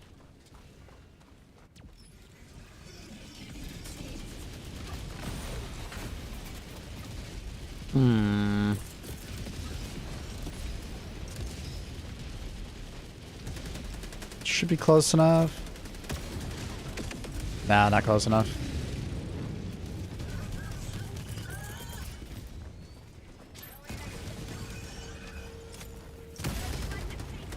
Requesting sentry.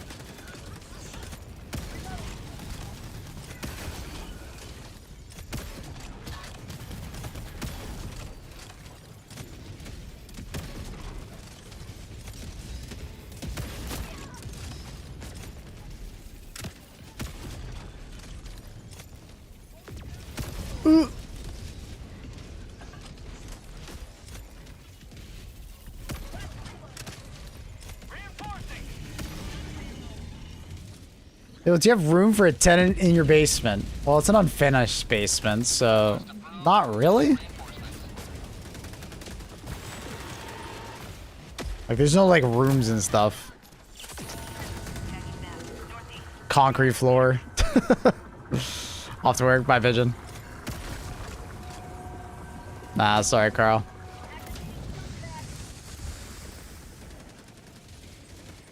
Tenant has like 2 cute cats. It brings German beer. Hey, you're sweetening the deal. I'd set up some sheets for you.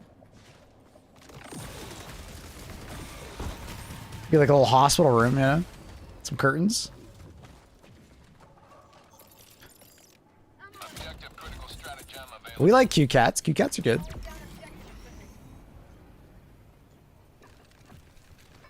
Calling down a sentry.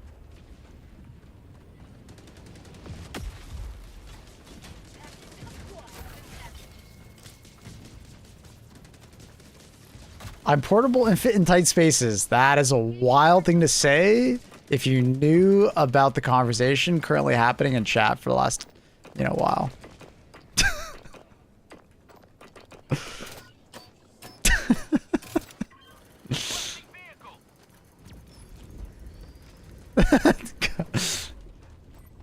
Who cares about chat? I feel like you would enjoy this conversation in chat, Carl. You would have a fun time reading about it.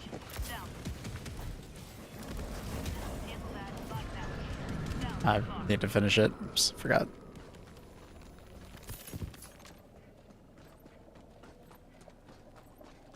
Here we go again. There's trigger words for Kloss. You gotta be careful what you say around Kloss, basically. Calling down a support weapon. The quagmire comes out, you know, on certain words.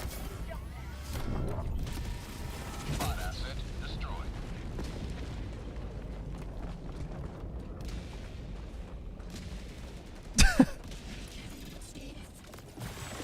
In our friend group, we have to, you know, get the spray bottle out, as you will, you know. Calling down fortifications.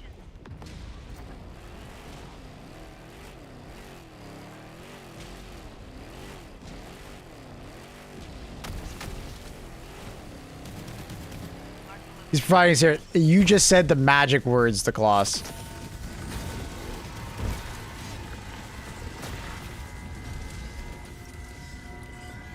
I don't think you realize how special of those words they are.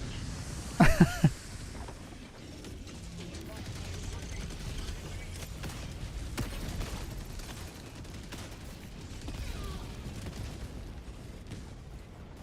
objective nearby.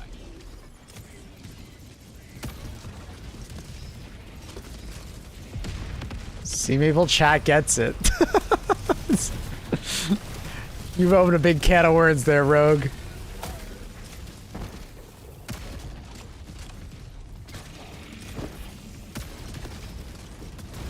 Big can of worms. Oh my god. How am I alive? Is he still stuck over there? There he is.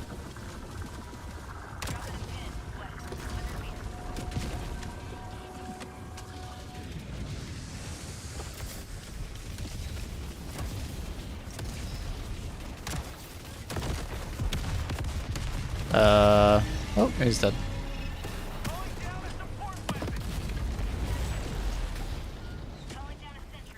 Says the otter. Jesus Christ. Oh no. Thanks, Trindle. Save the kids, chat. One dono at a time. Still trying to hit our 1K goal. 2K? Clean shaven, butt chin and all. I got the terminal. Requesting fortifications. Calling down fortifications.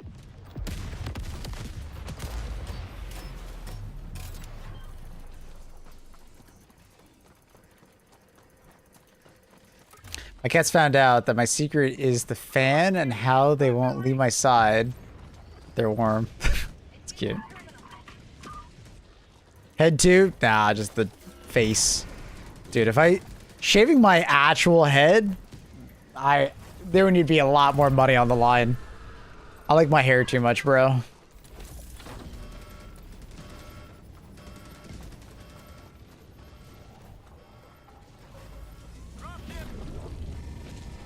Automaton facility destroyed. Join the bald heads. Another triumph for managed democracy. May liberty guide your destruction.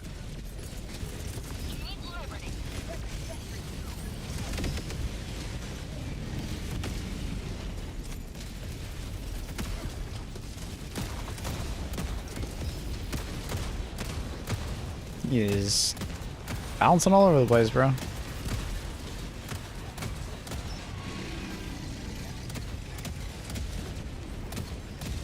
Requesting vehicle. Requesting sentry. Going down a support weapon.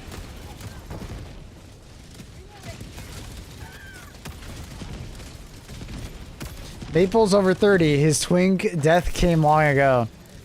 Hey, chat, you want to hear a funny story about how me and Klaus met?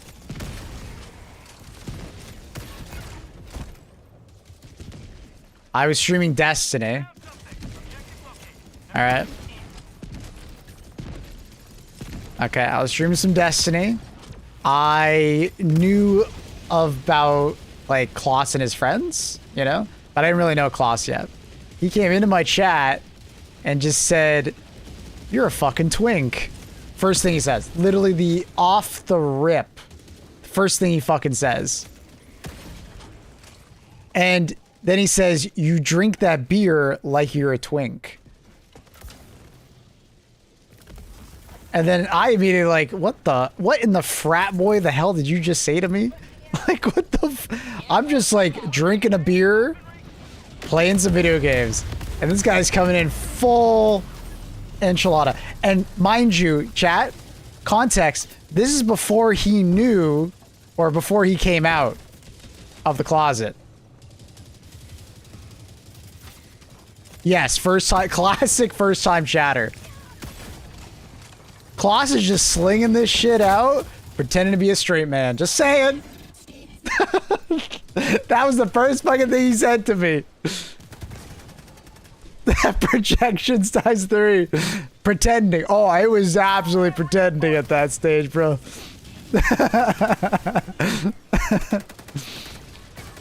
We didn't know until years later. And the first thing, when he told us, and he came out to us, and he was like, yeah, I'm discovering myself. I was like, hey, dude, fuck yeah. But then I was like, the first time we met, Reinforcements have been launched. what the fuck was that? It made me question everything Closet ever said to me. All jokes. Yeah, dude, whatever you say. So yeah, that's how me and Klaus met. Fantastic time. There's a lot more there, but it's mostly just me calling him a frat boy for the next like 15 minutes.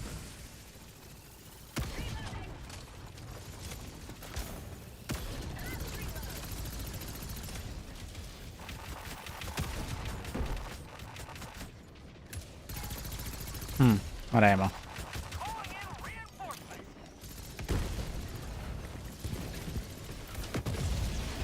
approved. Reinforcements. Ah, that was funny.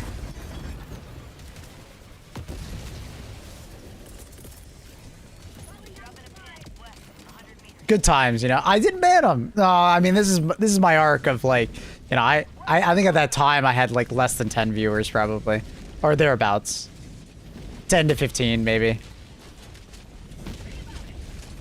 So, if you came in even insulting me, I was talking to your ass, and probably flaming you back. Nowadays, someone does that to me, I'm probably banning them off the hop. I don't got the patience for it. Kind of funny to be honest. I mean, Klaus is a funny guy. He says some extremely like off the cuff things at good timings. He's a funny guy. Me and Klaus have always got along. I didn't take it poorly or anything. I just started fucking with him back. 20 minutes remaining. Calling down a vehicle. Me and Klaus have fun. Fortunately, Klaus get along with everybody in the friend group. They don't got the same kind of humor. Klaus just kind of pisses them off.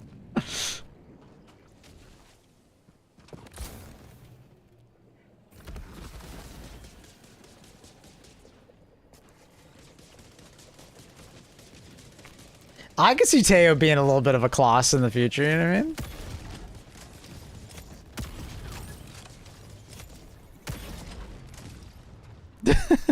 And here we are. Mm-hmm. Mm-hmm.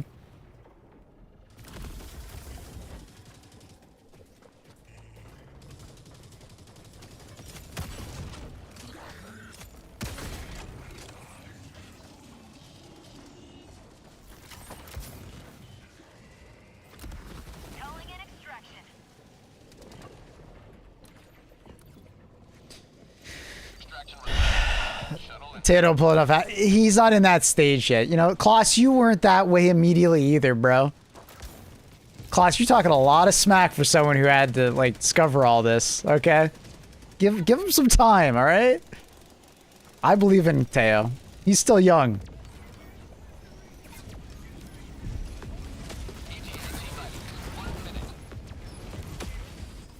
Give him time, bro. He's got this. I believe in Teo.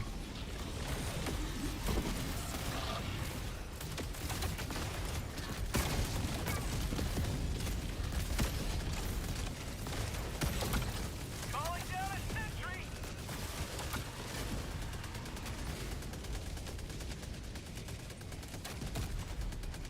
Klosh, so much Riz. He can pull a push door. True. Kloss would agree. See, okay, chat. I gotta say something. You guys are a bit unhealthy for Kloss's ego. Like, in my friend group, we're constantly dogging on Kloss because he's got too much of a fucking ego. You guys are not healthy. Kloss has a massive fucking ego. I have visual on the extraction zone. It's a wild conversation for 7 a.m. Yeah, it is. It is.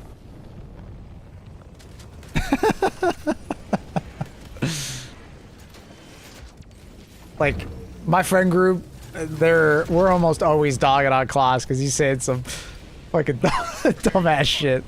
Launch in 20 seconds. But you guys are like talking him up like crazy.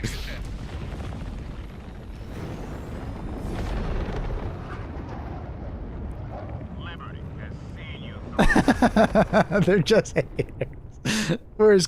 Where's Reese, bro? He needs to back me up on this one. Or Vada. Oh, Vada would be perfect for this conversation. Oh. God damn it. Oh, I'm fucking tearing up. It was funny. Whew. Sup? How's it going, Nefarious?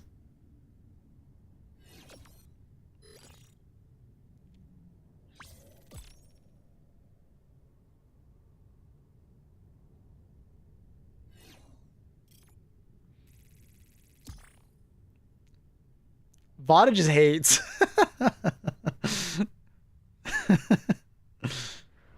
Sorry if I just woke up. Well, good morning, brother. No need to apologize. What's up? How are you? Teo once told me that his ex called him a sex machine while all she did was call him a fucking tool.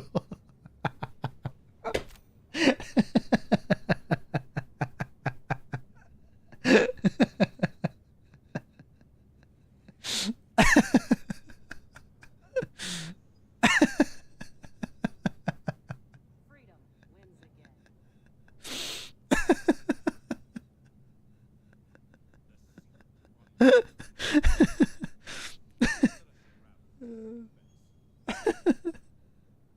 Teo, why are you all capsing that?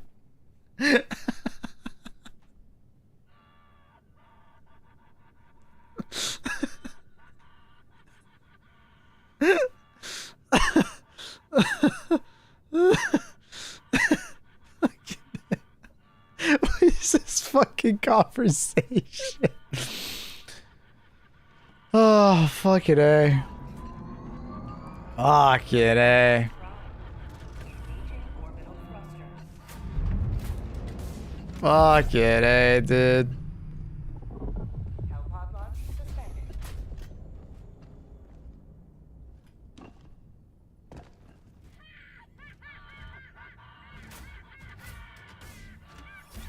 Hellpod launch suspended.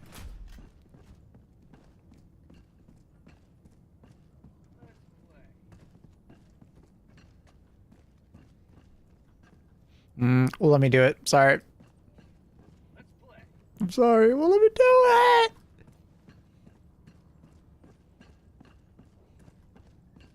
The fuck? We're just cheating. You can actually run along like right there where Galactic is. You can walk right up. Little glitch.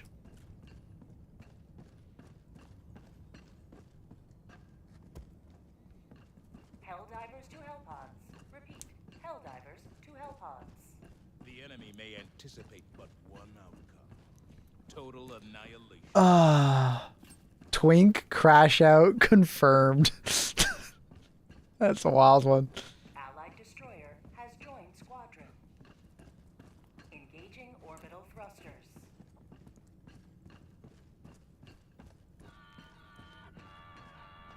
Orbit synchronized.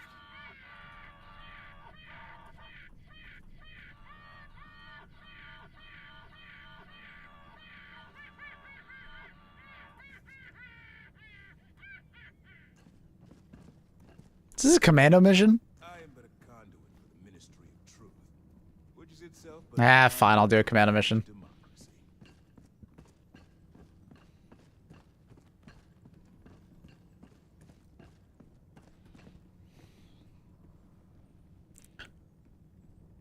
Mission preparation aborted.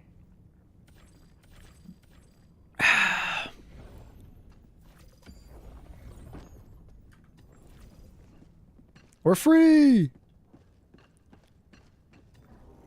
Let us What up, Goose? the sustenance of Super Earth. Mission coordinates locked. Hellpods prime. Maybe we'll go in commando. Not a fan, but we'll do it.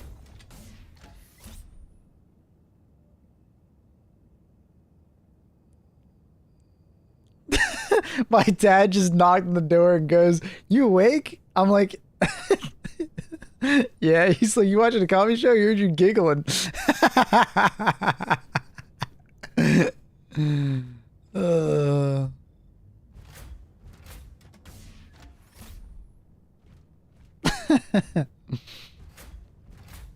We're having a good time here. We're having a good time. Man, it's been a while since I did a commando mission. I can't remember the last time I did one. I have a pet peeve about commando missions. Everybody else but me, select few, will be most noisy people ever, thanks to me. I mean, I'm the same. Whenever I play commando missions, I am noisy as fuck. I pick as noisy of a loadout as possible because I don't want to play it any other way.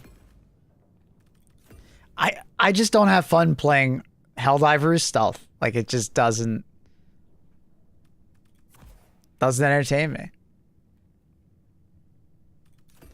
Nothing wrong with playing stealth, you know, if that's what you like, that's what you like. But yeah, I don't care. Suppose you haven't picked up Impulse. You love the movement games. I don't know. I played the demo. It was alright. I had fun, but I feel like I'm just not hyped for it. And I feel like a lot of people aren't really hyped for it, so it's kind of affecting my hype levels, you know? They made Redacted Regiment for a reason. I mean, absolutely. Redacted Regiment was, you know, designed for those commando missions for sure. Gonna be very niche if it survives. Yeah, we'll see if it does.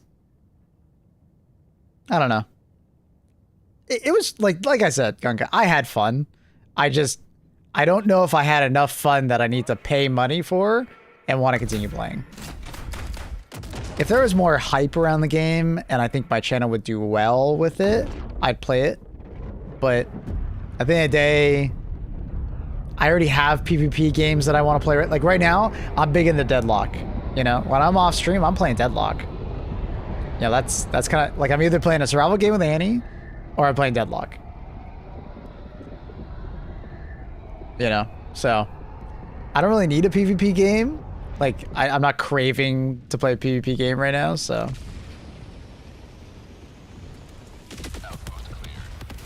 But, you know, that could change.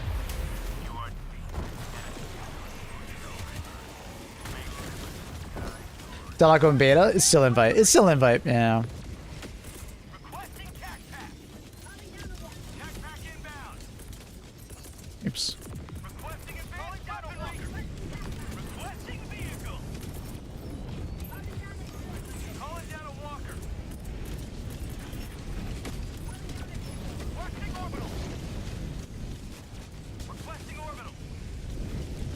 Why is chat bullying each other? Oh, we're just teasing each other, honestly.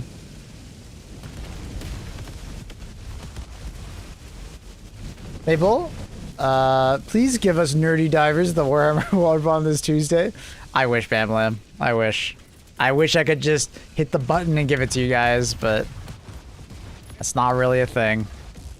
Super destroyer leaving low orbit. Oh, I don't think I got my laser off in time. Damn, that sucks. Did my mech get destroyed? Probably did. Wait, did I even call it in? I did. Yeah, it just got destroyed. Need the bike and it, yeah, that'd be really cool.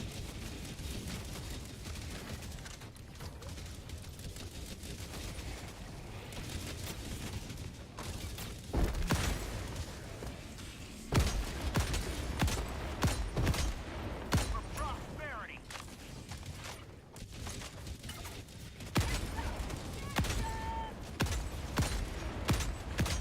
Mission is progressing.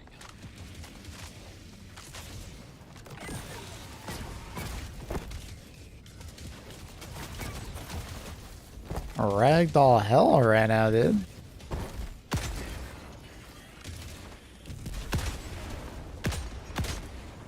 But yeah, I've been playing a lot of Deadlock and I'm really enjoying it. I don't think I'd ever stream it on the main channel. It'll be mostly like an off-channel thing. I've been telling myself I'm gonna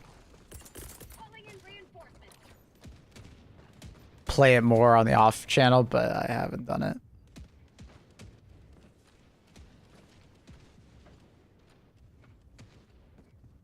It's a very fun game for me, though. I'm really enjoying it.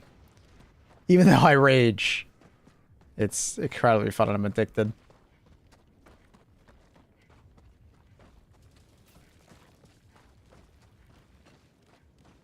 I think Deadlock's going to do really well when it goes full release, though. And at that point, I may start streaming it on the main channel when it goes full release. We'll see. I might experiment with it. You know, it wouldn't, like, absolutely replace Helldivers unless, you know, it did really well, but I'd probably experiment with it. Mess around. Outpost destroyed. That sucks. Missed my shots.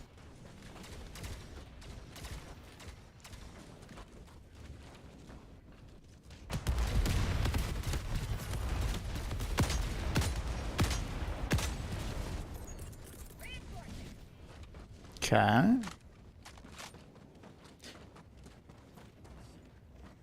Don't do that. You talking to me or you talking to Teo?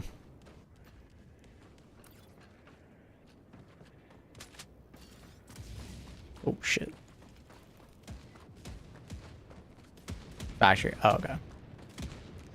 Yeah, I don't know. I feel like it's too much of a genre shift. Most people watch me for like PvE and stuff like that, so. Allied destroyer has left the squadron. I'm not sure how well a pure PvP MOBA like will be. Like, I wouldn't be able to have the same level of conversations as I do with you guys now if I played Deadlock. You know what I mean? It would be a very different stream. You guys would have to just more talk amongst yourselves, and I think a lot of people come for like me talking about shit. Destroyer leaving squadron. It's really hard for me to have those level of conversations when I'm concentrating in a PvP game. It's like near impossible. So you're locked in, yeah. Exactly. I'm dead locked in.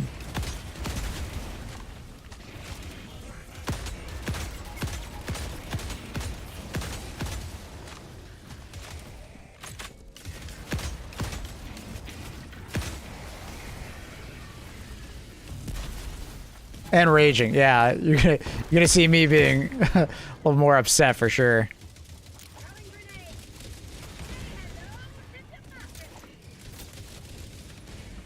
Anyone experiencing more crashes in HE2 lately?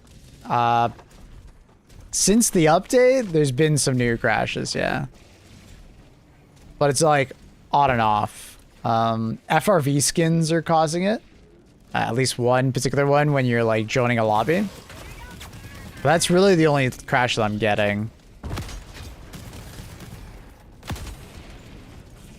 If you're getting a lot of crashes like mid-game, Try deleting your shader cache or what am I trying to say? Try deleting your shader cache or, if my brain will work, verifying your files on Steam. Hopefully one of those two things helps you out.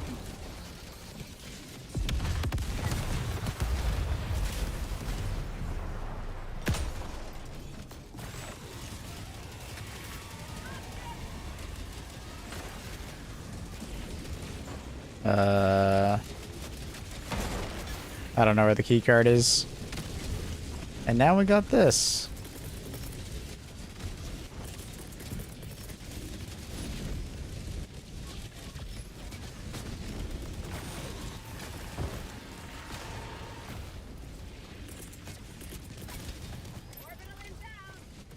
Firing orbital laser. Outpost clear.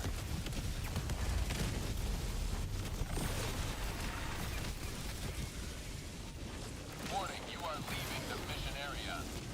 I think I threw it outside the map.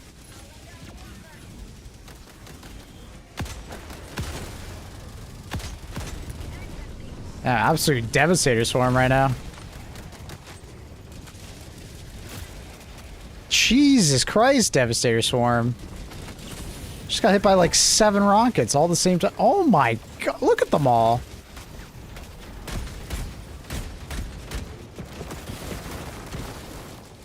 My god.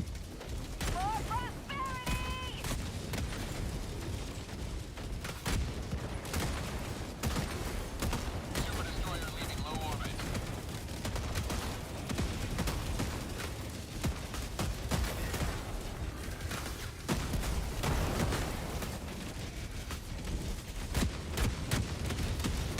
Dude, how many fucking rocket devastators are there? Jesus.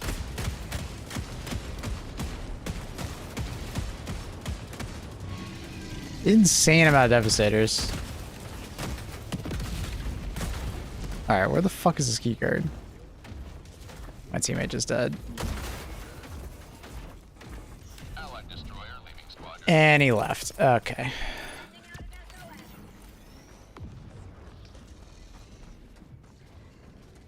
I do so few of these missions, I don't even know where the fucking key card is. There it is. Mission progress logged.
Ooh, it almost died there. Rocket just flew by my mech's face.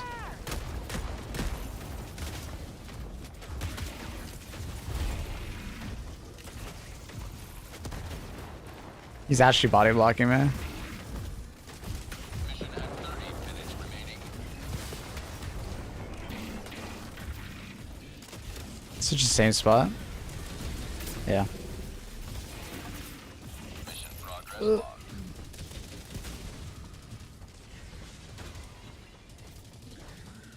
It not only is this a fucking stealth mission, but it's also a war strider. Oh my god. How did that ragdoll me? It's kind of weird.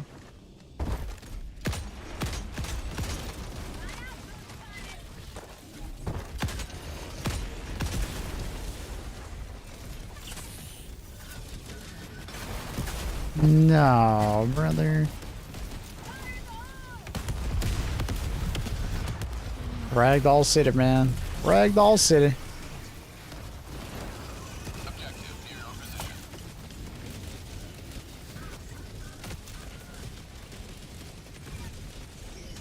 Which is getting away from these guys can be a bit of a pain. John Helldiver versus John Warhammer. Warhammer, big time. No doubt in my mind on that one.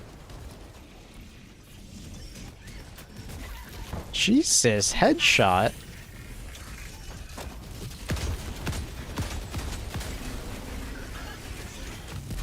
Okay, Ragdoll. Jesus Christ, dude. This is a bad map for this.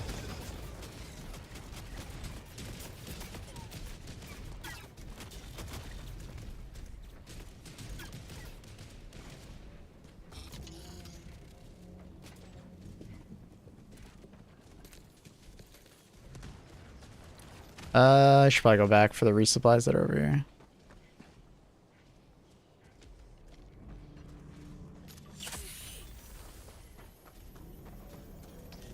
Man, the amount of fucking enemies is insane.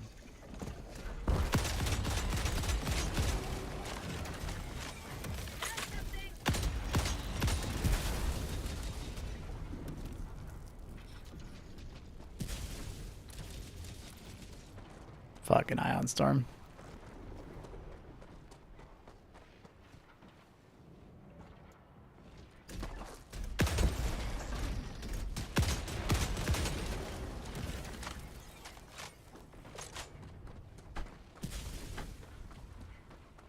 Still going? Damn right.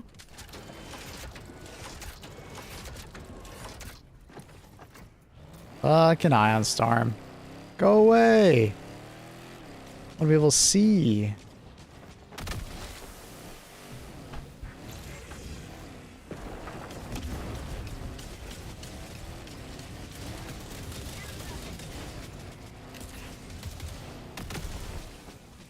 Oh, this planet sucks. Oh. All right. That worked. Thank you, Rocket Adversaries.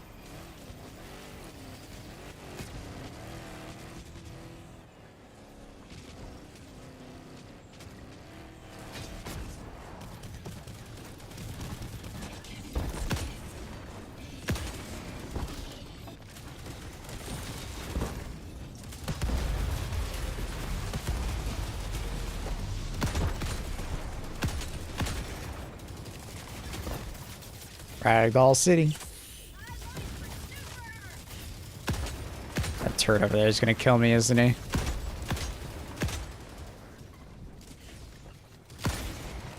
Just take the shot, bro. We might die here. Ooh. Making progress. Ooh.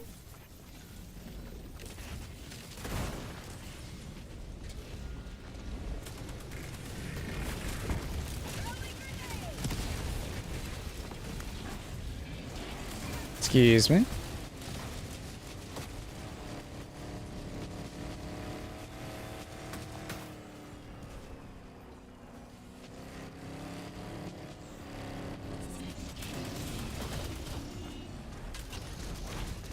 Dude, I would swap seats more often, but I really don't like how unresponsive it is. Like, I like to drive with my map open. It's like having to remove the map and then like the unresponsive swapping. Ah. Just annoying.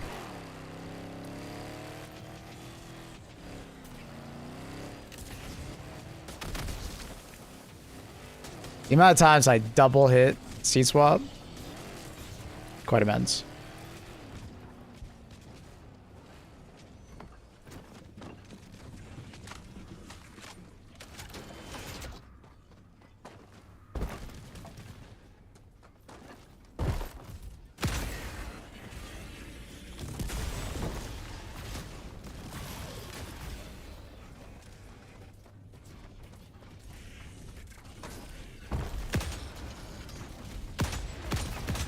Wait, you didn't die? Objective near your position.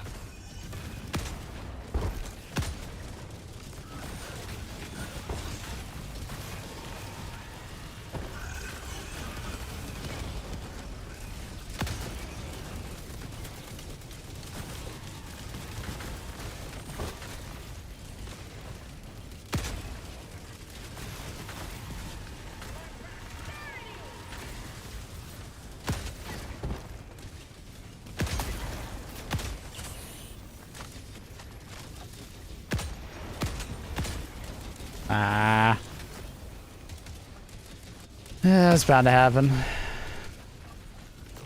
Where the fuck are all these enemies coming from? That wasn't even a bot drop. That was just a fuckload of enemies in one spot. And it's worse tries across the map just raining stuff at me. Damn, there's actually so many enemies here.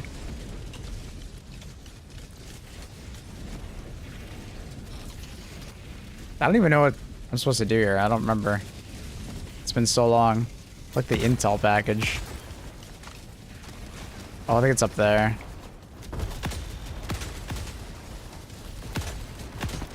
Yeah, this is painful.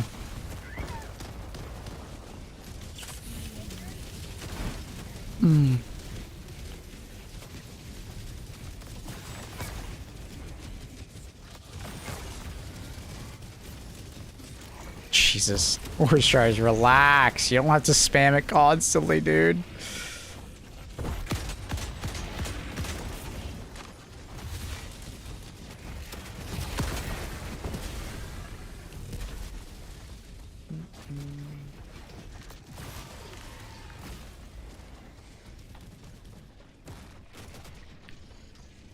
Can you take ammo from your back? Yep. It's your backpack key.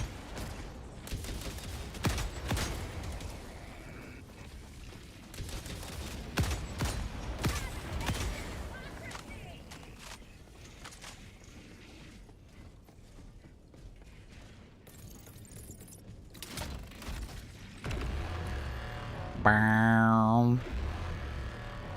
I remember what to do. What is chat even talking about? Long story. Very long story. It's the most meta loadout for bots. Whatever you have the most fun with. I know that's not a satisfactory answer to what you're looking for, but honestly, you'd have more fun playing something you enjoy.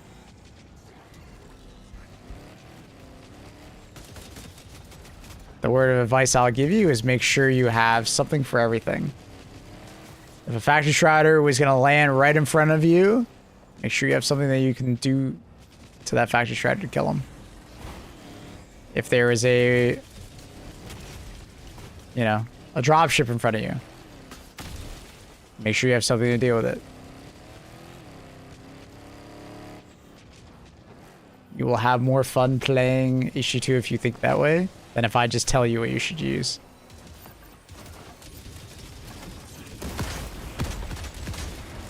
Trust me.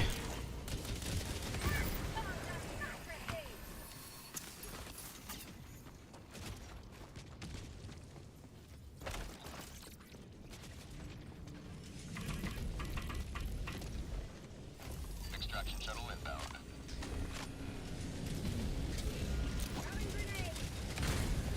But, that being said, if you want, I have tier lists and such over on my YouTube channel.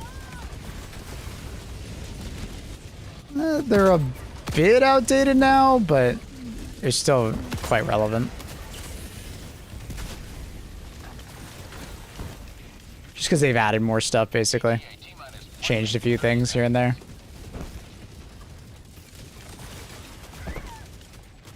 Ragdoll City.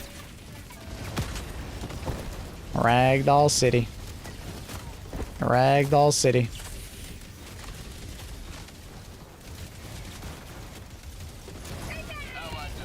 Ragdoll City. Yeah, there's no way I'm gonna lose. I'm gonna lose track of that area. Ragdoll City. You're insanely good on bots paired with Spy for V. Oh, it's good. I don't know if I'd say insanely good, but it's good. Yeah. Helldiver's not at extraction site. Pelican 1 landing aborted, regaining altitude. The only thing is that Spear still has the fundamental flaws it had before. Oh my god, that almost landed on me. Turrets on a commando mission. That is ballsy.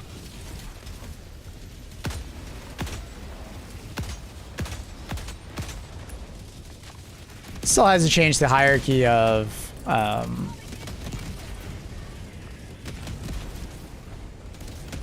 like recoil still has a huge advantage. But a lot of downsides that the spear has are still there. So that's why I wouldn't go to the level of saying insanely good. I don't know if I'd say that, but yeah, it's a good option for sure now. Or it used to be a pretty niche option. I think it shines a lot brighter now, which is good.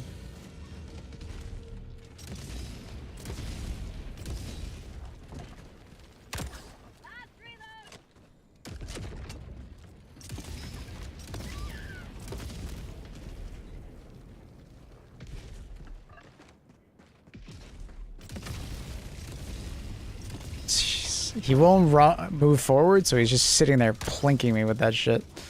Fucker. He's so annoying. I don't even think I can throw that far enough.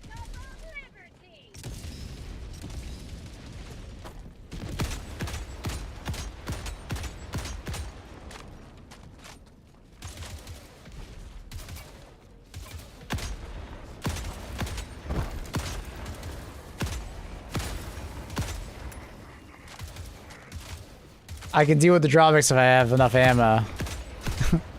Sure, but that doesn't make something insanely good. It just means something's viable with another thing, right?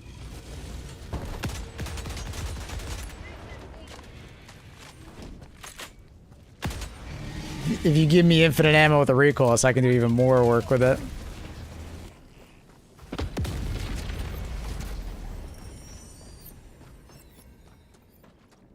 Alright, that was fun.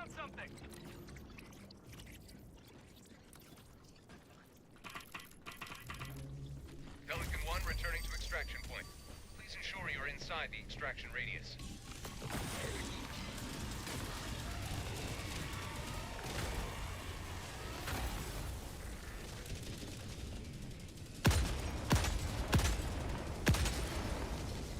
Tagging map. Northeast.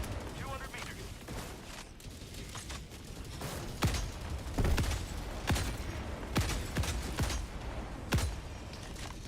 ETA, T-minus 1 minute and 30 seconds.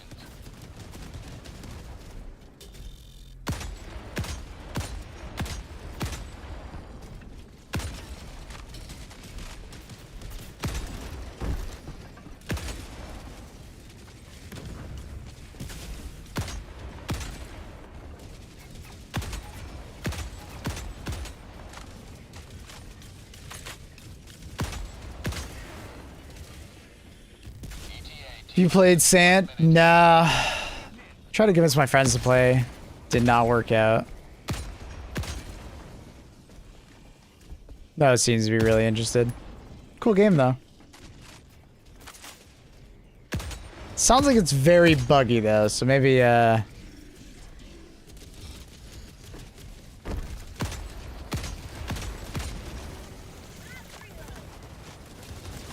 maybe something I play in the future. Seems a lot of people really like the idea of the game though, so that's good. Ragdoll City.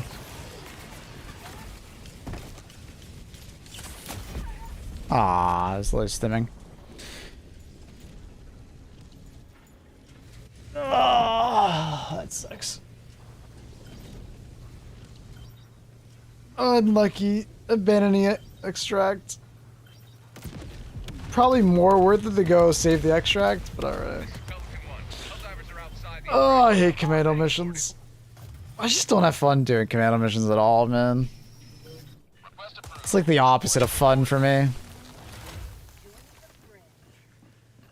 Objective complete. It's everything I don't like about Helldivers, I guess. Extraction is available.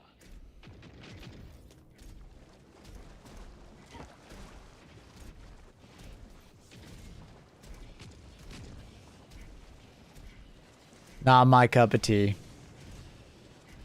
Oh, I'm well aware, Indie Bub. I'm well aware. You don't gotta sell me on the game. I already know the game.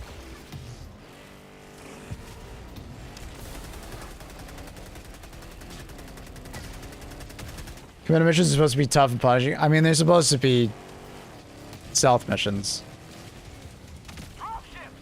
Warning, you are leaving the mission area. I don't think commando missions are hard. I'm playing them hard by pissing off everything.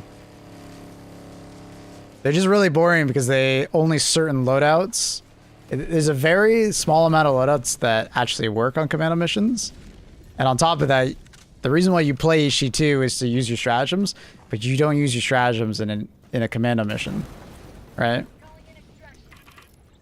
And it's a horde shooter, but you're literally playing it Pelican 1 returning to the extraction. wrong way, right? You're playing a horde shooter as like a stealth game, which, you know, if you like that, you like that, but it feels like it's the wrong kind of mission for this kind of game.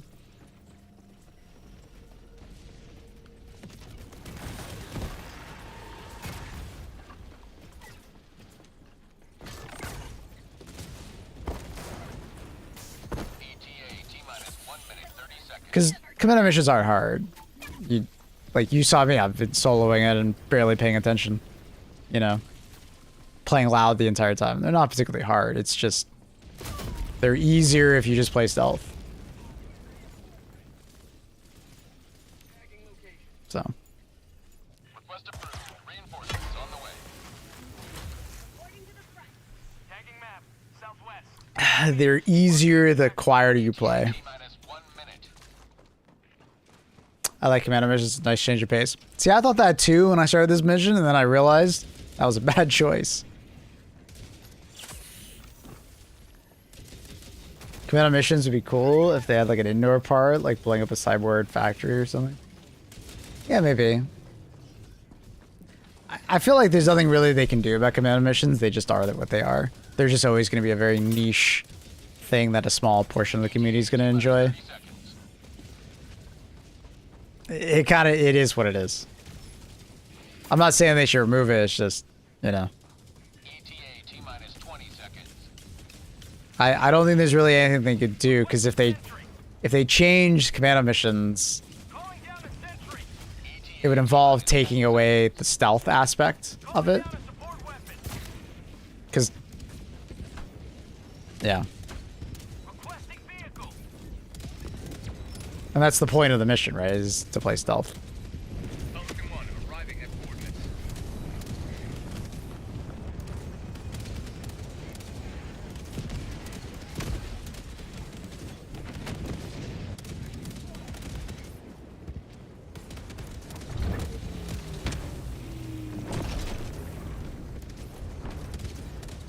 Countdown initiated. Standby extraction complete. Pelican 1 beginning ascent.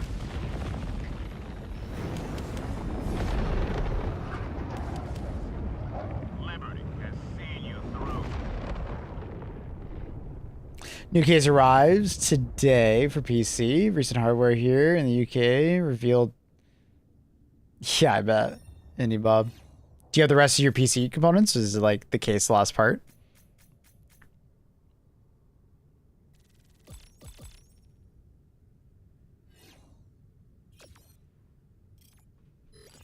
I brought Sentries because I thought it was right at the end. 3 deaths later. Yeah, I stopped paying attention to the mission. I just wanted it to be over. I was perfectly fine with just failing. I didn't care. Why'd you overclock your CPU? Caleb, just for the sake of it?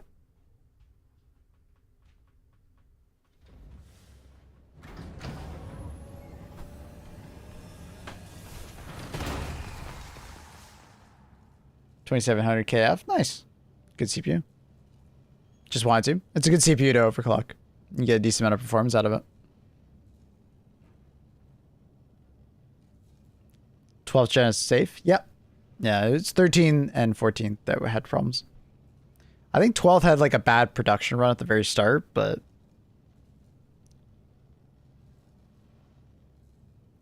had this PC for years. 5900X, 4070, good case. Just about fits. Love that. Nice, Indie Bob. Oh, yeah, 12 series are very solid.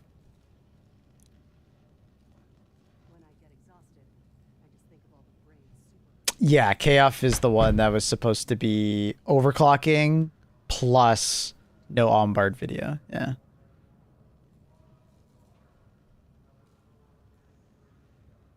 F SKUs being no video. More samples. Good. I'm looking forward to seeing what destroyer upgrades you can Don't worry, Chi. Colossus isn't always here. Have a good one, dude. Nice having you as always.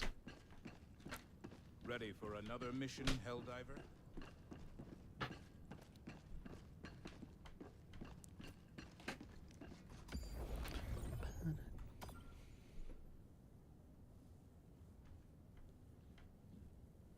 Mission coordinates logged.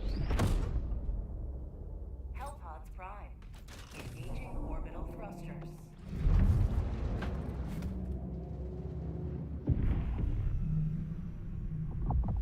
Just being pouty. Okay, all good.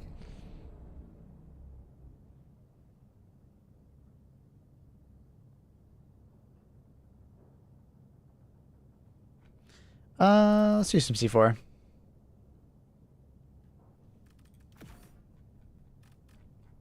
Emplacement loadout?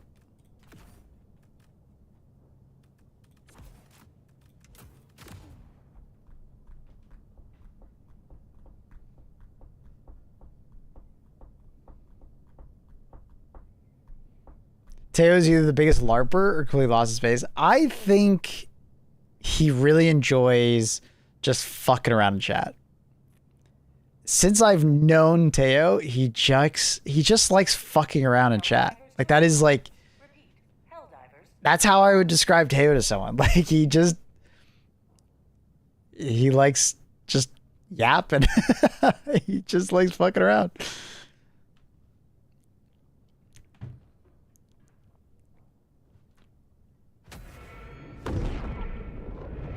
I don't think he's lost the sauce. I just he likes what he likes. He just has a good time just fucking yapping. He is our resident yapper, yeah. A new cooler 360 rather than 280. Nice.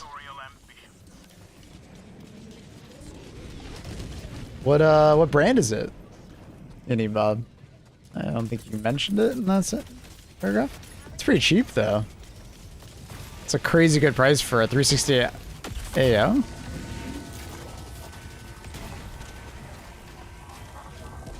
Outpost destroyed.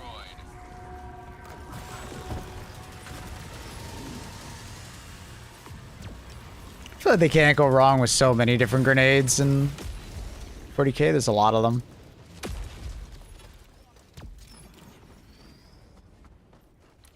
There's a lot of grenades they can go with.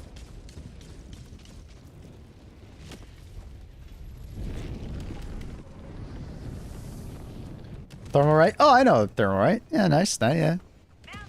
Good brand. I've heard good things.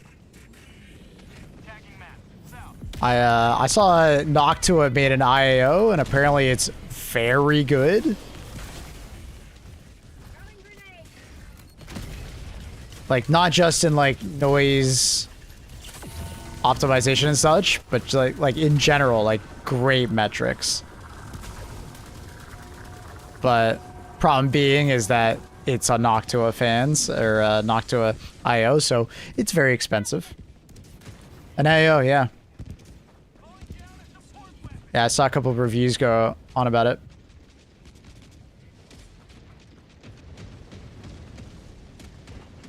Thermalite Aqua Elite 360. Nice. That's a really good price for a 360. That works out for you, buddy. That's sick. That's why I was thinking about the price, because I was like, yeah. Because I think I'm kind of looking at that IO, not gonna lie. It's really impressive numbers-wise. Or at least the numbers that I've seen. I was only able to watch one review on it. So I didn't get to see a lot, but at least the review I saw, they were quite happy with it.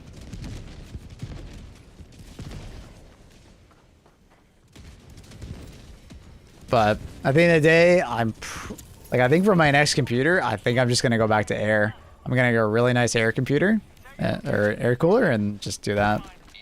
I don't care about the look of my PC at all, so.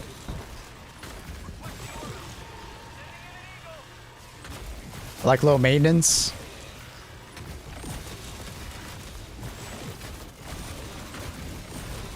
Cooling wise, about the same. The Noctua is $355 in Sweden. Yeah, I think it's crazy expensive. Because I think it's like technically a more limited run, because I think it's like an Asetek crossover sort of. Yeah. Yeah, air coolers are just so efficient, and the difference between an air cooler and an IO isn't much anymore. It used to be a bigger deal between the two, but air coolers are just so good nowadays. It's hard to justify double the cost for me. But if you're like going for aesthetics, hey man, IOs are just so fucking good looking in comparison. I get it, you know? If aesthetics are important to you, it makes a lot of sense to go IO. They look a lot better.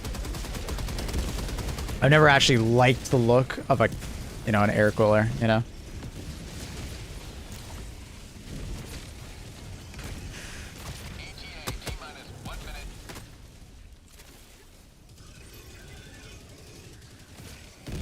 I just keep buying Arctic IOs, cheap and reliable.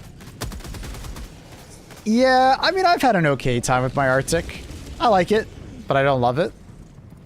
I'll be honest. Especially since this last one failed on me, the pump failed. I don't know. I think, what's Aeoli? IAO is all-in-one liquid cooler. So it's like, you know, there's the pump block and then the tubes, and then it connects to all the fans on a radiator.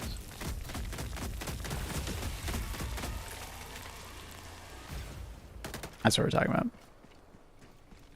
I wonder how much it is for me. To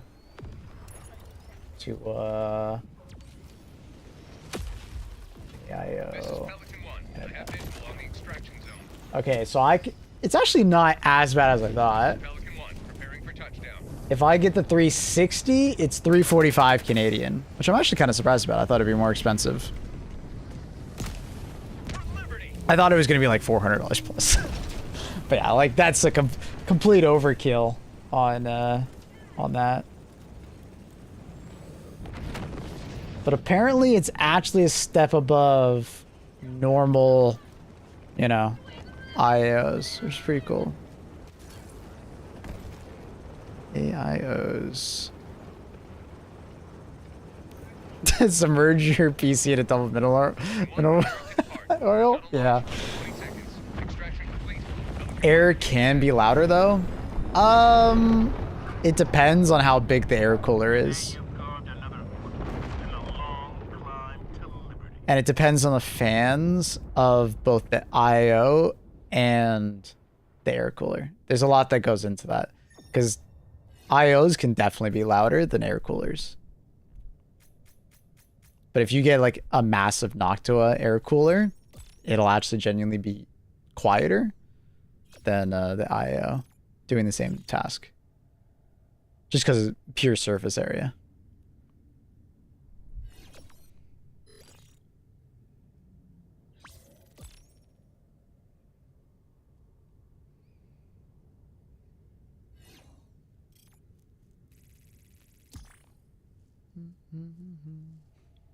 Block song? Oh yeah. Sorry. Animal Wasp is blocked.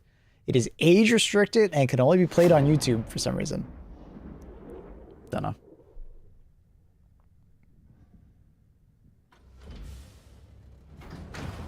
Lumi, why do I feel like you requested the song because of Klaus and Teo talking?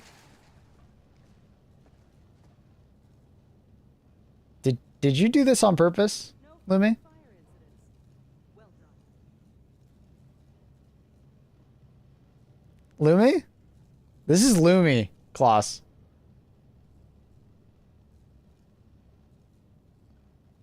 The fuck is this song?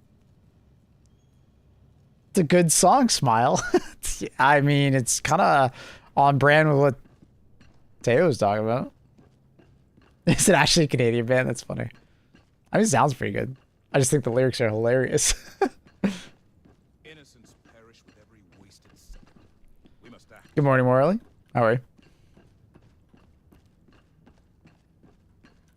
Morley Gray Moosey. Or Mossy. Mossy.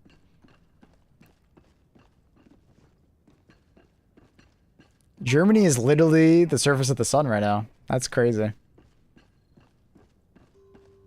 Drink lots of water, brother. Get in the shade.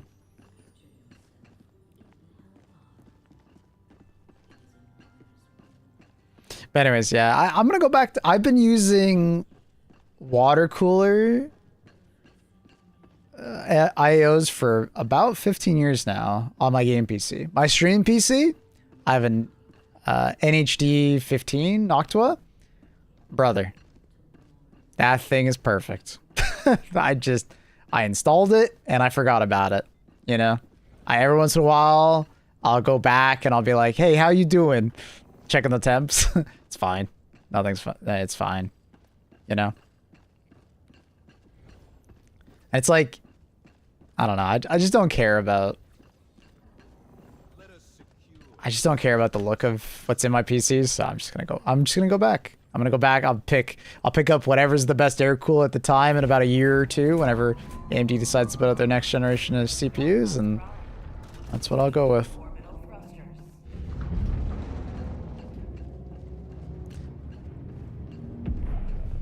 I'm just kind of over my IO. My RTX pump died when I was doing some BIOS stuff. What was it, last month or whatever? And that just kind of like, the fuck? I was like, what the hell? It's not even that old.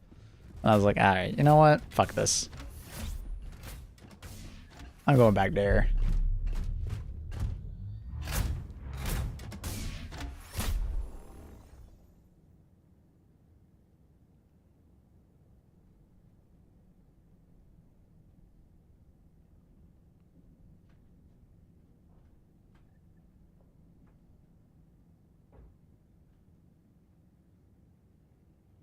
But like I said, if I cared about the aesthetic, I would absolutely stay IO.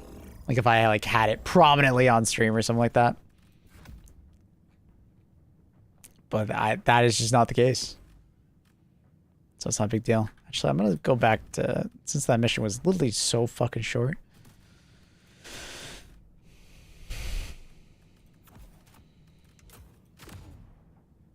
PC cam when? There's not much to see. I even turn off RGB.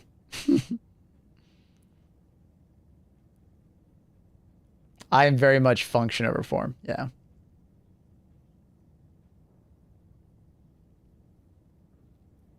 That is how I live.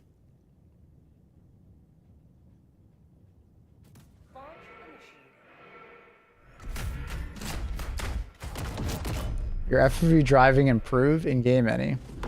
Nah, I was already pretty good at it. I've been mouse and keyboard driving on vehicles for a very long time, so kind of always good at it.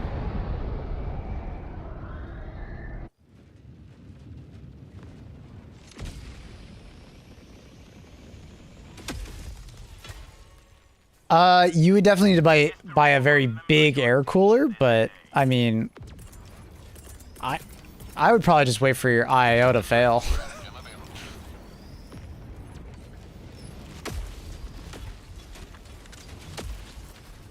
You know, Objective critical stratagem no longer available. for that kind of CPU, you definitely need to buy a pretty big pretty big air cooler for, but... You ever play HE2 on a controller? Nah. And I don't want to.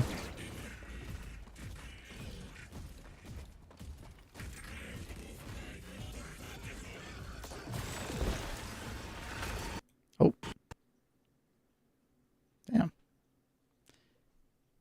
I might need to get rid of my drivers. Or not my drivers. Leave my share cache. That's twice today, randomly. Did you crash too?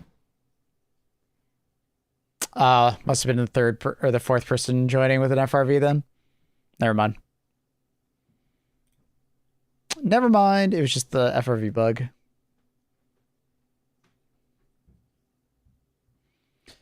Yeah, Accurate has one of those like performance oriented IOs that's just like super loud.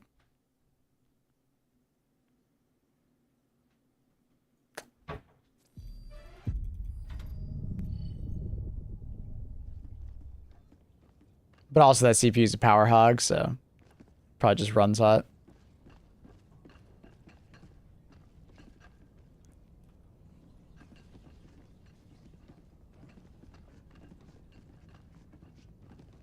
The hour of our next victory rapidly Wish it wasn't too dumb to undervolt. Let us You're not too dumb. galaxy of alien scum. Trust me, it's not that hard. It's pretty fucking easy.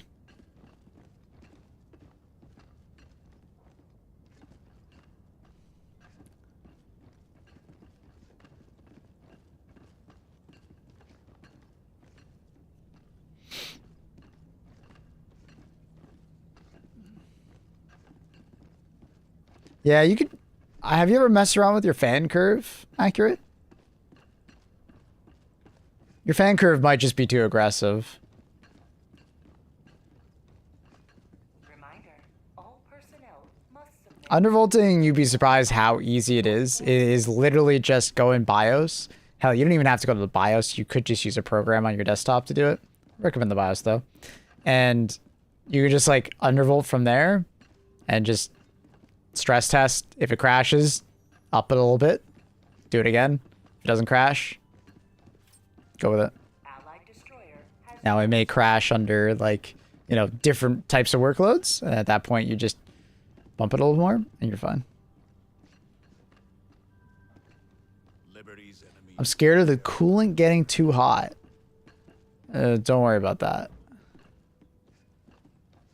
That's the science part of your brain. That's the scientist in your brain going crazy. Like that. Don't worry about that.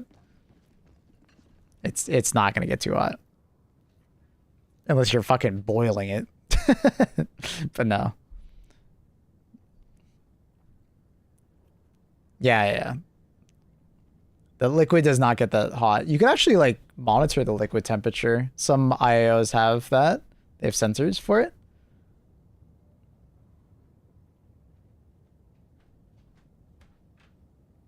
Don't they put the same coolants in the car? I don't think it's the same, but I think it's similar tech. Because I think I remember someone... I think it was Linus Tech Tips that did a custom water block and they put car fluid in it. And it kind of worked, but obviously like it wasn't good for the pumps and stuff. Allied destroyer has joined squadron. Most of our weapons are one-handed that can be used with a ballistic shield. Is it just solo silo? I mean, technically C4, but it's a weird one. Welcome aboard, Helldiver. We can never have I think that's the only one. I don't think there's another support weapon that allows you. Everything else is two-handed. We don't really have any one-handed ones other than solo silo. Scrolling through the list. Nah, everything else is two-handed.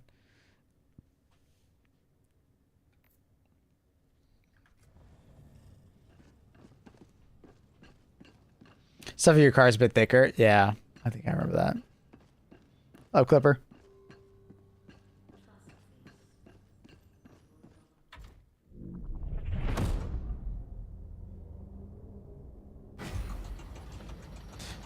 Yeah, don't worry about the fluid in your car.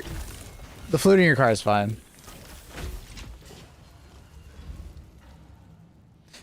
Yeah, no, that's why I said technically, Jason Newman. Why do I like Dynamite? Because it's fun, dude.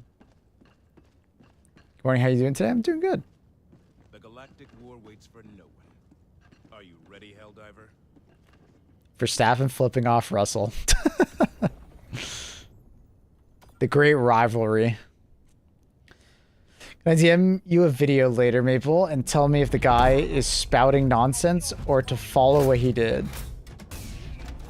Topic? Are we talking about undervolting? Orbit synchronized.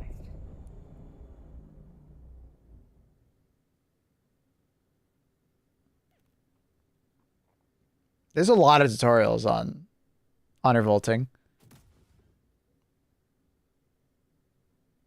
I don't have necessarily a channel off the top of my head that I can think of to like recommend on undervolting, but you know, if you just put in like the CPU that you have, undervolting, and then even if you want to be even like have even more help, put the motherboard that you have, or the motherboard manufacturer. You know, have you seen Buzz Lightyear's video about stirring up drama? I just, like I've told Carl, I'm over talking about drama. I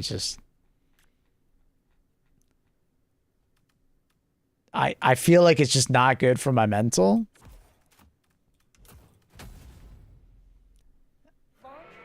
I'm just avoiding the drama at this point. I don't want to talk about it.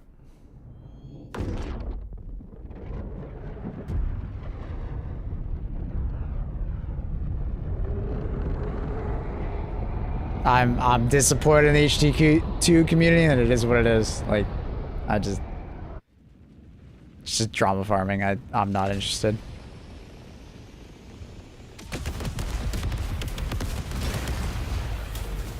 Let you die. Calling in reinforcements. Request approved. Reinforcements have been launched.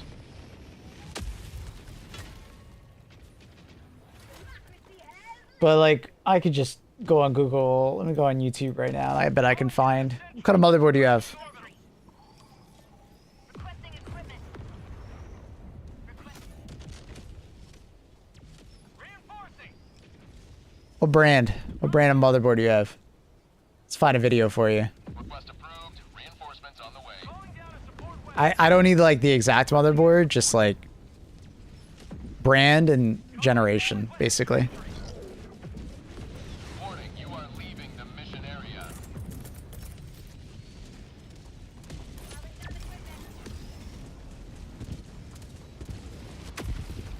And the reason why I just asked that is that, you know, if you have the same motherboard as the person that you're trying to follow, it'd be much easier because then you're not fishing for settings. It does, Lumi, but I don't recommend it. I've had issues with it not properly applying settings. It's good for like a quick and dirty. And there is like an auto undervolt for it, but yeah. Request approved. What video does he have? On the way.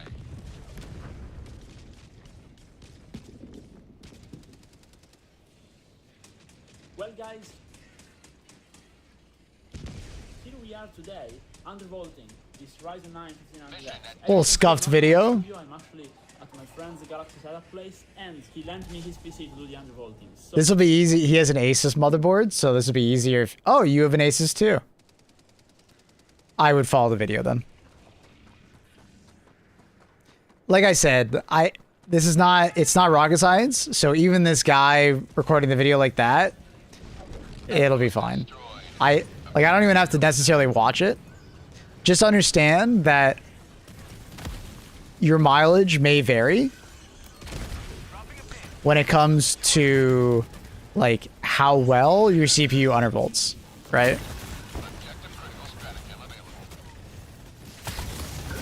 Dude, ragdoll spam. Jesus.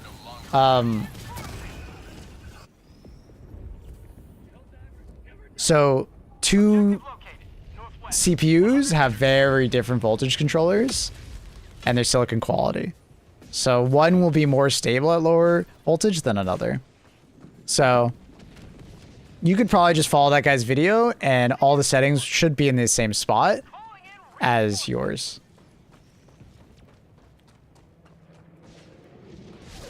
Request approved. Reinforcements have been launched.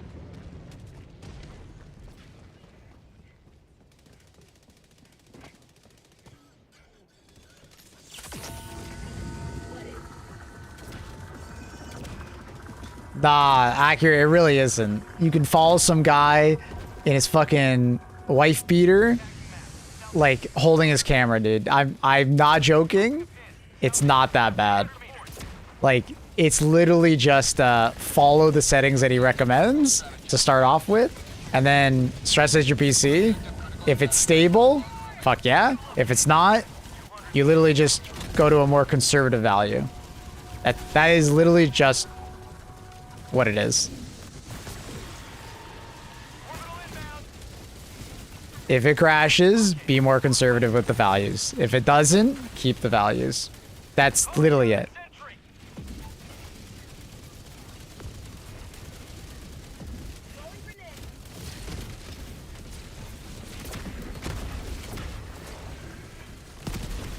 It unironically is that easy.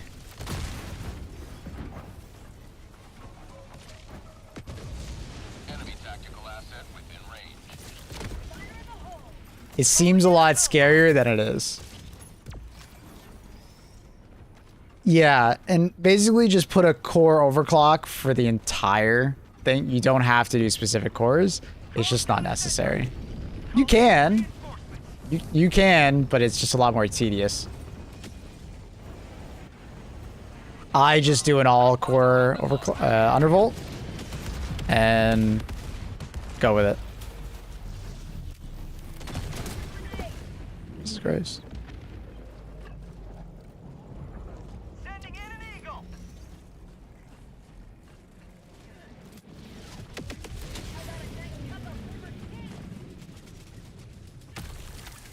I tried like 6 iterations and all crashed. Each one more conservative. So you've done this before. Did you follow like the recommendations of like a YouTube video? Requesting orbital. You sent me a video, remember? No, I don't. I don't remember this.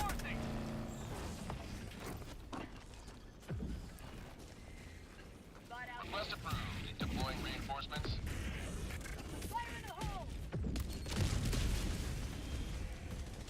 I'll take your word on it.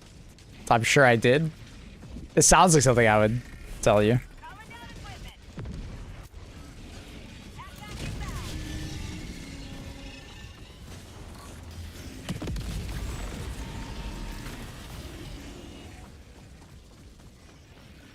Am I that forgettable? Nah, dude, I just... Objective located. You probably just asked me, I was like, oh yeah, here you go. But that's just the nature of things, is that you might just get unlucky and your CPU just doesn't undervolt very well. It is what it is, you know? And there's that, you didn't do anything wrong. You're perfectly fine. It is what it is. People ends up losing too many brain cells talking about computers with people. Nah, it's fine. I talk to a lot of people about computers. It's a pretty common topic, as you probably know, so.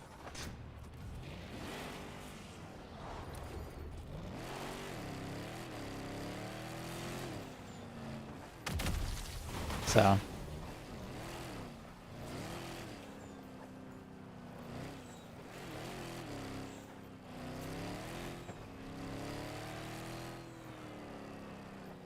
Calling in a hell bomb. Like, I think my current undervolt is like -20. And I just didn't want to fuck around with it. -20 millivolts. Like, that's it. Tagging map.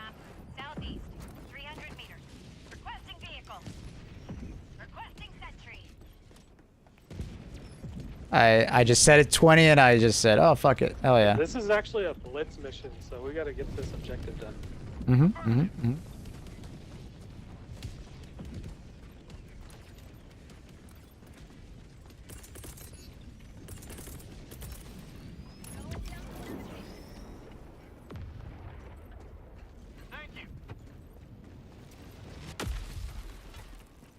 Yeah, you gotta be careful. Certain games will just be more unstable. This kind of thing. Objective critical stratagem. Where are the fucking things? What? Where are they? Wait, what? They're just not rendering in? I like set that up because I was like, oh, okay, let me just shoot all of these. Objective critical stratagem no longer available. The fuck? Objective nearby. Are they hidden in the middle? Oh my god, I forgot they were hidden in the middle. Mission is progressing. Objective critical stratagem available. Orbital barrage incoming. Stand clear. Dropping a pin. West. 200 meters. Objective critical stratagem. I didn't realize they were hidden so well in the middle. It's kind of insane. Alright, it should get it. Request approved. Reinforcements on the way. As we said, worst case scenario, your computer restarts to a stress test. Stratagem available. Requesting advanced weaponry. I feel like I'm gonna spend the Monday evening try this out. Yeah, it'll take you some time. Just don't feel super discouraged. Like 200 meters. you could do something very conservative and just do like a -10 undervolt on all the cores, and you'll get some, you know, reasonable gains.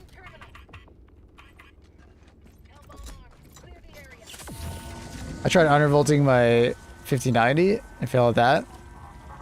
Well, undervolting a GPU is even easier because you can just use something like MSI Afterburner, and literally all you do is that.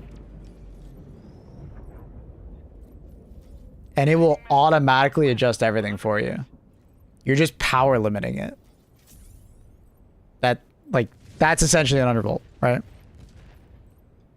It's really easy. That's what I would recommend for your 5090. Is you literally just power... You power limit it. And it will do everything else for you. It will adjust voltages, it'll adjust clock speeds. I watched some tutorial and there was like some curves. Oh, don't fuck that shit. That's like the ultra nerdy side of like undervolting a GPU. That is the ultra nerdy side. I wouldn't recommend fucking with that. It's unless you are looking to do this as a hobby. Don't fuck that shit. It's not worth it. Seriously, if you just get MSI Afterburner and you just like take the power scale and put it down to 90, like, or put it down to 80, you'll lose some performance, but for the most part, GPUs nowadays, you know, the top like 10% of their performance is like grossly like overvolted, right? Because they're just trying to eke out every little bit of performance, even though it's very inefficient, right? So you can maintain like 80 to 90% of your performance by just like decreasing your power by a reasonable amount, which is pretty cool. So if you get a lot of satisfaction about getting more out of, you know, that, fuck yeah. I'm kind of the opposite. I don't mind spending more power to get a little bit more performance, so I don't care.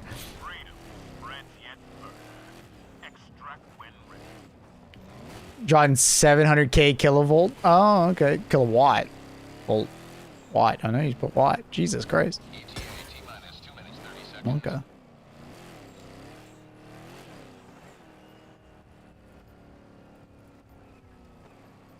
Objective located. Cancel that. Southwest. Yeah, the MSA Afterburner curve took 2 minutes. Yeah, I mean, you could fuck around with the curve. Trust me. I'm not saying that you can't, but like you don't need to. You could literally just reduce your power limit. ETA T-minus 2 minutes. By like 10%.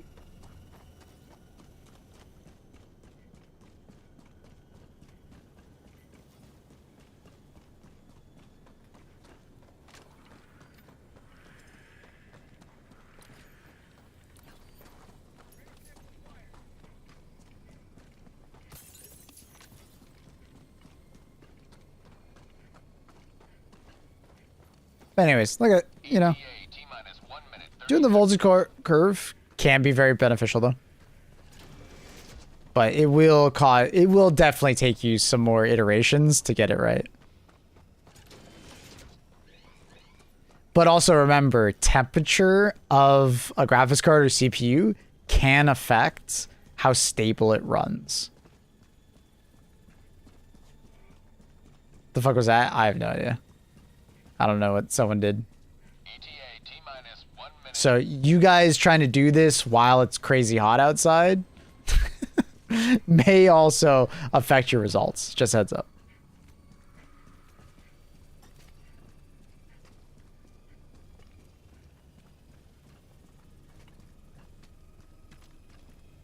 Who requested that song? Sven, what the fuck was that song, bro? Is that a mistake? 30 seconds. No. No, he meant to request that. ETA T-minus 20 seconds. The fuck was that, dude? The Teo talk inspired me. Unfortunately, they're not here anymore, but ETA T-minus 10 seconds. Clear landing zone. it got in the head, I see. Klaus has a way of getting in your head.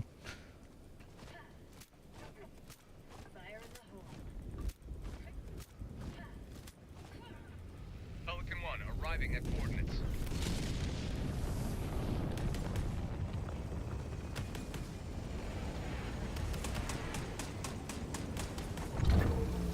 Countdown initiated. Stand by for takeoff.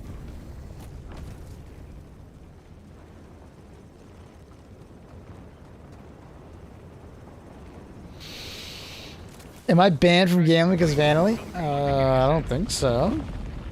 I don't think Annie. Can Annie actually ban someone from gambling? I didn't even know if you could do that.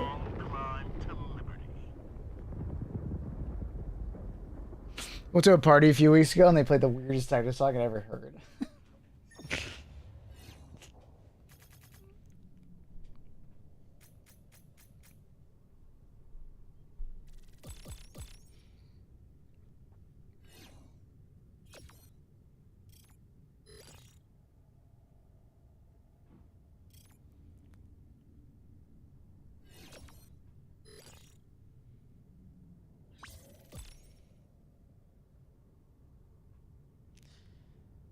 Ba, ba, ba, da, da.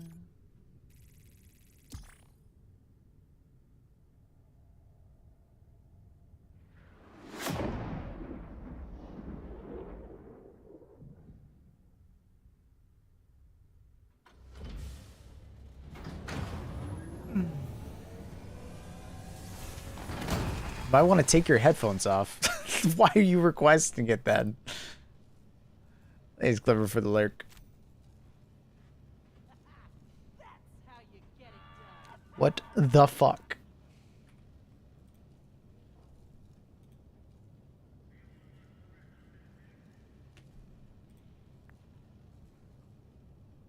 Mission coordinates locked. It's called sharing. Mm-hmm. Engaging orbital thrusters.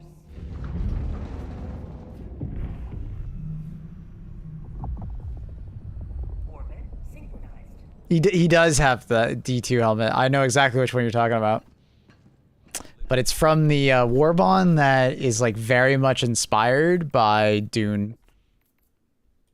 Very Dune inspired Warbond. It came alongside the Hive Lords. So Yeah.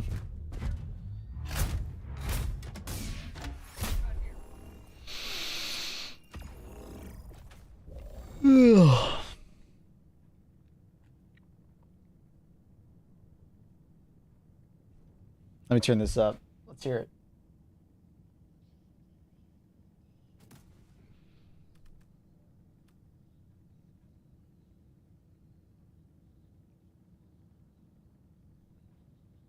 PPP.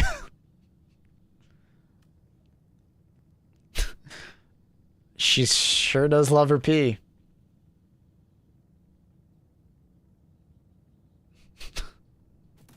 Oh, Jesus. What? That's definitely some hard techno. It's got that, I swear it's banging a hammer into my head kind of vibe. While telling me about PPP.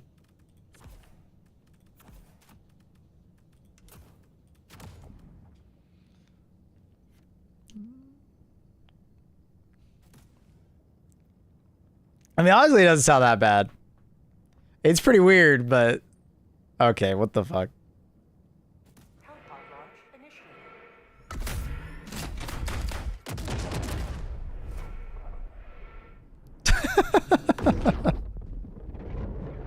All the Germans in the chat are going crazy. It sounds like my headphones broke. Same. Heard way worse techno than this, to be fair. Like, I've heard some techno. I haven't heard a lot of techno in my life, but this is definitely up there with some of the worst.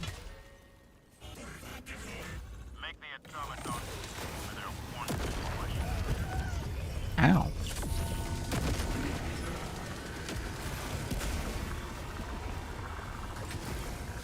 Morning, Soundwave. How are you?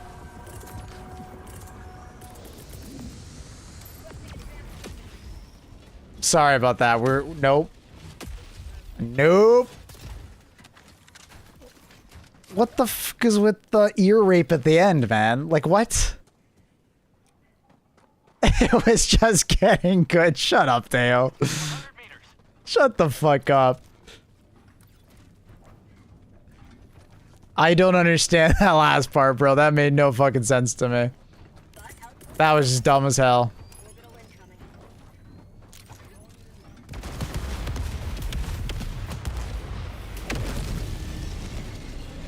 Nice.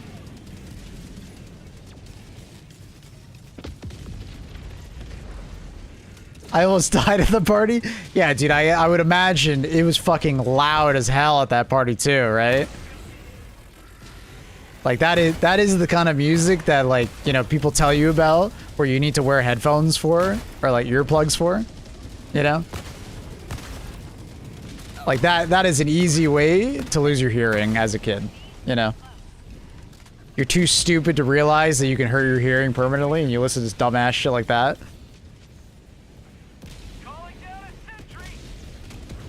I bet the amount of people who have lost their hearing to that song is immense.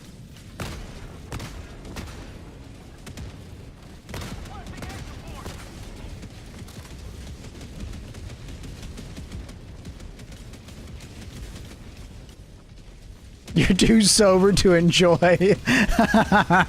Yeah, I'm thinking too clearly. You're right. You're right. Hey, you know what? You have a point. I think you're pretty spot on that one.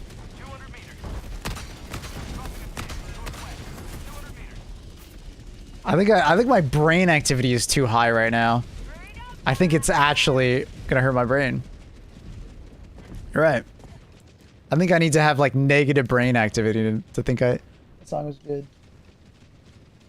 Gotta zoom in IRL to see these fuckers.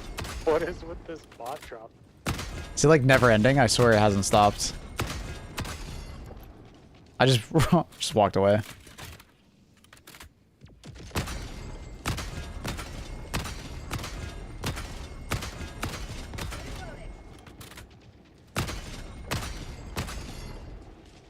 Alright, where are the other ones? There's one more, and I think it's like right there. I think it's hidden.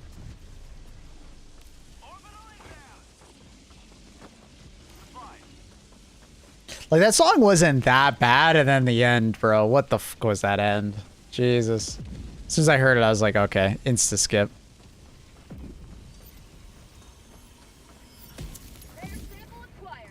I warned you. Why did you play it? You're talking like you had a fucking gun to my head, and I couldn't have changed it.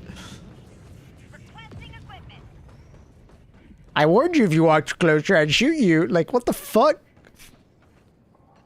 Why did you put the gun to my head in the first place? Sending in an eagle. Orbital inbound.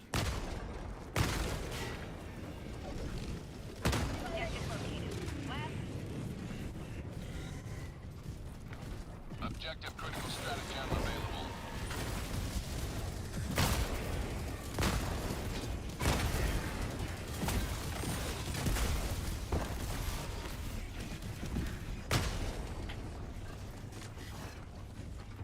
Was it where I thought? Nah. Where is it? Objective near your position.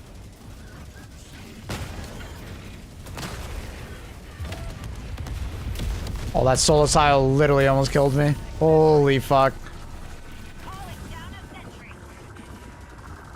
Objective critical stratagem no longer available. A little close. A little close. Ooh, Dark Tide.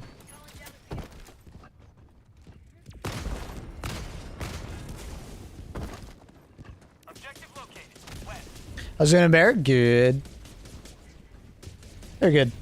They're enjoying the summer. It hasn't been too hot, so they're pretty chill. What's it today? Yeah, it's been really nice weather recently in Toronto. So. Hi, Maze.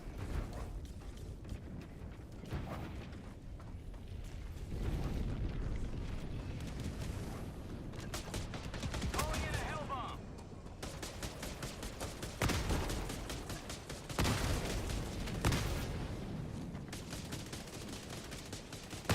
18C. Well, I mean, it's 9:14 a.m. So.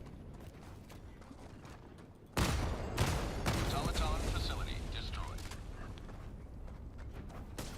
Attacking map. West. Hell bomb. Clear the area.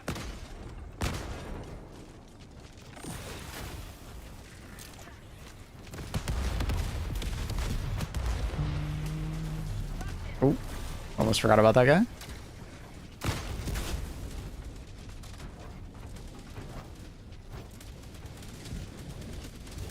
Nice weather in Toronto's fucking lie. Dude, it's literally 18C right now. It's gonna be a maximum of like 23. What's the weather right now in Bangladesh? Go ahead, fucking tell me. Is it better than here? I doubt it.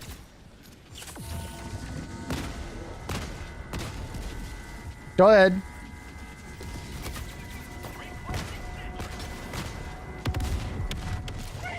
Yeah, that's what I thought. Lol. Yeah, good one. One of the first here on YouTube? I think nobody talked today on YouTube. Most people just talk on Twitch chat.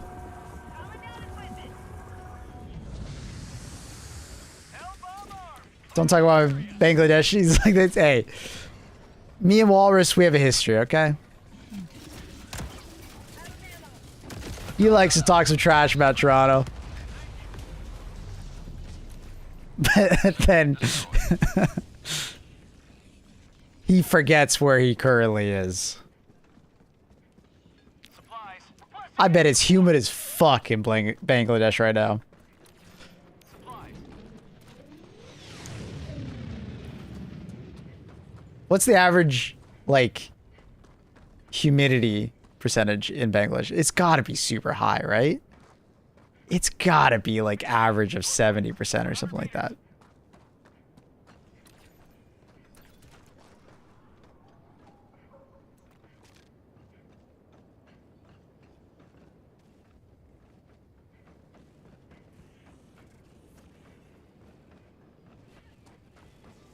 Or 70, 80? Yeah. Yeah, I bet that.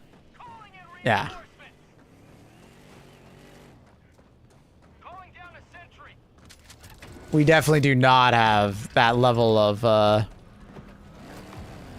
humidity constantly. We'll occasionally have it, no doubt, but Main objective nearby.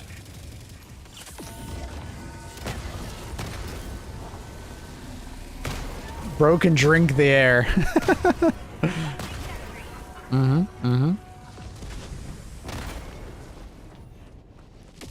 Yeah, we were talking about that earlier. Swords. Miami's 100% humidity. Yeah, I could not live in Florida. One, because I'm allergic to ragweed. Two, I just don't like humidity like that, man. I would much rather have a dry heat than humidity. I don't mind a little bit of humidity, but dude, like what the fuck? Especially all the time. Like I don't mind if it's a day or two out of the year, but fuck.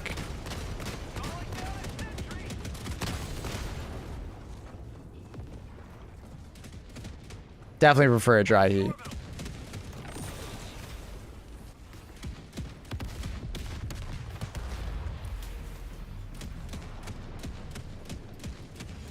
Automaton facility destroyed.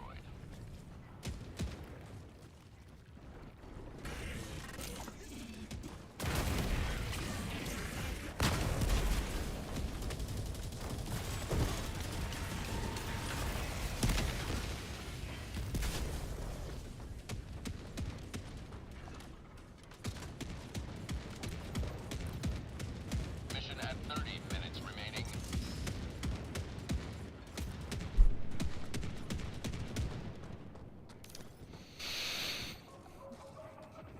See, personally, I really like the weather of like Southern Ontario.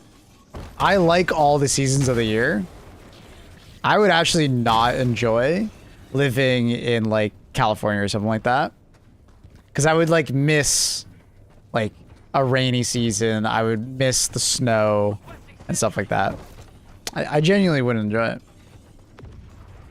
Great place to visit, but like I wouldn't want to live there, I don't think. I like the seasons. I like a mixture of weather. Wayne, when did Twitch get 1,440p? Yo, what up, dude? It's technically had it for a bit, but it was in a beta phase. And we had tried it out as a partner. I could try it out and I applied for it, but we didn't actually like how it made the stream look. But more recently they made it go public and they made some refinements to it and it's a lot better than it was. So I decided to swap over to it. Hopefully it looks good to you. I've been streaming with it for about a week and a bit now, I think. Automaton outpost destroyed.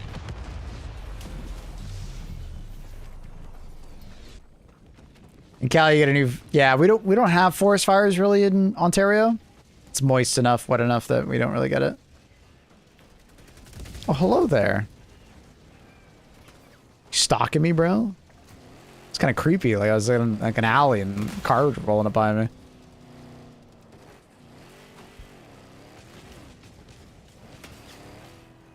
Yeah, my intrusive thoughts didn't win today. Your ass wanted to run me over, didn't it? Oh, I knew it.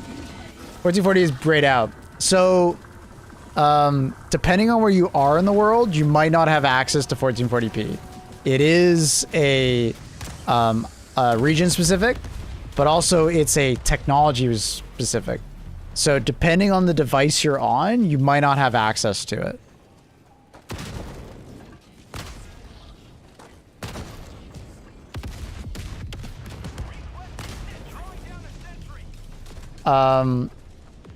I don't remember the specifics of it though. Like I know there's like an extension you can get on the Windows Store to watch it on PC. I don't remember it aside from that. Yeah, I think unfortunately it's region specific as far as it, and I think it's like North America, Europe, some places in Asia, I think, have access to it. It's because it's basically like the data centers need to have certain hardware, I believe. Carl, what are you talking about? You literally live in a location where you can get it. What planet are we on right now? Save the kids. We are in Yed. Build more data centers. You're trying to incite a riot in my chat, aren't you? He says watching at 1440p on a phone. Twitch hates Poland. Oh, really? Oh, shit. I thought it was most of Europe. That sucks. I'm sorry. I wonder if you can spoof your location with the VPN and connect with it. If you have one of those available to you, you might be able to try that. I don't know if that works. I'm guessing. It could be a Firefox issue. It could be. You might need to be on Chrome or something like that. I'm pretty sure I can watch it on Opera. You have been a stalwart line of three. Extract when ready. Works on Firefox? Okay, so it's probably not Firefox then. What's the point of VPNs? Not gonna lie. Oh, so some products can only be available in certain locations of the world due to, like, you know, restrictions due to, like, who owns that thing or, you know, regional pricing and stuff like that, right? So VPNs are great for getting around those geo blockers that happen. You know, sometimes when you're shopping online, especially from abroad, some websites will automatically, like, change prices based on where you're from as well. This happens specifically with, like, buying, like, flights for airlines and stuff. Dropping a pin. Northeast, 50 meters. VPNs grants privacy and data security. Depends on the VPN. And the data security part is a bit ambiguous. But Automaton outpost. yeah, VPNs are relatively good. For not always the best thing to use, but Dropship! Tagging map. North. 200 meters. VPN good for visiting Gooner sites. Probably.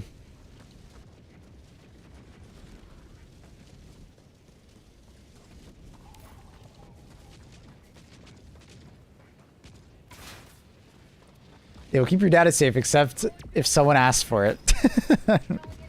Or someone hacks it. Extraction request confirmed. Shuttle inbound. Yeah, kind of a mixed bag on that one.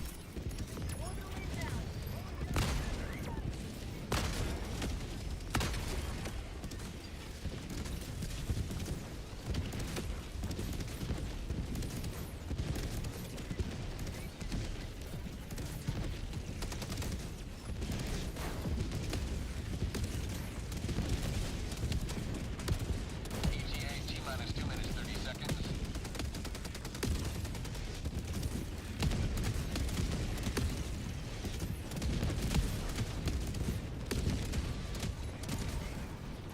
What's wrong with Texas? I think a lot of American states have banned Pornhub and stuff like that. VPNs are great for that. ETA T-minus 2 minutes.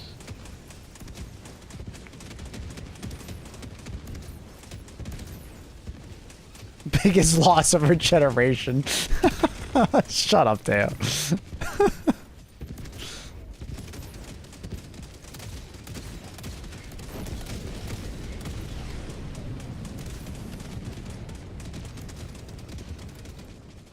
People speaking from experience. Hey, we got freedom here in Canada. ETA T-minus 1 minute 30 seconds.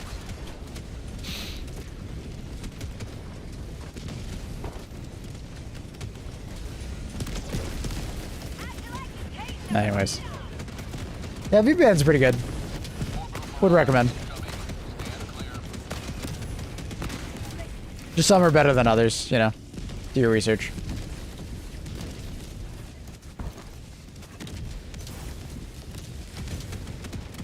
ETA T-minus 1 minute. Maybe your bacon doesn't speak freedom to me. Just saying, I have the freedom to make the bacon however I want. Quite the irony of that statement, Factor Strider. You're trying to impose your will upon me. Interesting. Interesting.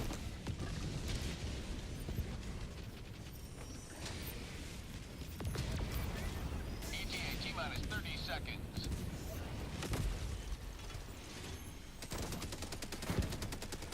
All right, guys, let's chill on the political talk. ETA T-minus 20 seconds. Maple's into soggy bacon. You guys are the worst. Holy fuck. I sent one picture to Annie, and it just creates this fucking narrative. Clear landing zone. I don't think I remember telling her, like, Annie, it's not even done yet. Like, This is Pelican 1. I have visual on the extraction zone. Pelican 1, landing in progress. Orbital barrage incoming. Stand clear.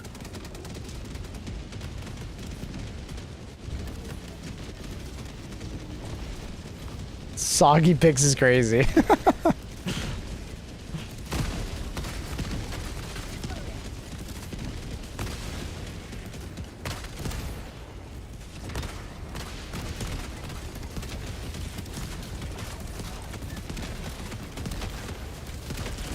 Teo, what is that question? Teo, you talked to Klaus for like fucking 5 hours and then here you are. You've been infected. You've been infected, bro. Little Klaus over here.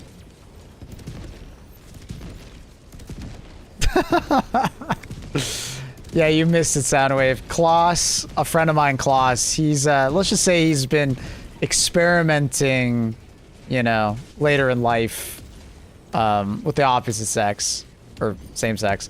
And, yeah, him and Teo got into a very spirited discussion for a while. Hey, Verdana. How you doing, dude? How's it streaming, man? Chat, Verdana's streaming now. Give him a follow.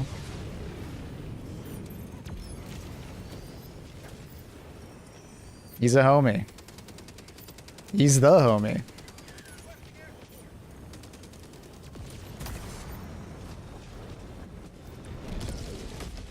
Just hit affiliate. Fuck yeah, dude.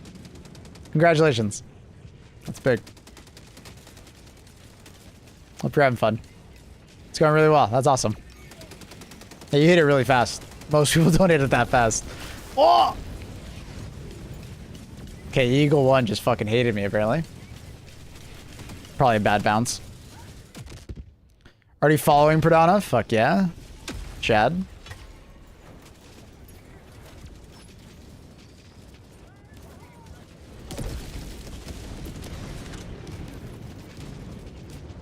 Well, let's just say Klaus is a bear and Teo is a twink. And they just... they went off. You have maintained our way of life. Maple's an otter. Shut the fuck up.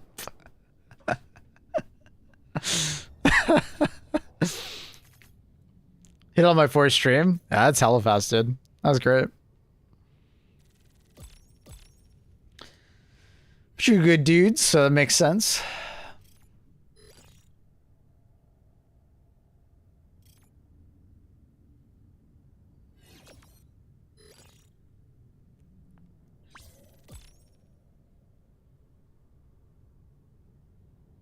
I still have no idea what the point of that fucking emote is for that ass 1-1, other than I guess it's a fucking emoji twerking, I think.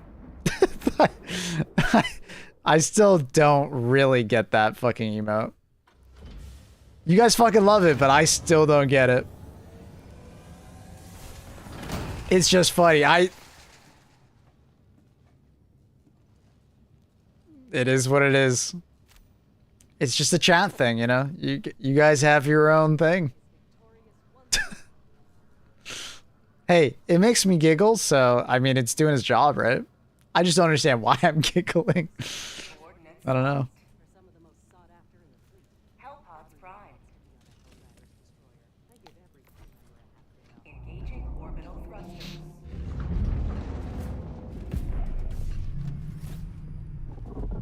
You guys are funny. What up, Jemski? What up, friend?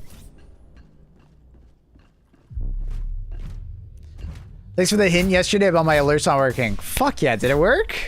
Oh yeah. Yeah, alerts were always funky, bro. I've had many nights of figuring out what the hell is wrong. So, I get it. I get it. Happy to help.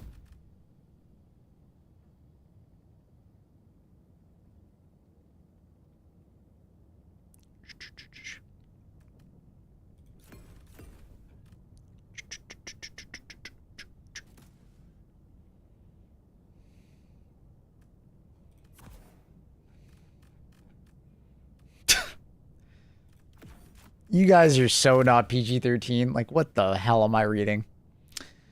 How you do, Mabel? Hopefully the weather isn't too bad over there. We were just talking about it. I was like, what the hell am I listening to for a second? It's actually really good, Dremsky. It's, like, fantastic, honestly.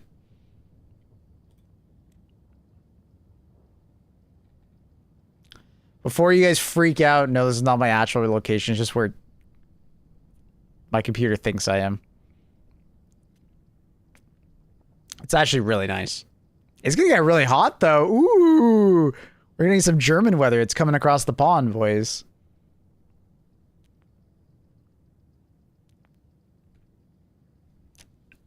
It's gonna get proper hot. Sheesh.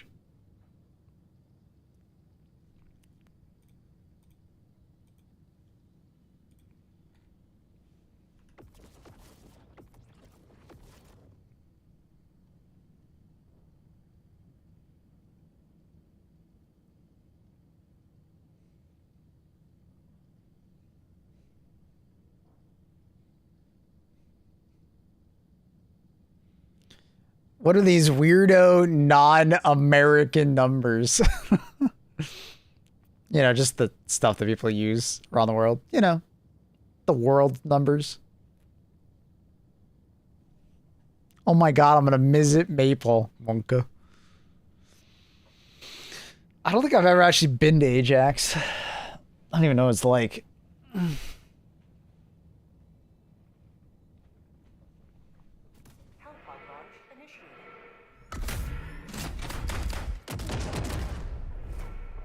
My phone now says rain tomorrow. Oh, that's fun. That should cool things down for you.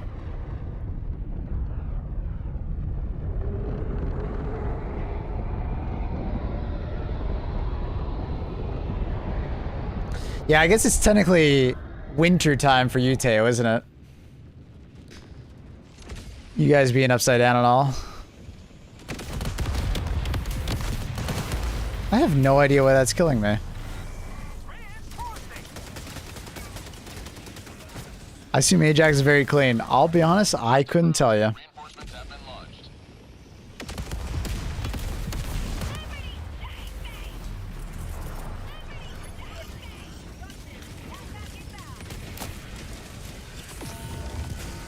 Request approved.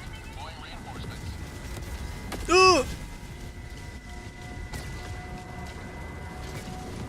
Hi, Dengara. How you doing, buddy? 27, see? That's not bad. Wait, 8 a.m. Oh, okay, that's a little hot. That's a little hot for 8 a.m.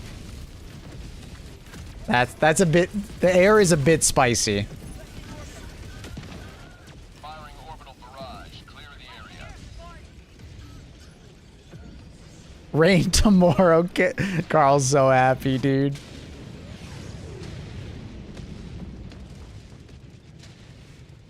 Ajax is soap brand in the US? Okay. Right. It's a bug. I call it the Temu Hellpod bug. Middle of the fabricator, it may kill you. It's funny, I haven't seen that till today. I've been landing on a lot of hell pods lately too. I guess I got really lucky and just haven't seen it. Oh, spear. Classic spear. I got it.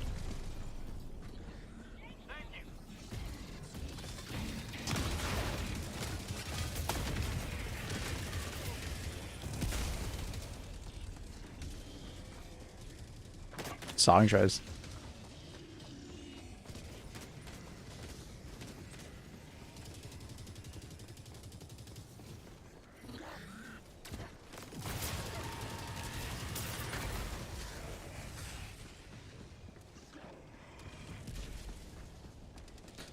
So Chad, I had a little bit of a revelation yesterday while I was playing Deadlock. My screen was too close to my face. I didn't even realize I did it. It was literally too close. My aim literally got worse because it was too close to my face.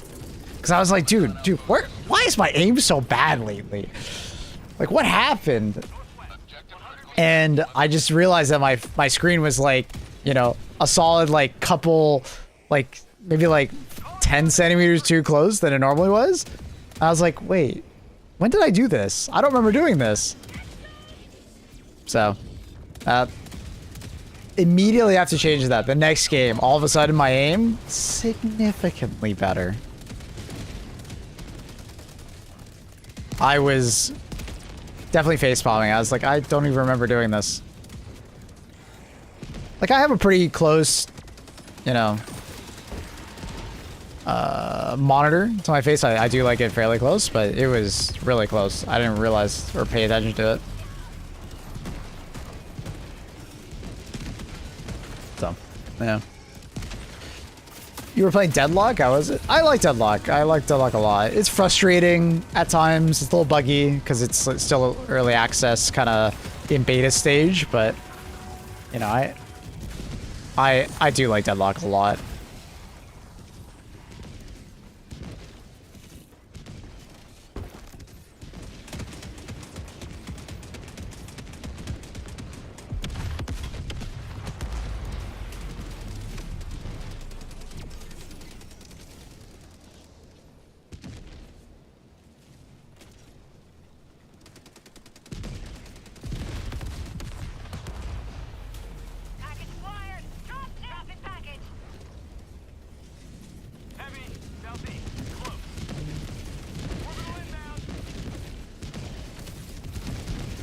It's not CSGO Pro close. Those guys are like 4 inches in the screen. I more or less, it's like, you know, hand in front of you, like kind of like palm to screen. More or less like that. Maybe a little less than that, but yeah, I think that's pretty close. What the hell?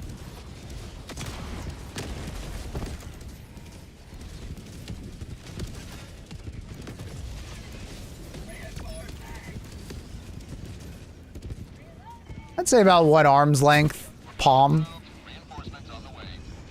That's what I typically like.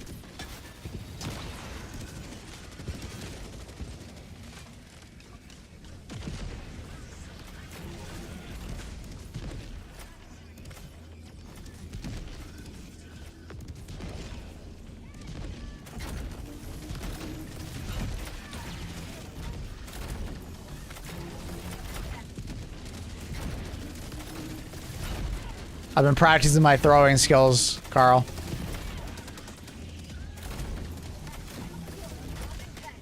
I think if you look down, it's actually better. I think it affects it.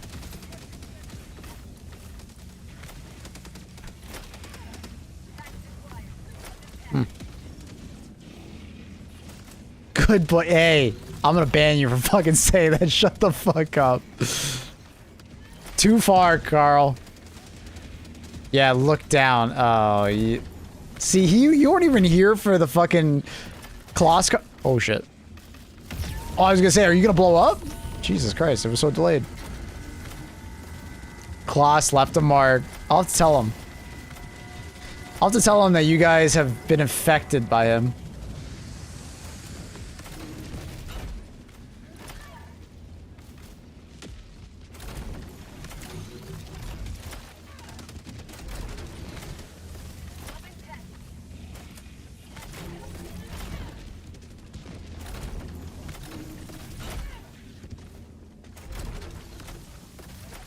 Requesting air support.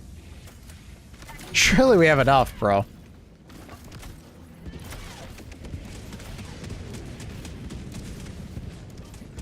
Caleb banned Teo. Jesus Christ.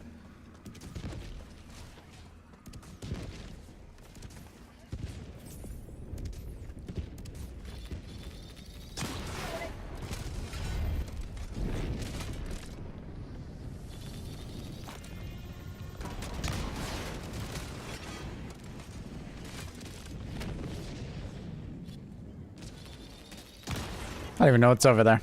Fuck that thing.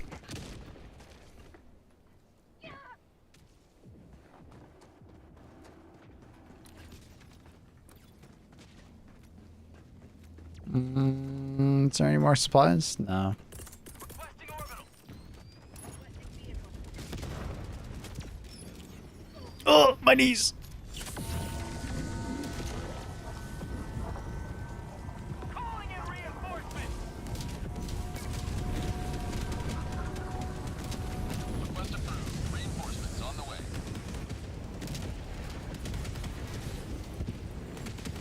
Thank you. Negative. I'm sorry. Calling in orbital. Sending in an eagle. Reinforcing.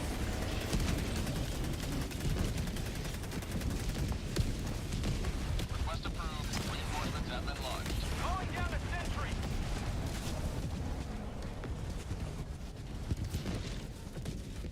Reinforcing. We're getting old on us. Talk about his knees. The F3 doesn't give you full ammo. No, it works the same way as the supply backpack, Dengara. So, if you know the values you get from the supply backpacks, it's exactly the same. It doesn't get affected by the your ship module giving you full support weapon ammo. Which is probably balanced. I think it's probably best this way. You do get 8 of them, so it's fine.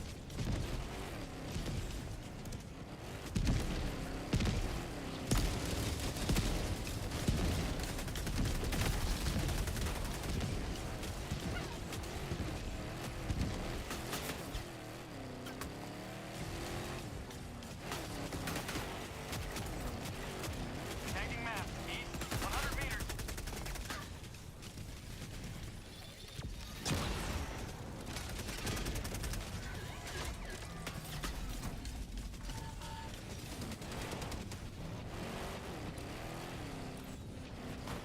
I was gonna say, which fabricator did I miss? That's that one right there. Oh. Oh, hi.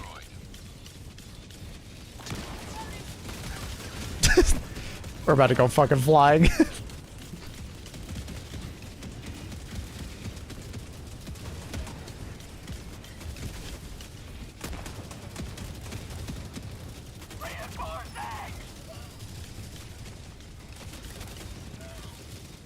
Request approved. Reinforcements on the way.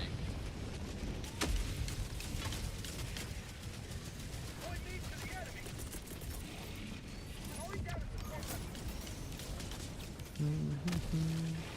Reinforcing. Calling down a sentry. I didn't even touch that nest. Why is there a bunch of wasps coming at me? Request approved. Reinforcements have been launched.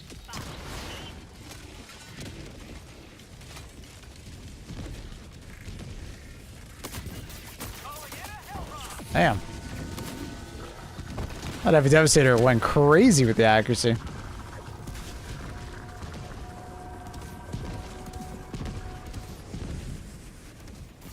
What? Sentry. How do I not have line of sight on that guy? Class changed 2 people today.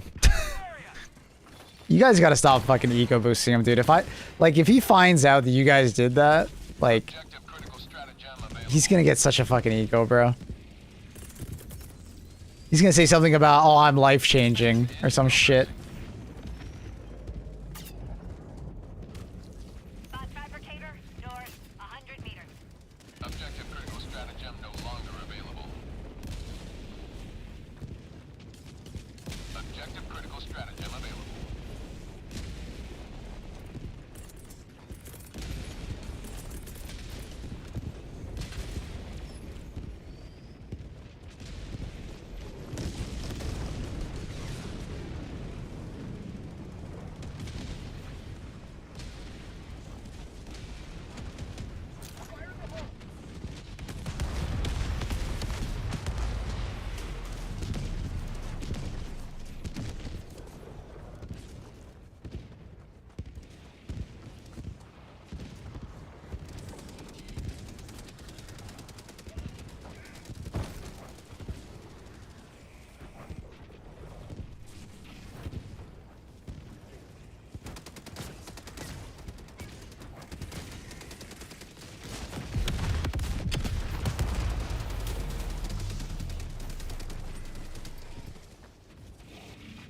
You literally just got a disturbing message. Nah, and he said something. I'm like, what?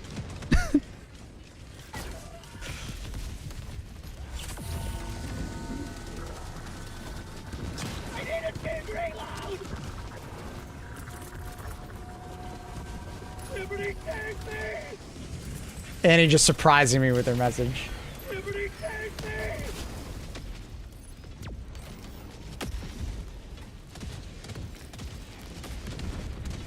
Calling down a sentry.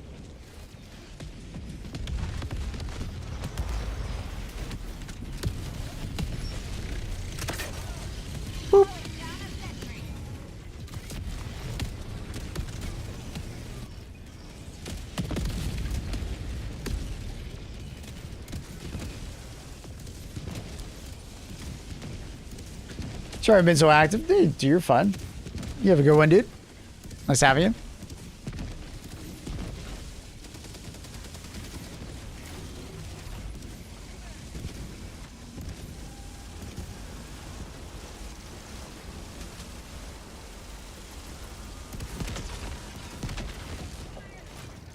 I'll toss him.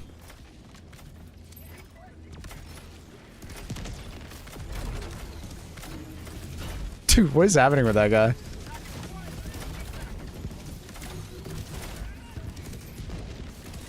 You hitting him, bro? Wait, what? What happened to it? It like broke. Oh no, not TikTok song. Stop. Dude, why does this guy look like he's lagging the fuck out, dog?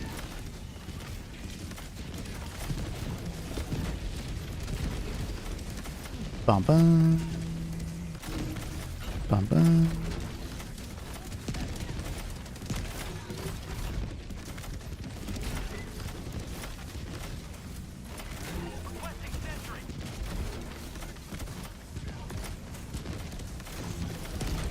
Got way more than enough.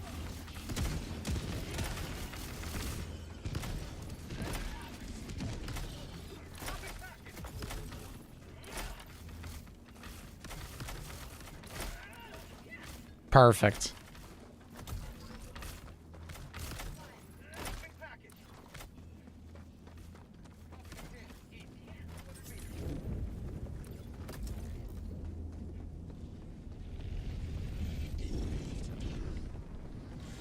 Dropping a pin. South, 200 meters.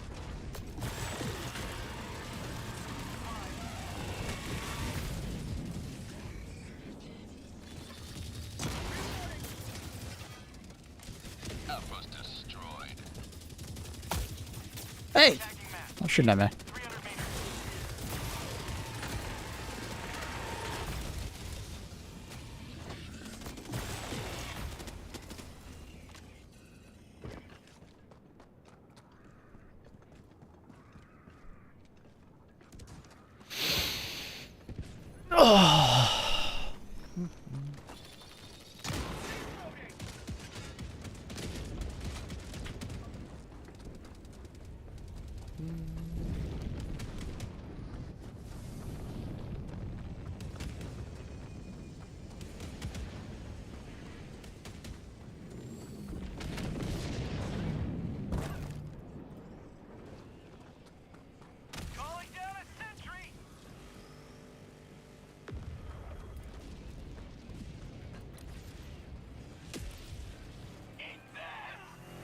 Ah, they won this time.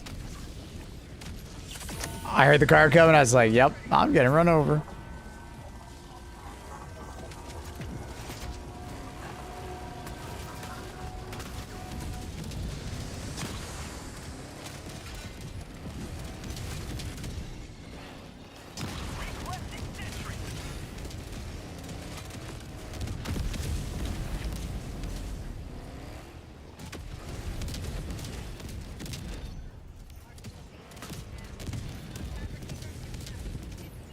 Yeah, rocking the way. There's one to our right also. Oh. I'm out of ammo. Ammo. How convenient. You can reload inside the vehicle. I can reload wherever I want.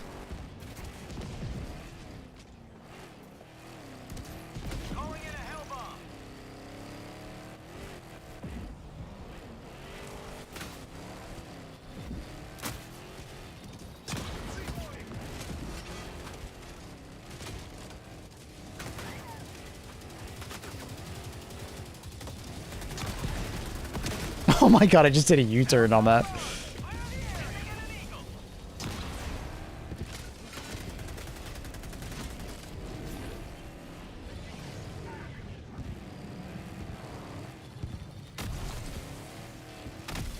Mission is progressing. It's kind of in there.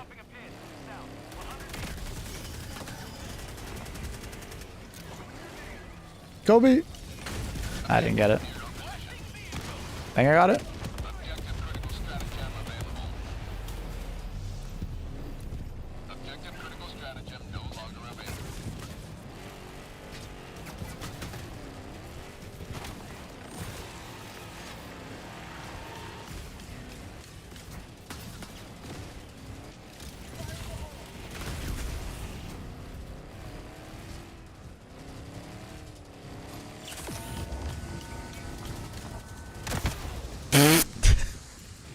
Beautiful. Okay, I'm pretty sure my why did it swap? I never Flip it. put the fucking ultimatum on though. Why did it do that? I never pressed the 2 key. Why did it pull it out? I don't know why. Here's a new one. Yeah, I don't know. I'm kind of confused right now.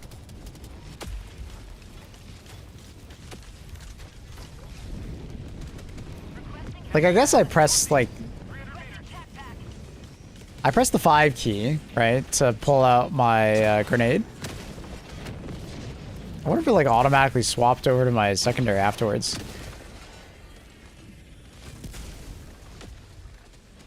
Weird. Objective critical stratagem available. Objective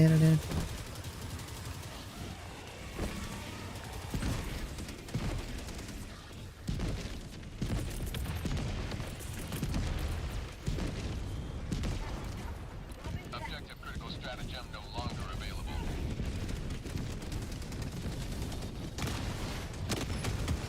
Classic spear. Oh, that's awkward.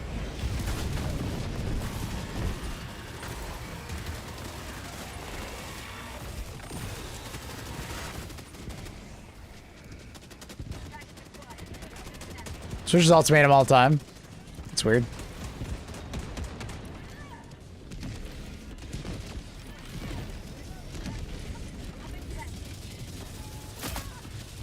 Request approved. Reinforcements have been launched.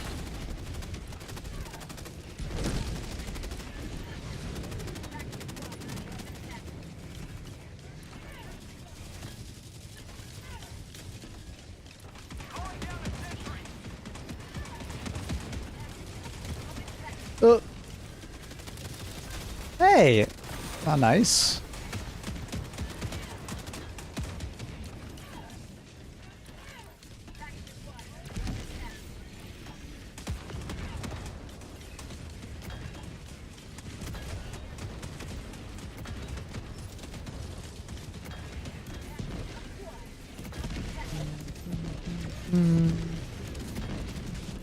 Bread from my kitchen is lukewarm. Dude, that reminds me. I have some like freshly cooked banana bread I need to eat. Oh fuck. I totally forgot.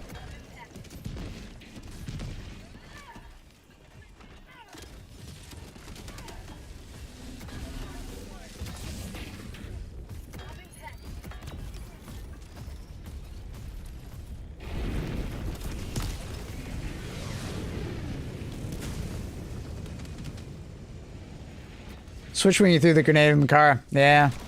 That's annoying.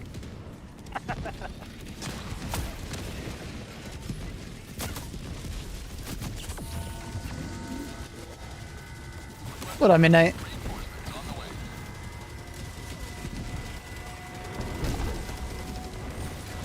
Tagging map.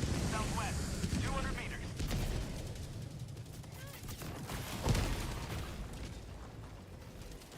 How are things? I don't know if it's a glitch. Happens more than I care to admit. It automatically swaps when, and it doesn't swap back when you pick up like a one-handed thing, like an SSSD or something like that. So that can also cause it. When you're in the car, I guess it automatically swaps after you throw or run out of grenades, which is a bit weird. Clean a bunch of cat hair out of the optics, dude. I need to do that for mine. I gotta get like some tweezers or something. It happens all the time to me. I know exactly what you just did. I do it every once in a while. Dude, what the? Get away from me.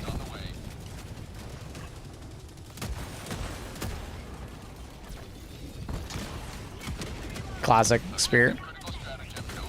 Get him, auto cannon.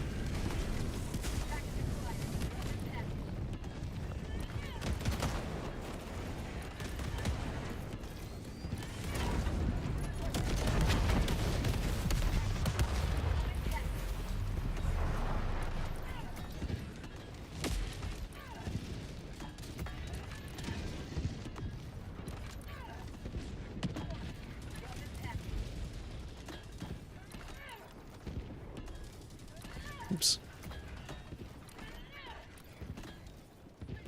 Ugh.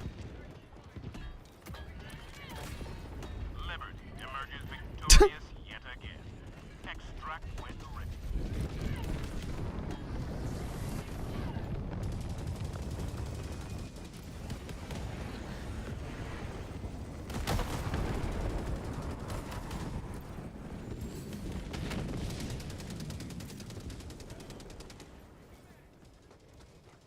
Looting platinum, save the children. Hey, man. What do you think their canes and their wheelchairs are going to be mad out of, you know? It's important.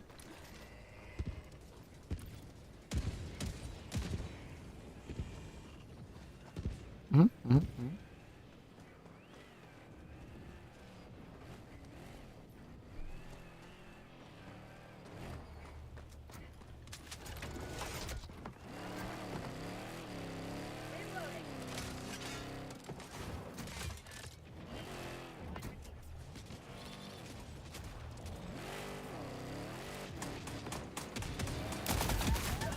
Ah!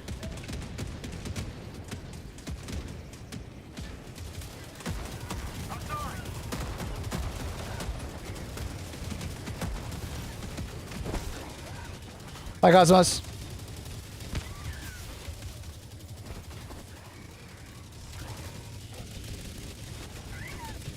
We're all fucking dead. Why did we drive that way exactly?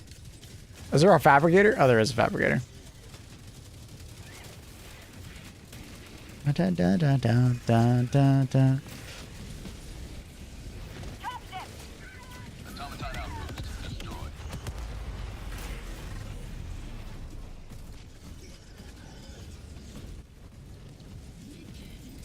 Fasten your seatbelt. I didn't realize what this was called. Swizzy. Honestly, fantastic. Reinforcement budget depleted. Request approved. Deploying reinforcements.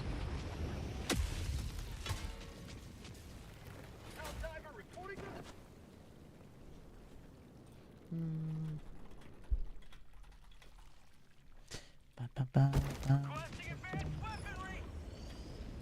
was all tabbing.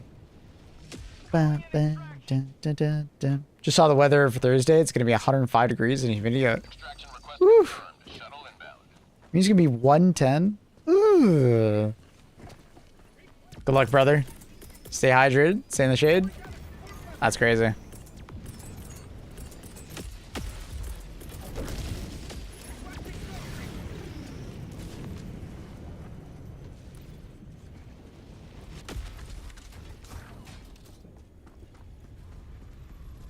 Yeah, I think he means with the temp, or with the humidity, it's gonna be 110.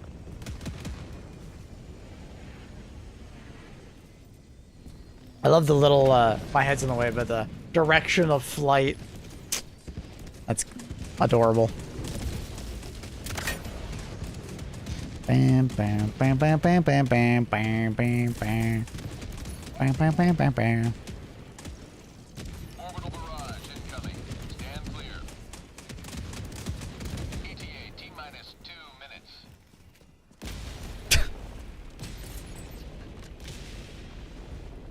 Hey, man. It was sitting right there. Bam, bam, bam, bam. Bam, bam, bam, bam, bam.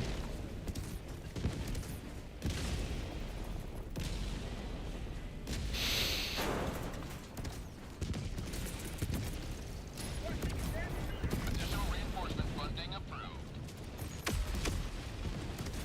Da da da da da da da.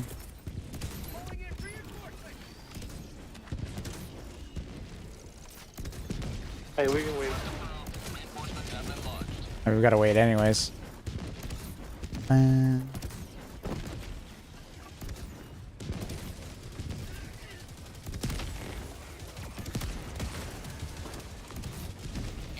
T-minus 1 minute.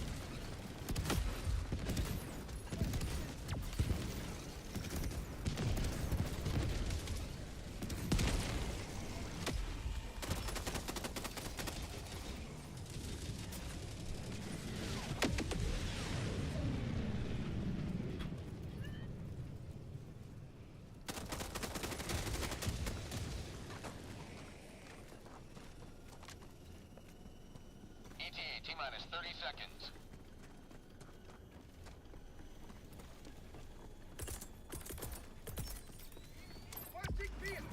ETA T-minus 20 seconds.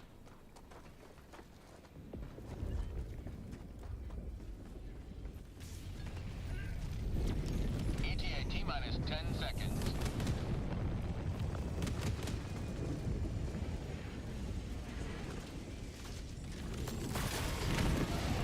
This is Pelton 1. I have visual on the extraction zone.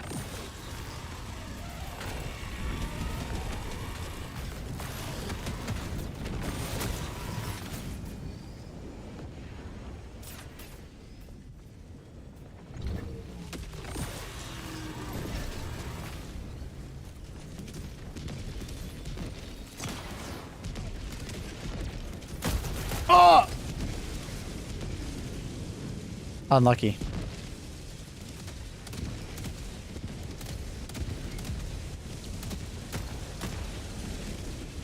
Go on without me. Funding approved.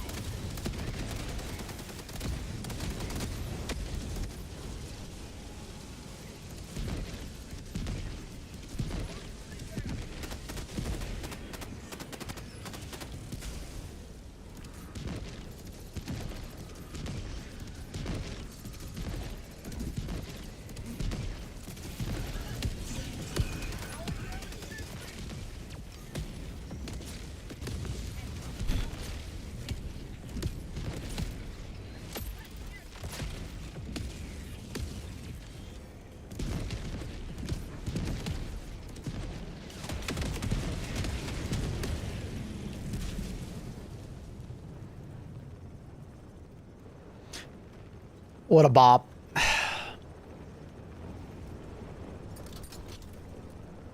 The Bass Hunter. This is another classic.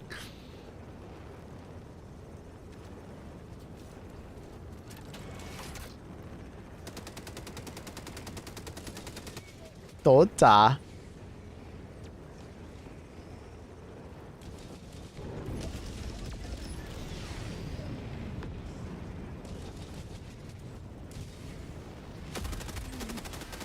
The world needs more Swedish ayaya songs.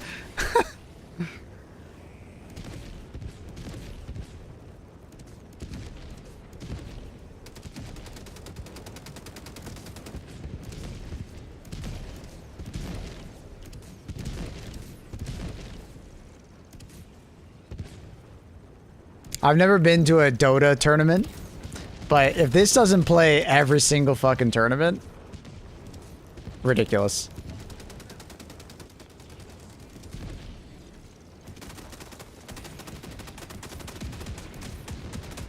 Additional reinforcement funding approved.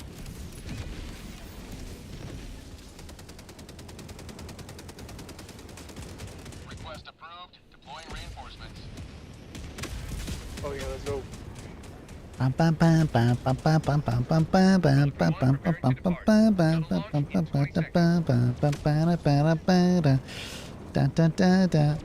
Swizzy, do you have AC? Nope. Extraction complete. Oh, fuck. Falcon 1 beginning ascent.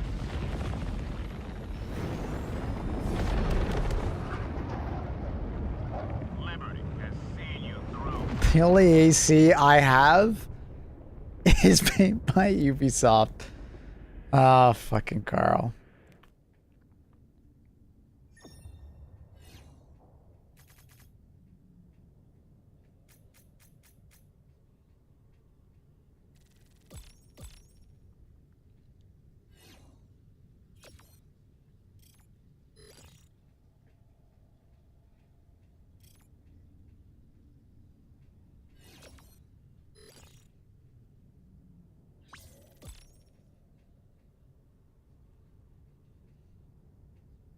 So the morning at the lake, but now it's full of kids since their holidays just started. Save the kids.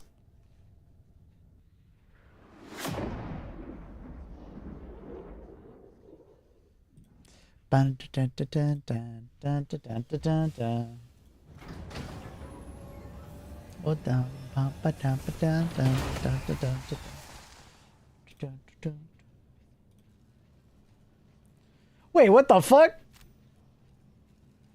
Caleb with the 50 for the children. Heart. I was just bringing up my dashboard to see if any donuts come in. Thank you, Caleb. Get us to a nice even 750 I see you've secured some research samples. for the kids. Thanks, Cal. Thanks, brother. I should have saved that receipt for your taxes.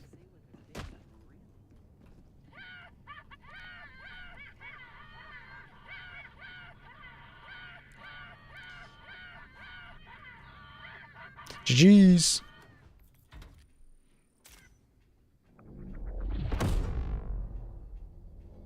Also the 5 from Platinum Shark. I don't know if I've thanked that one. I came in an hours ago. I'm sorry, Platinum. But thank you, Platinum. You there?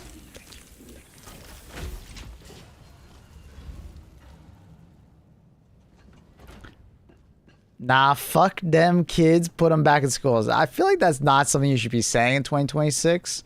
You know? That's a pretty wild thing to be saying, but you know what? Oh, where's Annie? She needs this song. Galactic war waits for no one. This is Annie's favorite song. Helldiver.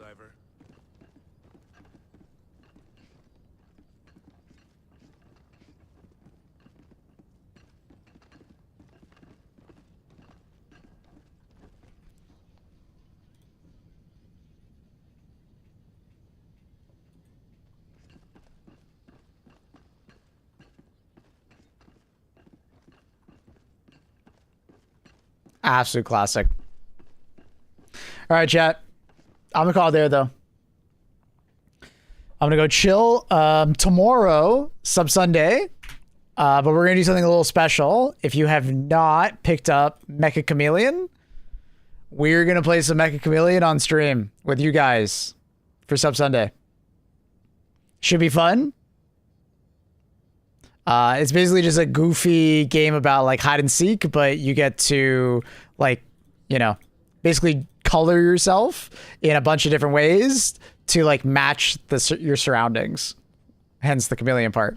It's pretty funny, and there's like hunters versus hiders. I've seen a lot of clips on it, but I haven't played it. We're gonna do it this Sunday if you guys are down, or tomorrow. So It's like $5 or something, $5 American. I could see us playing it for quite a few Sundays, so we'll get our money's worth. Before you go, is there anything on sale worth getting?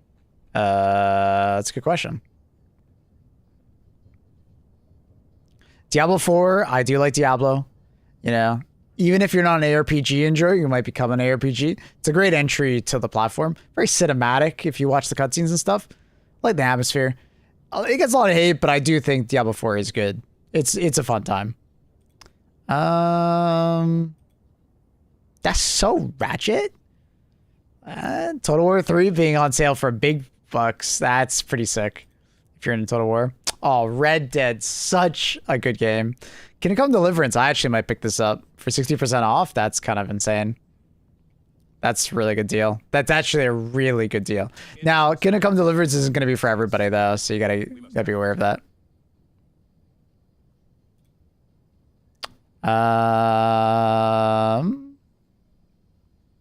Wait, really? The new Anno game's already on sale? Oh, maybe that's why. Yikes. Baldur's Gate on sale? Not bad. Resident Evil Requiem's already on sale? Interesting. I didn't expect that. I heard good things about it. Crazy good reviews.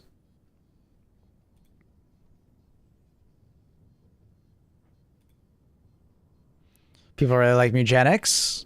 I've heard good things about Mouse Pie. Mouse Pie.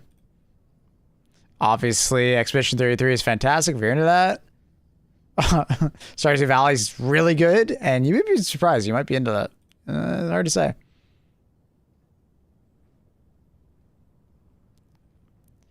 Jedi Survivor, although the performance is not always great, it is a fantastic game. Really enjoyed it. Ghost of Tsushima, absolute classic. Take command of the galaxy's liberation. God of War Ragnarok, highly recommend. Damn, Death Stranding already be on sale. It's pretty sick. Bum, bum.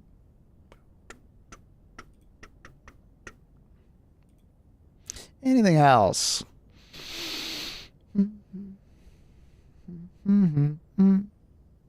Do not recommend Outlaws, but I guess $22 is not bad for it.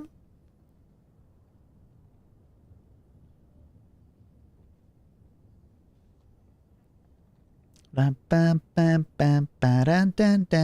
you're a bit of a gooner, Stellar Blade's on sale. Good game.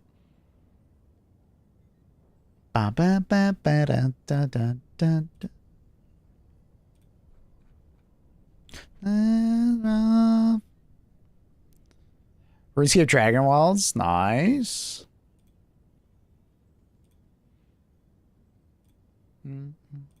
I might pick up some of these and just not play them yet. Like Dragon Wilds, I want to play it when it goes 1.0, so I'm gonna wait. Toxic Commandos for $30. I thought Toxic Commando was fun. I think $32 is a pretty good price for it. I like Toxic Commandos. It definitely is. It fits into that friend slop genre, you know. But I had fun with it. It very much is like World War Z with cars. If you like World War Z or liked playing it, it's pretty easy to recommend. The driving mechanics are pretty damn solid, and it is fun to play. I don't know if I'd play it alone. I would definitely grab some friends to play with, though. But it was fun. Pretty good progression. And I think the first update already came out, and I think the second update is later this year. So there's some more to be coming. I don't know if it's going to get much more after this first year, though. The galactic war awaits. All right, chat. Much love. I'll catch you guys tomorrow. Mecha Chameleon tomorrow. Come play with us. It'd be fun. It'd be very fun. You guys have a great rest of your day. Stay cool for those of you in Europe. I'll see you tomorrow.